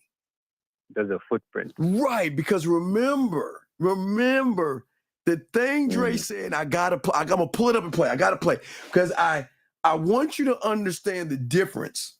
And guys, this is very important. This is the difference between the circles. This is the difference between the two circles you circled at the top and the two circles you circled at the bottom is the thing that Dre talked about, right? Now, I want to play a caller, right? Give me a second. Hold on, let me pull this motherfucker up, guys. I got you, but I want you to, because you asked an awesome question. Let me pull that bitch up. And I want you to see this, because this is the thing that most guys do not understand. If they're, okay, I watch SpongeBob. Okay, I told you I'm a big ass kid. I watch sci-fi and all that shit. So there's this thing called Krabby Patty formula. So it's like the secret, the one that it's the one Patrick. It's the one Patrick is always trying to take. So this right here, this is the weight of the Krabby Patty formula. This is the thing that will set this. This is the thing of all things that separate men from males. It's the one thing that separates men from males, okay? All right? The one thing, okay? So let me pull it up, and I'm going to play it. I'm going to play it, and I'll have to pause it when he says it. All right, here we go. Now I'm going to play it, and I'll pause it. Here we go. Watch. Listen. See, I've never had an issue with a woman submitting to me. Never. Black woman, Mexican woman, whatever race she is, I never had an issue for a woman submitting to me. And I didn't always have a lot of money. When I first... But what it is the money that attracts, money has always attracted certain kind of women, right? But I wanted my manhood to attract the right kind of woman. Okay, wait, that's part of it. Now, wait. Now listen, wait, what did he say, right? I wanted my manhood to attract the right kind of woman. Because remember, we always teach you, we don't give our dick out to every woman that wants to fuck us. You see what I'm saying? And that's one part. Now remember, most guys at the bottom of those circles will fuck anything that opens their legs, because they will accept anything. But when you're a man, you don't just fuck anybody. Hey, what do you call it? You don't talk to just anybody. You don't text just about anybody.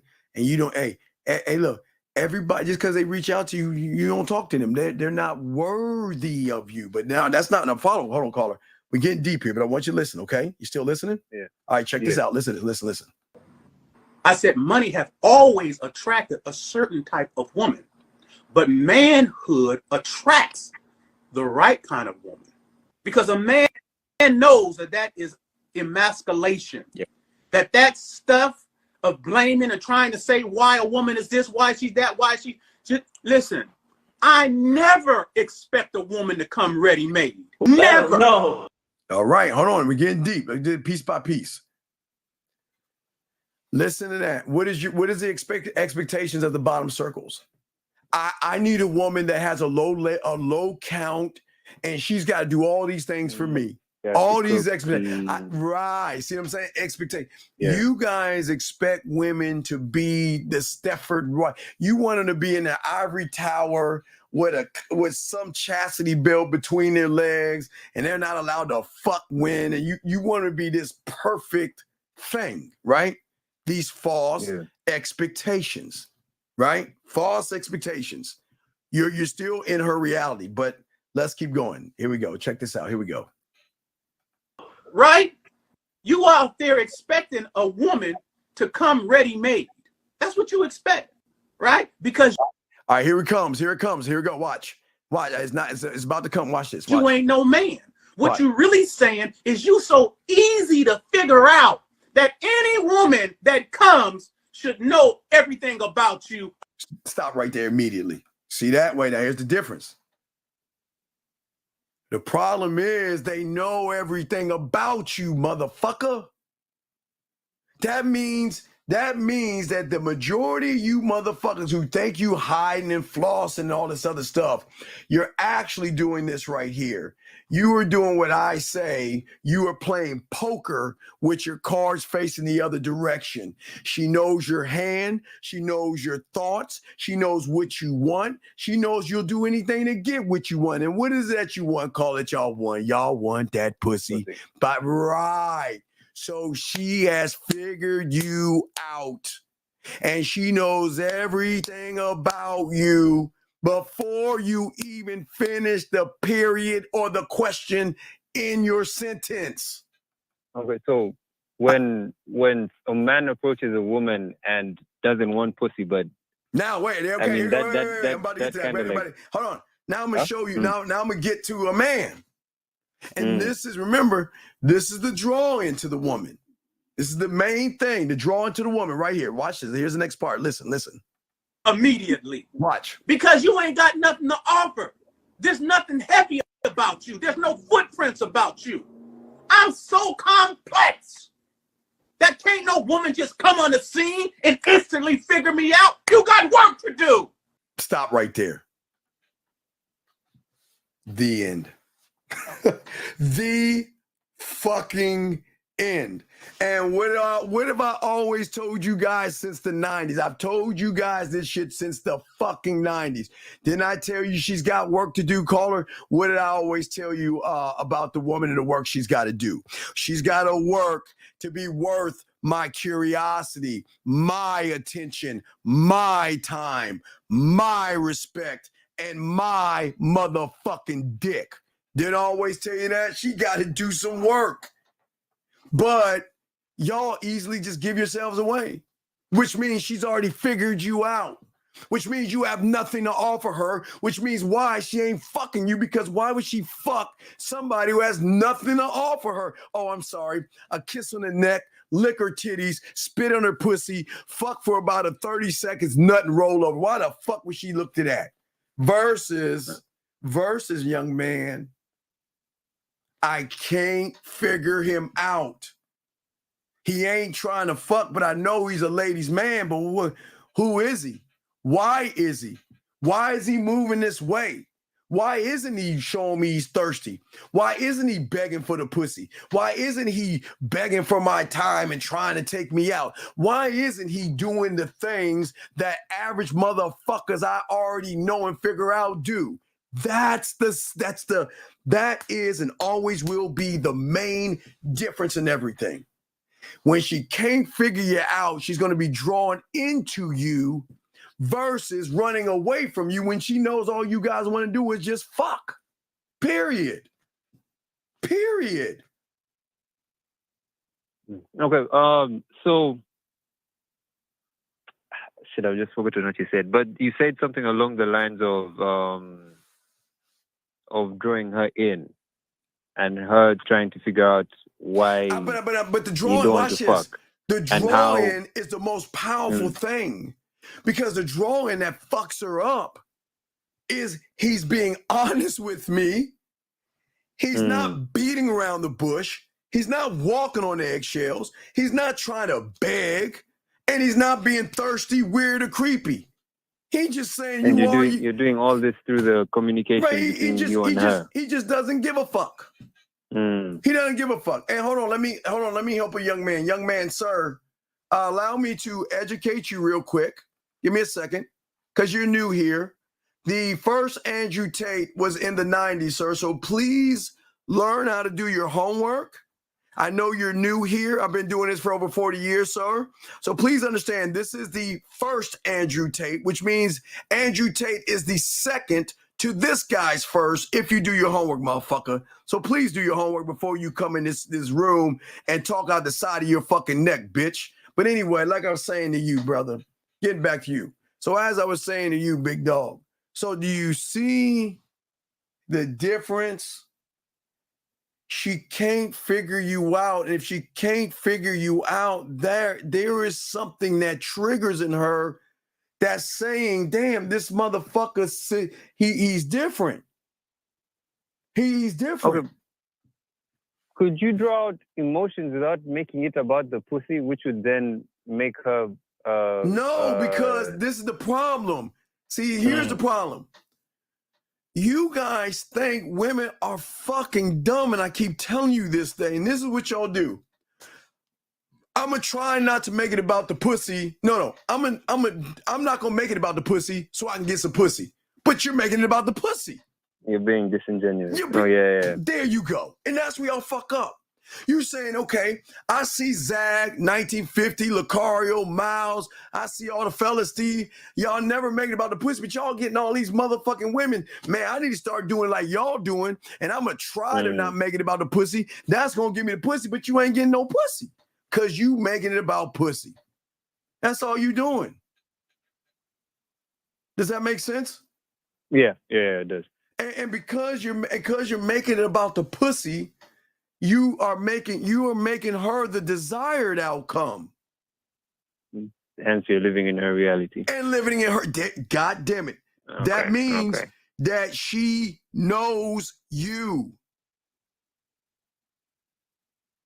A woman will never know me. You want to know why? A woman will never know a real man. Why? Because we're constantly evolving. We're not standing still. We're not the same. You're the same guy in 2016, 2017, 2013, 2009. You're the same motherfucking guy. You have never changed. You're the same guy. And that's not a bad thing. That's what you are. But then you, the same person, goes up to an opponent, a woman that can recognize a fake, a fraud, and a phony, and you pretend to be something different. You pretend to be a man. You pretend to act like you don't care and all this other stuff. But behind all this stuff is somebody that is just trying to fuck a woman. Yeah. And that goes into what I was saying about you don't have a commitment to yourself. The game would never change. The game has always been like this before the internet. Because you remember, Cole, that was before the internet. Dog, this shit don't change. What changes is that you get tapped into more women, more pussy. That's the only difference. More women. That's connected. That's the only difference. Other than that, the game don't motherfucking change. Yeah. Okay, so I got to continue the show, but you have any other questions? Thank you. No. That's it. Thank you so much, Steve. Have a good show. All right, thank you, sir. I appreciate that. Great fucking question, sir. Great call. Thank you, sir. That's fucking awesome. Appreciate that. That was awesome. Steve, how do I not get upset with myself about not making more money? Well, sir. Listen, it is not hard, sir.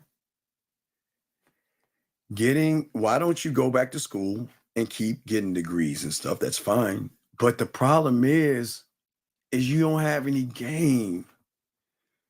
Young man, look, I remember when I used to, I applied when I was working Toyota. I applied for a mailroom manager job and shit. And I didn't have a solid resume or nice clothes. I wore what I could, presentable, with a tie and slacks and a shirt. I didn't have any fancy suits and shit like that. And everybody around me, they looked really good, but I didn't give a fuck. They had suits and looked like they had the part, right? But I didn't give a fuck about that shit. I knew that the job was mine because I knew that when I got in that motherfucking interview, because of my motherfucking mouthpiece and shit, that I could get the job. But hold on one second here. We got to take this call. 614, what's your name, sir, and what's your question? 614 going Hello. once. Yes, what is your name, sir, and what's your question? My name is June, and my question is, first off, I want to say much respect to you and much respect. I love the show. Wait a second. Time out. Hey, then you would never love me because I'm a basic. I have no style. I'm a basic guy. I wear, no, I'm being honest with you. I have polos. I'm a basic guy. I would see. Hey, look. Beautiful princess said she loves a man with style. So I was just telling her I can never get her because I don't have style. I'm basic. I'm a basic motherfucker. But go ahead, brother. I'm listening to you. Yes. But I can give you those cookies though. I'm just fucking with you. Go ahead. Listen. My question is in regards to the previous call. You said that men pretend to not care about the pussy. Could you elaborate on that?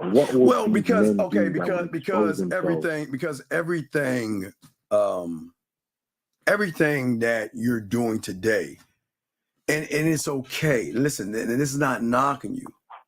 It is okay to be interested in women, in pussy, in asses, in titties, in hips, and thighs, and lips, and everything you like on a woman. I think that is great that you are interested in that. But the interest has to stop right there. It has to stop right there.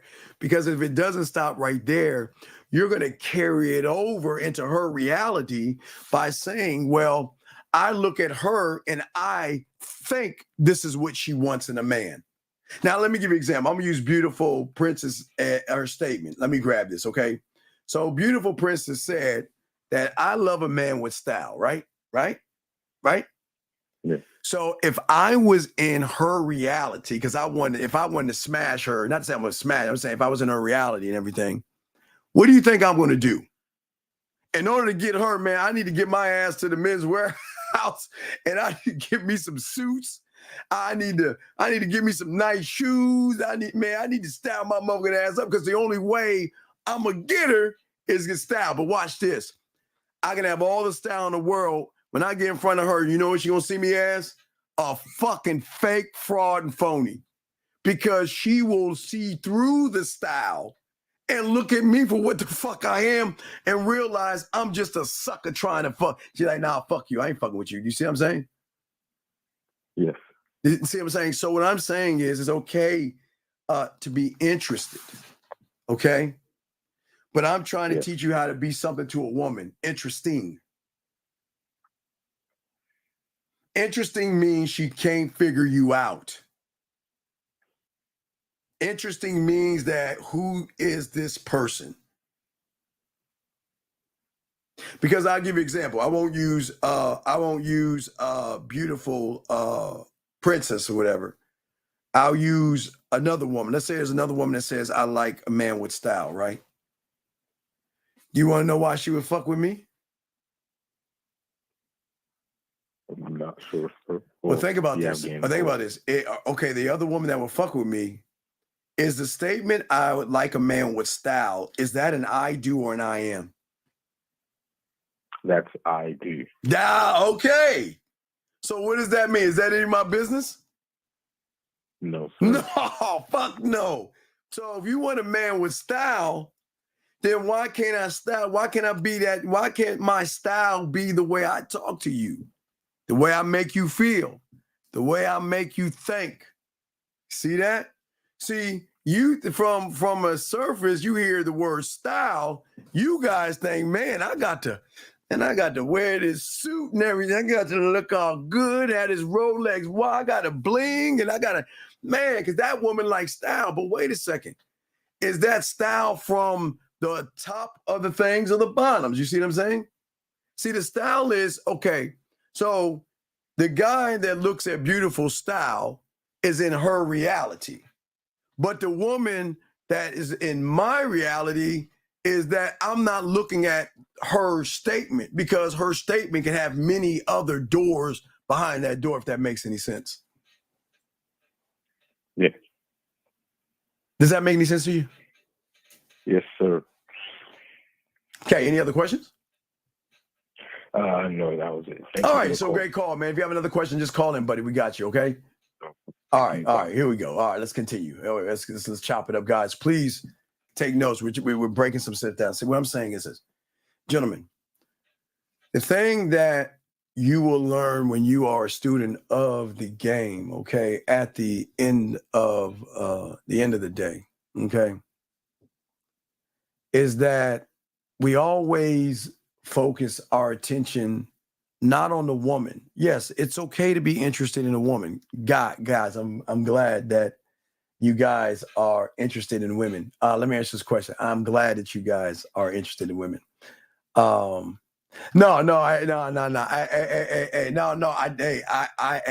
Look. I'm simple. Gentlemen, I tell you how simple I am. I'm a Nike guy. When I go out in Miami, I have my polo, I have my watch on, I have my new kicks on. I'm cool, because I always learn that my style is something I like to wear. So I have my own colognes that I like to wear, but I am me. My style is my own, but my style and my mouthpiece supersedes the clothes that I have on my back. My clothes don't define me. It never defined me when I was young and I didn't have. So I had to do it without the clothes. I had to do it with the mind and the mouth. So no, I see what you're saying. I see you joking, but no, I'm serious. I got my own style. My style is in how I can move their minds and turn them the fuck on without any clothes. I mean, clothes on or off, whatever. But do you believe that? Hold on a second. That's really mean. I did not say anything about iPhones today. I was being nice today, but see, now you want to start the shit back up again. That's fucked up. But let me get back to the question. See, y'all? See that? Y'all notice I didn't say anything about your iPhone people today. I held it back. But see, now you want to do a Samsung dig. See how that shit, see how the war starts up again? All right, let me get to this question. So, do you believe that there are guys that exist who are capable of getting women because they're physically and mentally? No. Wait, no. I'm explaining to you the simple difference. It's not, no, Brandon, B. It's not that. It's not B. It is not that at all. I just explained to you. It is a difference in her figuring you out and you being interesting where she can't figure you out. The moment you make it about pussy, she's already figured you out, dog. This is not your question. See, you're trying to make this more complicated than it is. I simplified the shit. I simplified it. Okay? This is not, you're making it about getting or not getting a woman. I'm making it about you getting your fucking self. That's what you're missing in all this. You're looking at the physicals and all this other shit that has nothing to do with the mindset, brother. Think. You're making it more. See, what you're doing is you're that second bottom. Remember that bottom row, guys? This is your thinking. Everything you are has to do with a fucking woman to get her. Who gives a fuck if you get her or not? I don't give a fuck. Well, we don't care. You see what I'm saying? Yeah, well, that's what I'm saying. You can have the style. Remember you said the style beautiful. I'm just using what you're saying. You could have the style, the height, and the looks, gentlemen. But the moment you open your mouth, she's going to know you ain't shit. But you could be fat and ugly and broke and have that motherfucking style here and here. And she's going to see you as a fucking treasure. But y'all don't see that because the way you're looking and interpreting the world, the way you're looking at it is why it's not working. But I'm going to talk to y'all about this. Let's talk about this. See, I told you, the moment you focus or put any attention on pussy, you take away from yourself. She's beautiful. She's sexy. She's gorgeous. I want to fuck her, right? You know what I mean? I'm sexy. I'm gorgeous. I'm that motherfucker, and I'm the opportunity. And if she do what she needs, she might get a chance to get an orgasm out of me. Me. I, my. Two totally ways of thinking. You guys, oh my God, she's so pretty, she's sexy. Oh my God, I want to fuck her. What can I do? Oh, let me go and ask her a bunch of boring questions and talk. Man, we're already doing all that stupid ass shit. But this is what I'm trying to tell y'all guys. I'm trying to show y'all guys this. Listen, gentlemen. The commitment has to be an important decision for all you young men out there. As I told you, you've got to cut the net and you've got to burn the bridges, okay? Because those are escape routes. As a man, one thought, one mind, one way, and it's going to be towards me, not towards the pussy, towards my mindset, my sexuality, my freakiness, my dirtiness, my nastiness, me being romantic and smooth and everything all about me. But when you don't focus on yourself, you cannot create a desired destination for her when all you're doing is making it about pussy. Okay, you make it about pussy. What do you do next when she calls you? You make it about pussy. What do you say on a date? You make it about pussy and she's coming over your place. Well, I'm on Netflix and chill. We're going to do that. I don't know. See what I'm saying? All you do, you make it about this point, but all you want to do is focus on the point. And when you want to focus on the point, what happens is at that point, you don't know to get past that point because all you do is think that point is the end versus a man that we don't even look at the point. We don't even look at the woman that way because the depth of what we're saying is that I'm going to show her the unrecognizable version of herself and shit. That carries more weight than anything. But what I'm saying to you guys out here, where does the dedication that you have for yourself? You don't have it because you ain't a student of the game. Without a student of the game, there's no patience, there's no determination. And everything you're going to always feel is discomfort and inconveniences. But guess what? Don't think that we're not going to have pitfalls and stuff in our way. It's just that our commitment is so great to ourselves that we don't see any failures and all this other stuff. You see what I'm saying? Let me get this right here.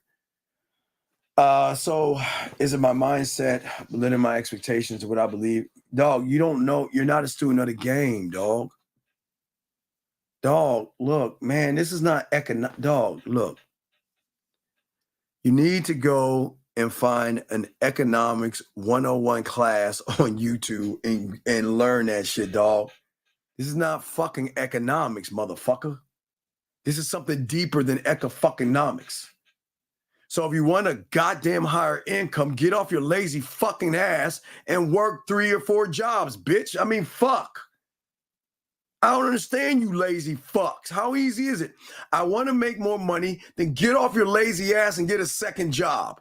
And then in between jobs, do Uber, Lyft, Instacart or something and make some sidebar money. Stop bitching. And then after that, start a lawn service and cut some fucking grass and start making money. What the fuck are you talking about?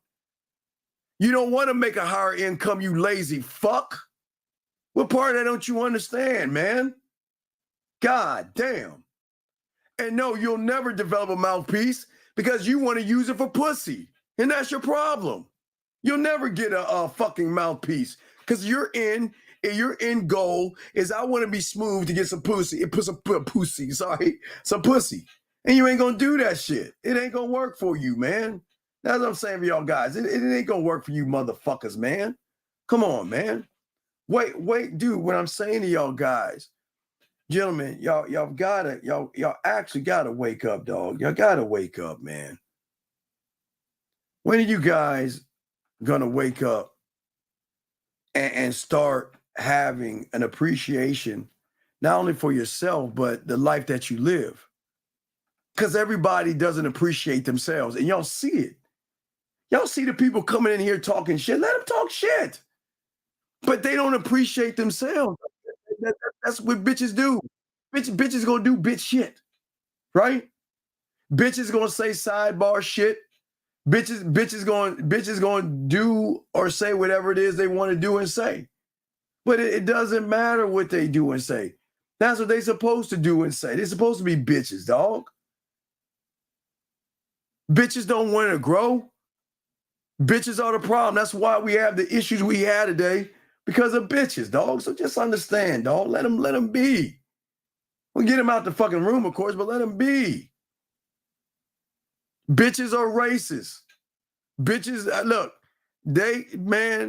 boy, do you know even black people hate black men that can think. So don't think it's just a white, Asian, or Spanish. It's a person. It's not even a color. It's a mindset. People just don't want you to grow, and people don't want you to think, okay? All right? And that's what I'm saying for you guys out here. You were saying?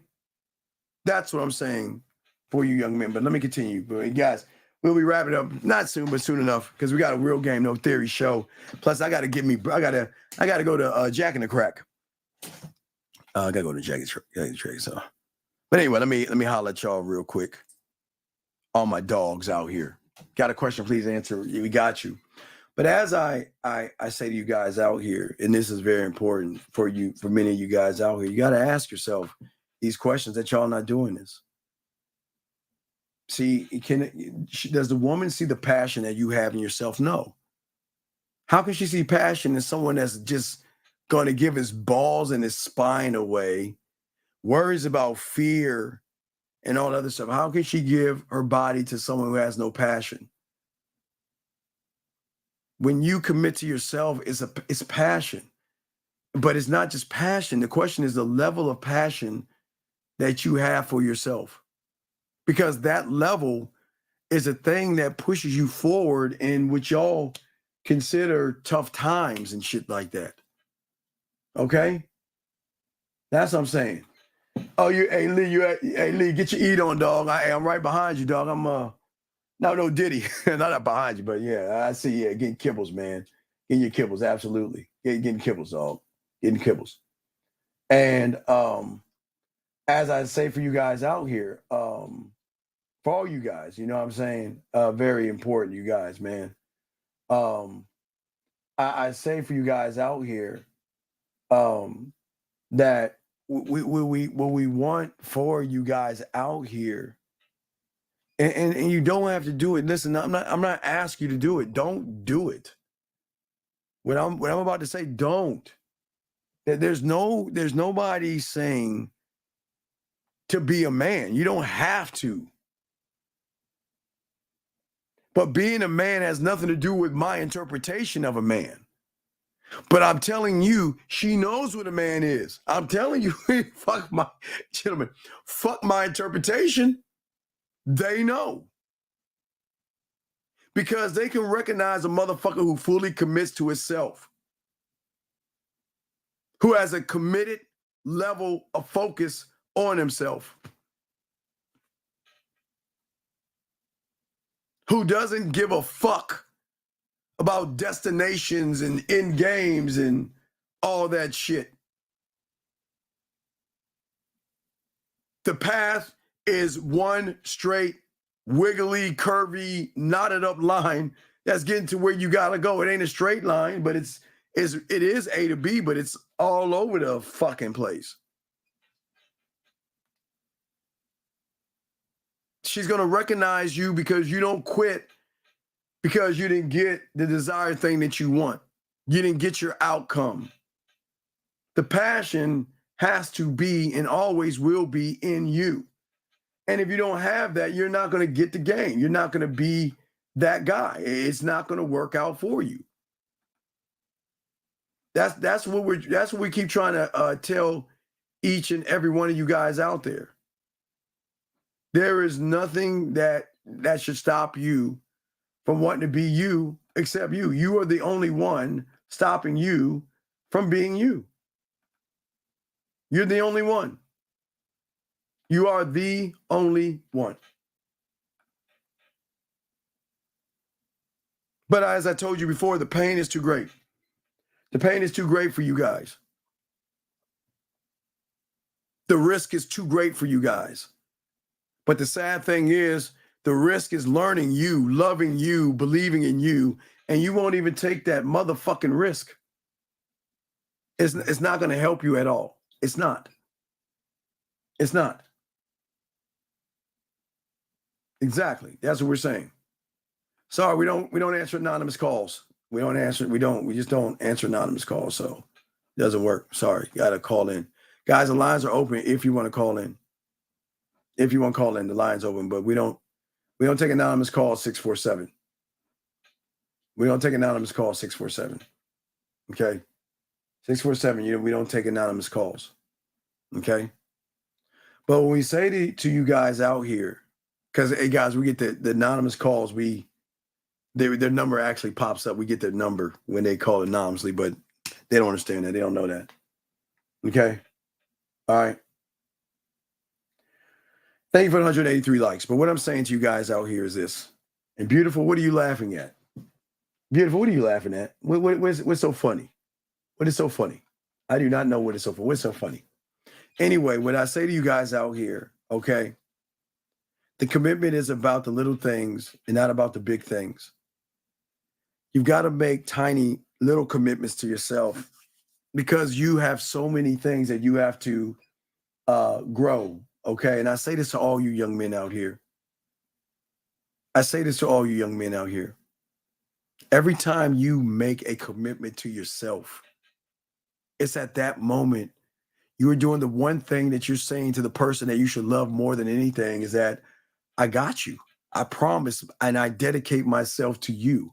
And I will do whatever it is going to take to love you, to understand you, to guide you, to get to know you, to love you. You see what I'm saying? And again, most people don't see it. Most people can't see that. And this is why, again, what are we, 7? Well, okay. So I know we're a month away from my 53rd birthday, and that's August, and September, October, November, December, and 5 months away. We're 5 months and 10 days away. Listen to me. 5 months and 10 days away from you guys and that ball dropping in December. Hold on 1 second. 404, what's your name, sir? And what's your question? I was calling in reference to the... Sir, what's your name, sir? What is your name? Steve. What is your name? Steve. What is your question, sir? My question is about the job stuff that I was texting about earlier. Why the fuck are you bothering about the job, dog? How old are you? Look, I'm 45. How old are you? I'm 45, son. You're 45. Then get off your lazy fucking ass. I don't understand. Why do you keep asking me this? Steve. Call I'm asking you this because... Can you hear me? I'm listening. Go ahead. Let me hear this. Go ahead. What's the excuse? Okay. What's up? Okay. First, no excuses. I'm working for your time. Wait, can you get off your phone? Wait. Can you get off your iPhone? Now you talk shit. Can you get off your iPhone and your speakerphone and talk so people can hear you? Because you sound... Look, hold on. I didn't do this, but I'm going to do it now. Can you get off your iPhone and get on your speakerphone, please? I'm off this. Okay, Bluetooth. good. Now, what is your question? Okay, so my question was, am I expecting too much out of myself? You ain't expecting nothing. At a short time. You're not expecting. Okay, wait. Sir, let me finish what I'm saying. Hurry up, man. Come on. You want to make more money. You keep saying more money. What's up? Right. I want to make more money in the field that I went to school What is for. the field that you're in? Okay, sorry, what is the field that you're in? Master's degree in health administration. Master's degree in health administration. Yes? Yes, sir. Okay. Yes. Why don't you take your resume and send it to a fucking career place where they can try to place you in a higher paying job? What is the problem? I was trying to figure out if I'm thinking too hard about it. I've been sending stuff out. Serious? I've been doing invitation. Wait. Sir. Why don't you do this? Sir, you listen to me? Why don't you do this? Listen, okay. I'm listening to you. All right, I'm listening to you, D. You got a 9-to-5 job, yes? Yeah, I got a full-time job. All right, congratulations. And I'm doing the business. Now, when you get off your job, get another job. And that way you'll bring more income in and you'll stop fucking complaining. I'm not complaining, D. You just, wait, then why are you bringing up this? You want to make more? What is the question? The question was I in my own mind? Was I too much in my own mind? Dog, you got a loser. You got a loser victim mindset. That's the problem. No. Okay. What do you mean? Okay, you asked me a question. What, you want me to lie to you and cut your bread? No. Tell me. I'm listening. Okay. Boo-hoo-hoo. I want to make more money, but I'm not doing anything about it. Boo-hoo-hoo. What the fuck? I wasn't doing anything about it. Okay, what the fuck are you doing about it then, sir? What are you doing about it? I've been going on interviews. I've been trying to get inside to where I was at. So then what's the problem? Like I said, am I expecting it to happen too fast? That's why I was saying it was a mindset thing. It is a fucking mindset thing because all you're doing is you think you're the only guy applying for the job. You got to get your lazy, boring, shiftless ass, no diddy, and start spreading out the resumes of past your city, maybe in other cities where you have to up and re-fucking locate. Stop crying, man. Because wait. Why do you need to make more money? Tell me why do you need to make more money? Why do you need to make more money? Tell me why do you need to make more money? Because I got a family. Is your wife working? My wife's working. Okay, so then so y'all both are working, and what are y'all making around? Don't give me the number. Is it low 90s, 80s, 70s? Where in the area y'all making? Together about 100. Okay, you make 100. And what do your bills equal up to? I would say about 70. So that leaves you 30,000. So what's the fucking problem? I'm just trying to scale up. That's all. Okay, but you can scale. Okay, you can scale up by working a second job and bringing more income in, young man. Okay. You can go do security. You can do Amazon, Instacart. You can do Uber. You can do several things, dog. Or you can do several things. I'm sorry. So that's what I was saying. Am I looking too much at that position and not just going for doing other stuff instead of just, how long have you been at your job for? I've been in my job for 13 years. What's your manager's name? Let's say his name is Mr. Slate. How long have you known Mr. Slate for? I've known Mr. Slate for about a year. A year. Tell me in a year, what can you tell me about Mr. Slate? Mr. Slate is very disciplined. Mr. Slate is focused on results. Mr. Slate likes those who improve things and solve problems. You already fucking lost. You know nothing about Mr. Slate. What does Mr. Slate like to do? What are his hobbies? Does Mr. Slate watch football, basketball, baseball, soccer, cricket? Tell me something outside of the job that you know about Mr. Slate. Mr. Slate likes to go fishing. Okay. So wait. When is the last time you offered Mr. Slate to have a beer after work?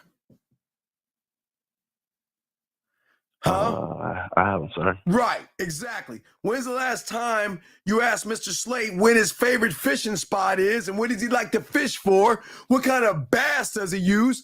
And what's his favorite fishing rod? Why haven't, sir? Shoot me in the back of my Mr. medulla Mr. Slate oblongata. is a Mrs. Slate. Well, That's in the Mrs. whole fucking, HR thing. oh my God, dog. Jesus fucking Christ. Dog, listen. But I get what you're saying, sir. I know I get what you're saying. I'm not networking with them. The person that gives you raises, you know nothing about. When's the last time you asked Mrs. Slate, can you give me extra work? Can I do something extra? What can I do extra to show the company that I'm dedicated to? When's the last time you did that? I did it a couple of months ago, and I'm supposed to be doing some presentations soon. And what did she say? She said that I was going to talk to upper management, and we're going to see what we can get you to do. But not the presentations, but do you know what? Do you have time? Can I schedule a meeting with you, maybe 30 minutes of lunchtime, to show you the presentation, to go over to get your opinion, to make sure I'm doing the right fucking... See, dog, you ain't running a game, dog. You just doing basic shit. You've got to position yourself to your boss to show your boss that this ain't about work. See, you understand, the job isn't about your job. It's about them trusting you enough that if I put my neck out on line for you, I know I'll put my neck on the line about, and she doesn't know that person yet because you never presented that person to her yet.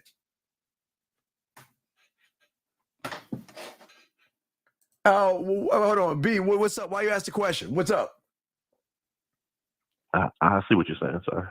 Yeah, hey B, what are you asking the question for? Let me know.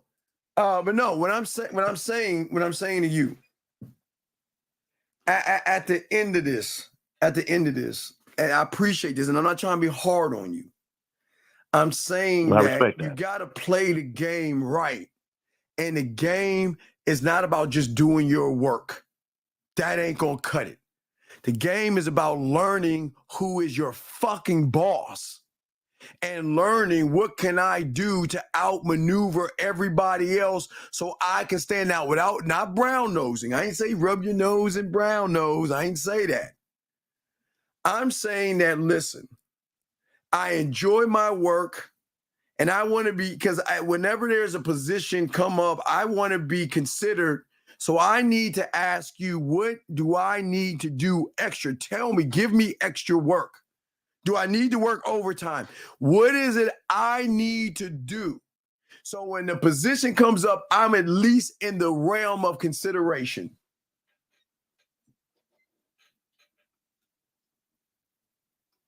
Yes, sir. What? I'm asking you. You ain't thinking that way, right? So what I'm saying is, not only you, tell your wife to do the same fucking thing.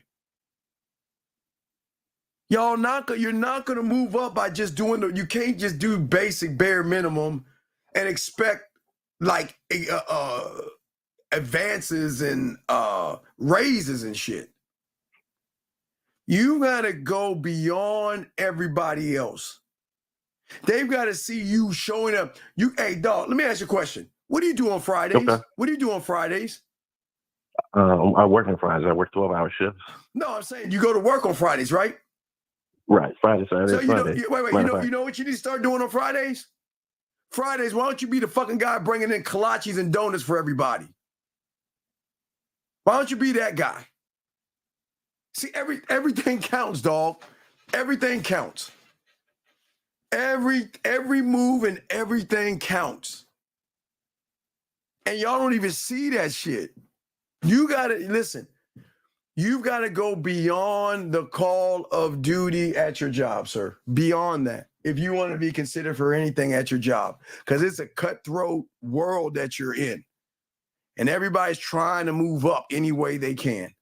Next Friday, bring in kolaches, or do it on Monday. It's Mondays fucking suck. Either Monday or Friday. I brought in kolaches and knock on the door. Knock. Hey, Miss Slate, just want to let you know I got kolaches for y'all. Okay. That's it. Little things. It doesn't have to. It's little things, big dog. Little things. Little Gotcha. things. I'm saying, but also with your presentations, hey, Mrs. Slate, I don't mean to bother you. I know you're busy. I got the presentation and everything. I was wondering if possible, maybe we can meet in the conference room if you have like 30 minutes or something, where we can go over this, because I want to make sure it's going to see the right people going to see it, and I need to make sure that it can pass your test first before it passes. You see what I'm saying? That's not brown nosing. Yes, sir. That's letting her know that, look, I'm showing you. Look, I'm not kissing your ass. I just need your ass to be around. give me this thing. You see what I'm saying? Right. Okay. No, it's all good. No, I'm gonna do like 15 more minutes. Just 15 more minutes. That's all. It's all good. 15 more minutes. You know what I'm saying? Does that make sense to you?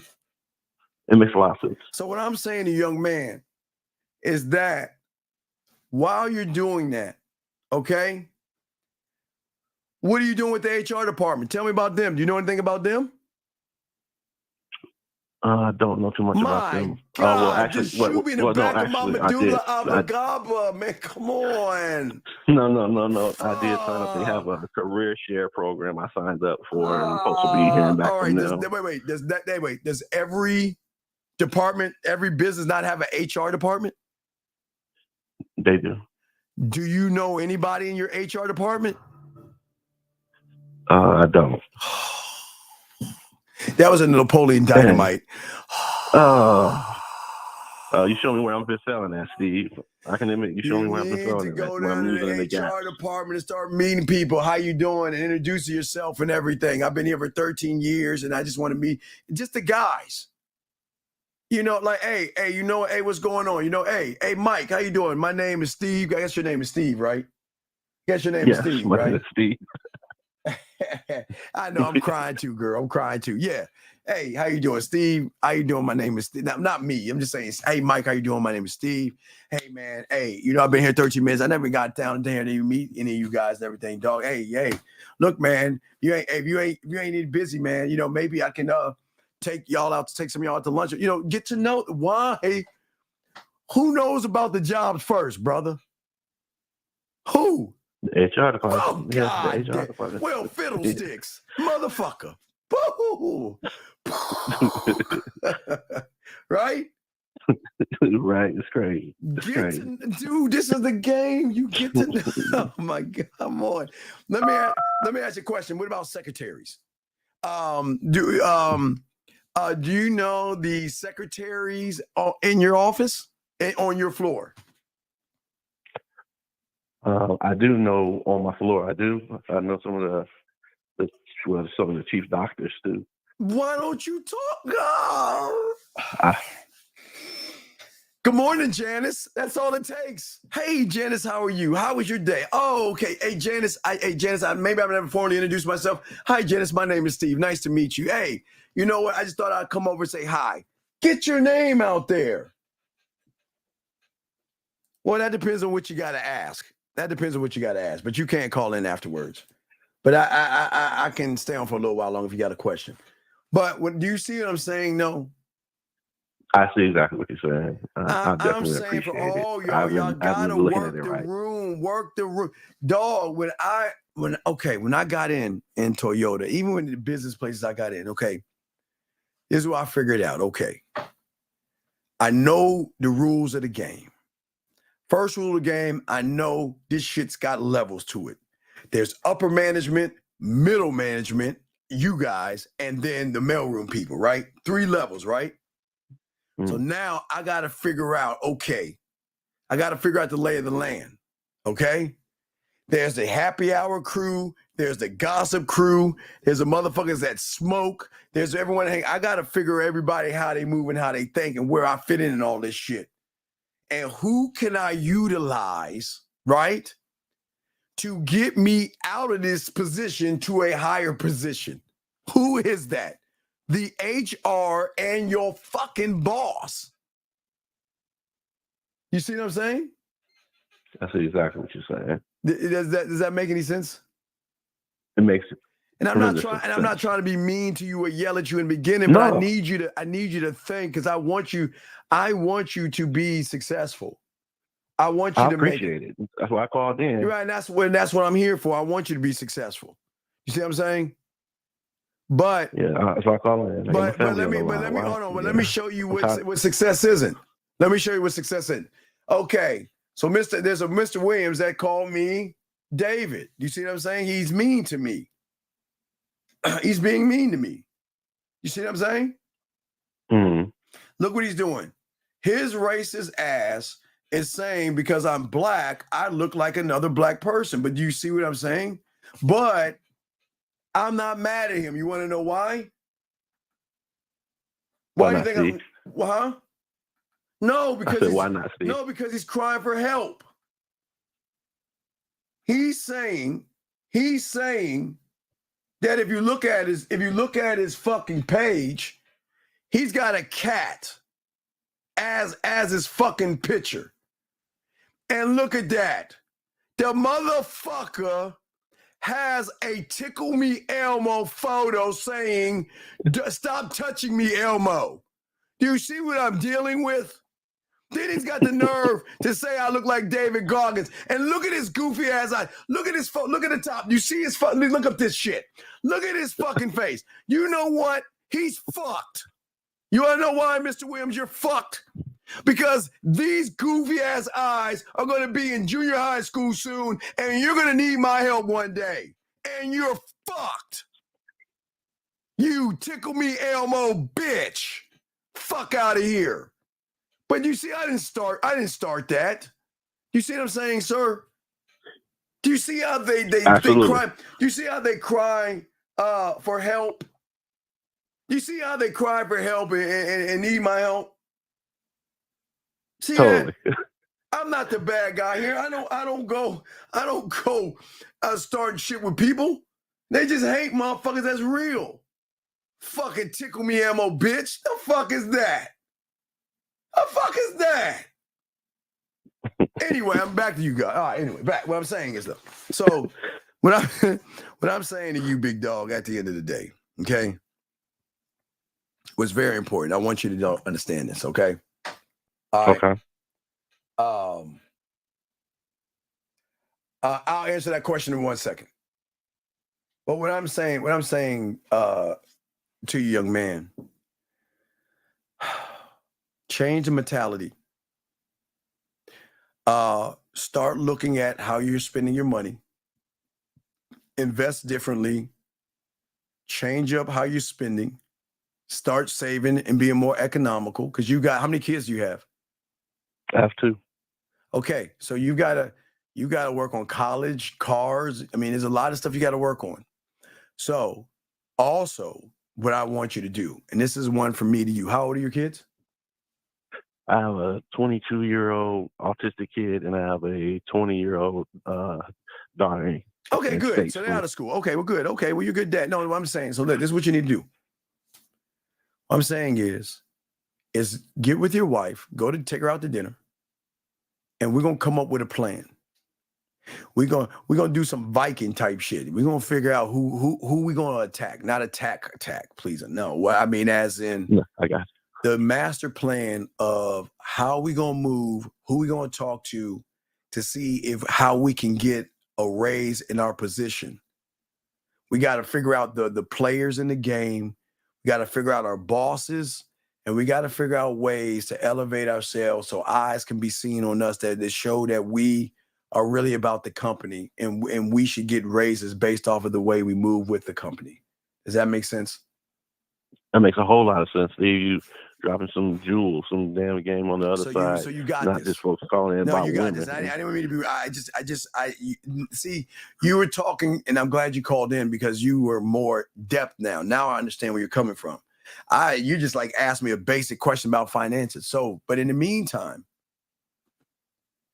let your woman know, look, I'm gonna pick up a second job. I'm probably do some security at night or on the weekends. Anything I can do to bring in more money. You got that's the hustle mentality, dog. You gotta bust your ass, man. Okay. Gotcha. Okay. Appreciate it. All right. And Beautiful was hitting me with all these damn questions. Fuck. Okay. So I'll throw you back in. I got to answer these questions. Okay. All right, brother. I Thanks. respect to you, man. Good. And let us know. Keep me informed. Okay, buddy? Will do. All right. You got this, though. You got this, motherfucker. Okay. Yes, indeed. Yes, indeed. All right. Respect to you, man. You got this. Okay, young man. I believe in you. Okay. All right. Thanks, All man. right. Good luck to you, buddy. Good luck to you. Good luck. That was an awesome call. Questions here. Beautiful's hit me with 3. Let's hit these 3. Wait. What are some interesting misconceptions about women? Who gives a fuck? The end. Do all men enjoy their feet rubbed after a long day? Yeah. But if you want to take it up a notch, turn the lights off or dim the lights, put something on relaxing. Turn on Sports Center or the NFL. And hold on, I'm about to tell you, got another call here. 706, what's your name? What's your question? This better not be the fucking Predator. Never mind, I'm hanging up. I think it's a Predator. Anyway, so yeah, just put some music on, put something sexy on, we'll have his favorite thing, and just tell him relax. I'll rub your feet. And you have to do it for a long time. It's just a gesture. It's a really nice one. You're saying, what is the biggest turnoff to a man about himself? A woman not following directions. That's what I would say. A woman not following directions. Following directions. You're not following directions. What is the biggest thing to give a man if he doesn't need advice from his woman? You. Flat screen TVs, Nikes, joysticks, watches, colognes, and your loyalty. It's those things right there. See, I was able to answer that question. So let us continue real quick before we wrap this up. That's pretty mean. That is really fucked up. That's really messed up. That's really messed up. Well, get your feet right. Get your feet right. You all right. No one's asked if you don't like rubbing feet. She said a woman rubbing a man's foot. That's what she was saying. So, all right. Any other questions? You work for Toyota, Steve. That's fire. Which section you work for? Did you get sneak perks? No, but still, dude, I couldn't afford. I had to take the bus to school and shit. You know what I mean? So I'm at the school to the job. I didn't have. In the beginning, I didn't have much. I was like my favorite hero, like Ebenezer Scrooge. I live off one check. I one check and something like that. So Pamela, and I say this with respect. I don't give a fuck what you think is gross. I wasn't talking to you. I was talking to Beautiful to ask me a question. I don't give a fuck if you think it's gross or not. I didn't ask you. So what the fuck do you mean stop? Maybe if you get off your lazy fucking ass and start doing shit for a man, maybe you'll have one. What the fuck are you saying is gross? I don't understand. I just can't stand motherfuckers that just want to come in and put their 2 cents. Someone asked me a question. I gave him an answer. You didn't ask the fucking question, did you? So don't tell me what to fucking do and what not to do. Thank you, Beautiful. I appreciate the questions that you asked, and I hope I was able to answer them for you. But Pamela, I didn't ask that for her. Now, if she said that was gross, okay, then I can give her an alternative answer. But she asked the question. Thank you, Beautiful. I appreciate the question that you asked. Anyway, guys, last round of questions or call in. I got you guys. Let me know. Hey, guys, what's up? It's nighttime. I gotta set up the show. Then I gotta go to Jack and the Crack. Hey, guys, breakfast for dinner. Breakfast for dinner. No, Pamela's a woman. Pamela's a fucking woman. She ain't jealous. She just mad enough. I'm talking to a woman and answering the fucking question. It's all good. You don't have to thank me. Just save the edges of the cookie, because I'm sure those cookies you eat are mushy in the middle. Just save the edges. I'll eat the edges of the cookie and shit. Let's see here. let's see here. Text her the music marks. And now I'm not doing that right now, dog. Come on, stop. Steak and eggs? Okay, that's cool. Dog, the thing, let me tell you cookie eating MFs, especially you iPhone cookie eating MFs. I do not understand how it is y'all eat soft cookies. I don't understand this, dog, okay? I do not understand how it is we do that, okay? All right? Wait a second. How are you asking this question and you're a woman? That's a guy question. That's a guy. Is this a guy? It's a woman. They ain't no what is that name? Kisa. That's a woman's name. How do I stop? Oh man, listen. I got you. I appreciate what you're saying. Listen. Everybody can't win. And it is a shame that your mother or your father did not show you that the hatred that you are spewing is going to bite you one day. And you can make a joke of it. And it's funny. It's funny. I find it funny. But hey, look, one day, not to wish anything harm to you, but something bad is going to happen to you. And there's going to be a black person that's going to be there to save your ass. And that motherfucker ain't going to save you. You know what? Karma's a bitch, dog. You better, hey, dog. You better stop fucking with this world the way you are. When you have hatred, man, that shit is gonna come back and bite you, sir. It's gonna come by and bite you, dog. Be careful. Be careful. Be very careful. Be very careful. It's bad, man. Be very careful. Very careful.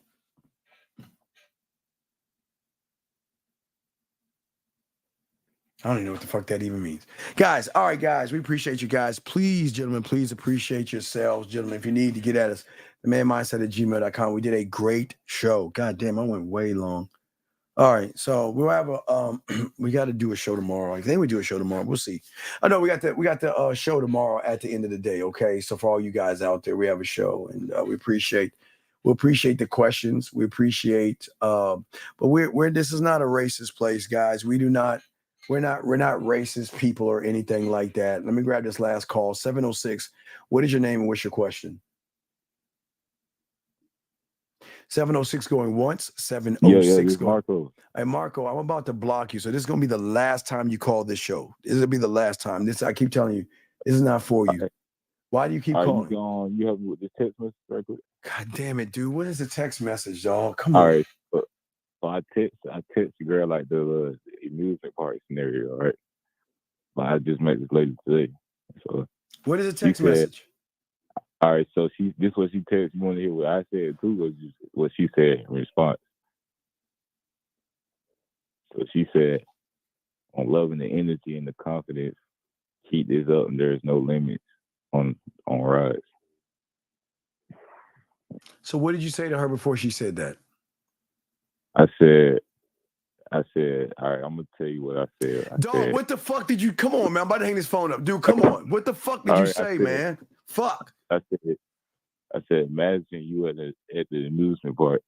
Each rider gives you a different experience of how you feel. Some might provide you with an excitement, others might give you an adrenaline rush.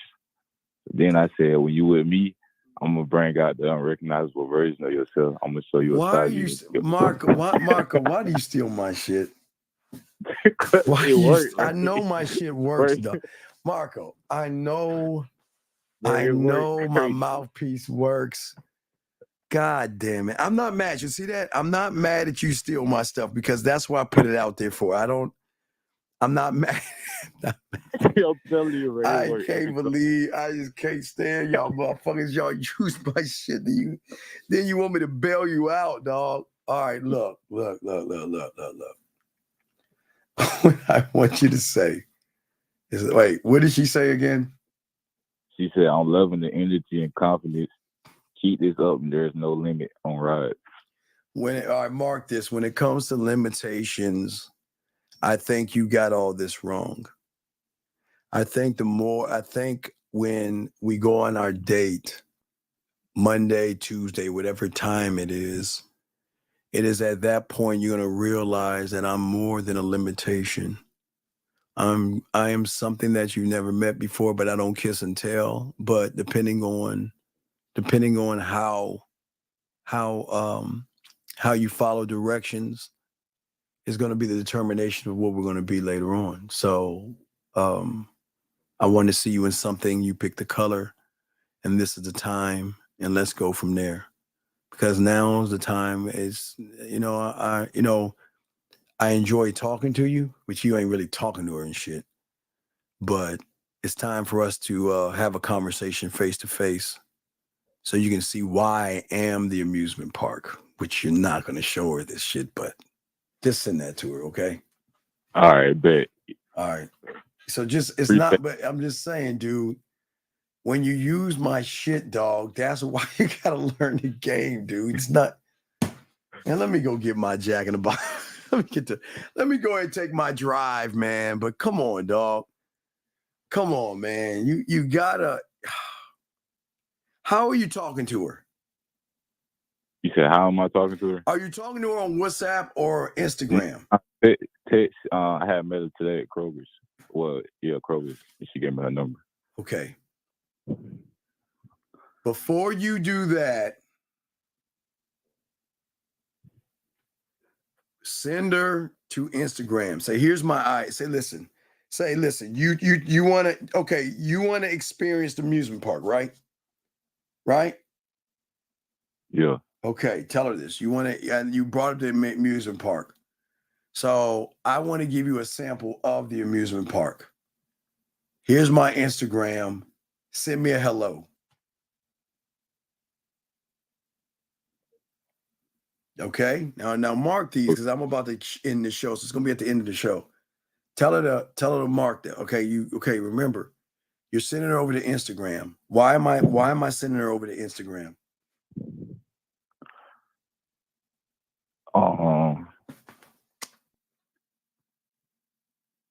So she can see the reality. No, come on, dog. If you've been following, come on, man.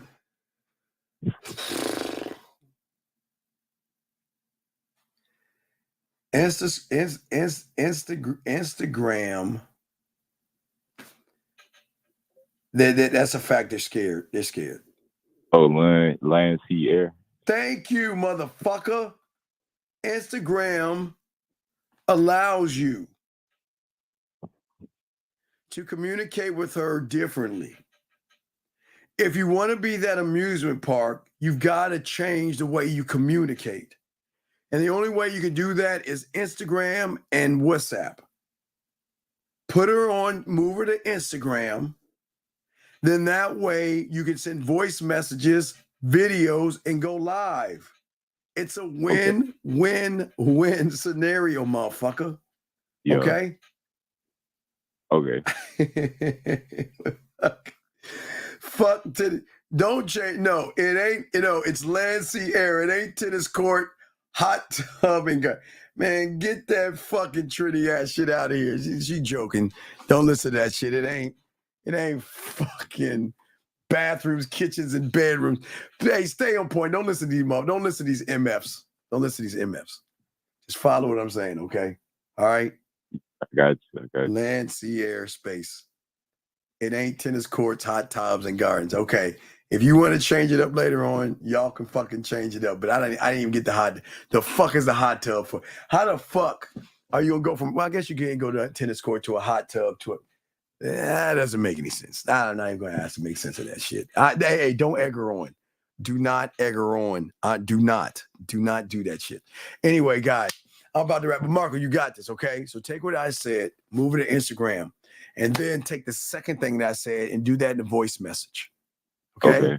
2 different chains up. Boxing, not yet. We got to make sure there's interest there before we get to the boxing game. No, she did say like she was like she texted me, right? She was like, cause I said, like when I first texted, I said, you most definitely caught my eye. I want to experience you in an intimate way. She Stop said that, boxing. right? I mean, stop. I mean, dog, why are you stealing my shit? You motherfucker. Man, this is why I can't get rid of this motherfucker, man. This motherfucker's killing me, man. He steals every line. Hold on. Hold on. I got him. At least I give you some credit. I'm gonna keep you around and say, yeah, all right, all right. He steals all my lines and uses them. Then they work. Then he crawls his ass back. That's all right, man. That's all right. All right. So just do the shit. All right. I'm not gonna ban you. Just follow directions and let me know if I do a show later tomorrow night, and we'll see. Okay. All right. All right. Is that okay with you? Is that okay? Jesus Christ, man. That is crazy. Jesus Christ. That is crazy. I got to answer a question. Hold on. I got to answer the last question. I got a question here, and I'm ignoring this book nook fireplace and bathtub. She just acting up. This person asked the question, who would win a fight, you or an oiled up black man? So I understand. And gentlemen, don't be mad. It's okay. It's okay. Sometimes when people say things, sometimes they just need help. And I am talking to somebody that has a seal on the moon. They have a Sam Jones and look, what the fuck? What motherfucker has kitty cats and all this other shit? So, young man, please understand I'm not the enemy, sir. I'm not the enemy, but come on, dog. How you gonna say this shit to me and have all this bitch ass shit on your page, dog? Come on, dog. Look at this whack dog, man. Are we serious? We want to be a cat?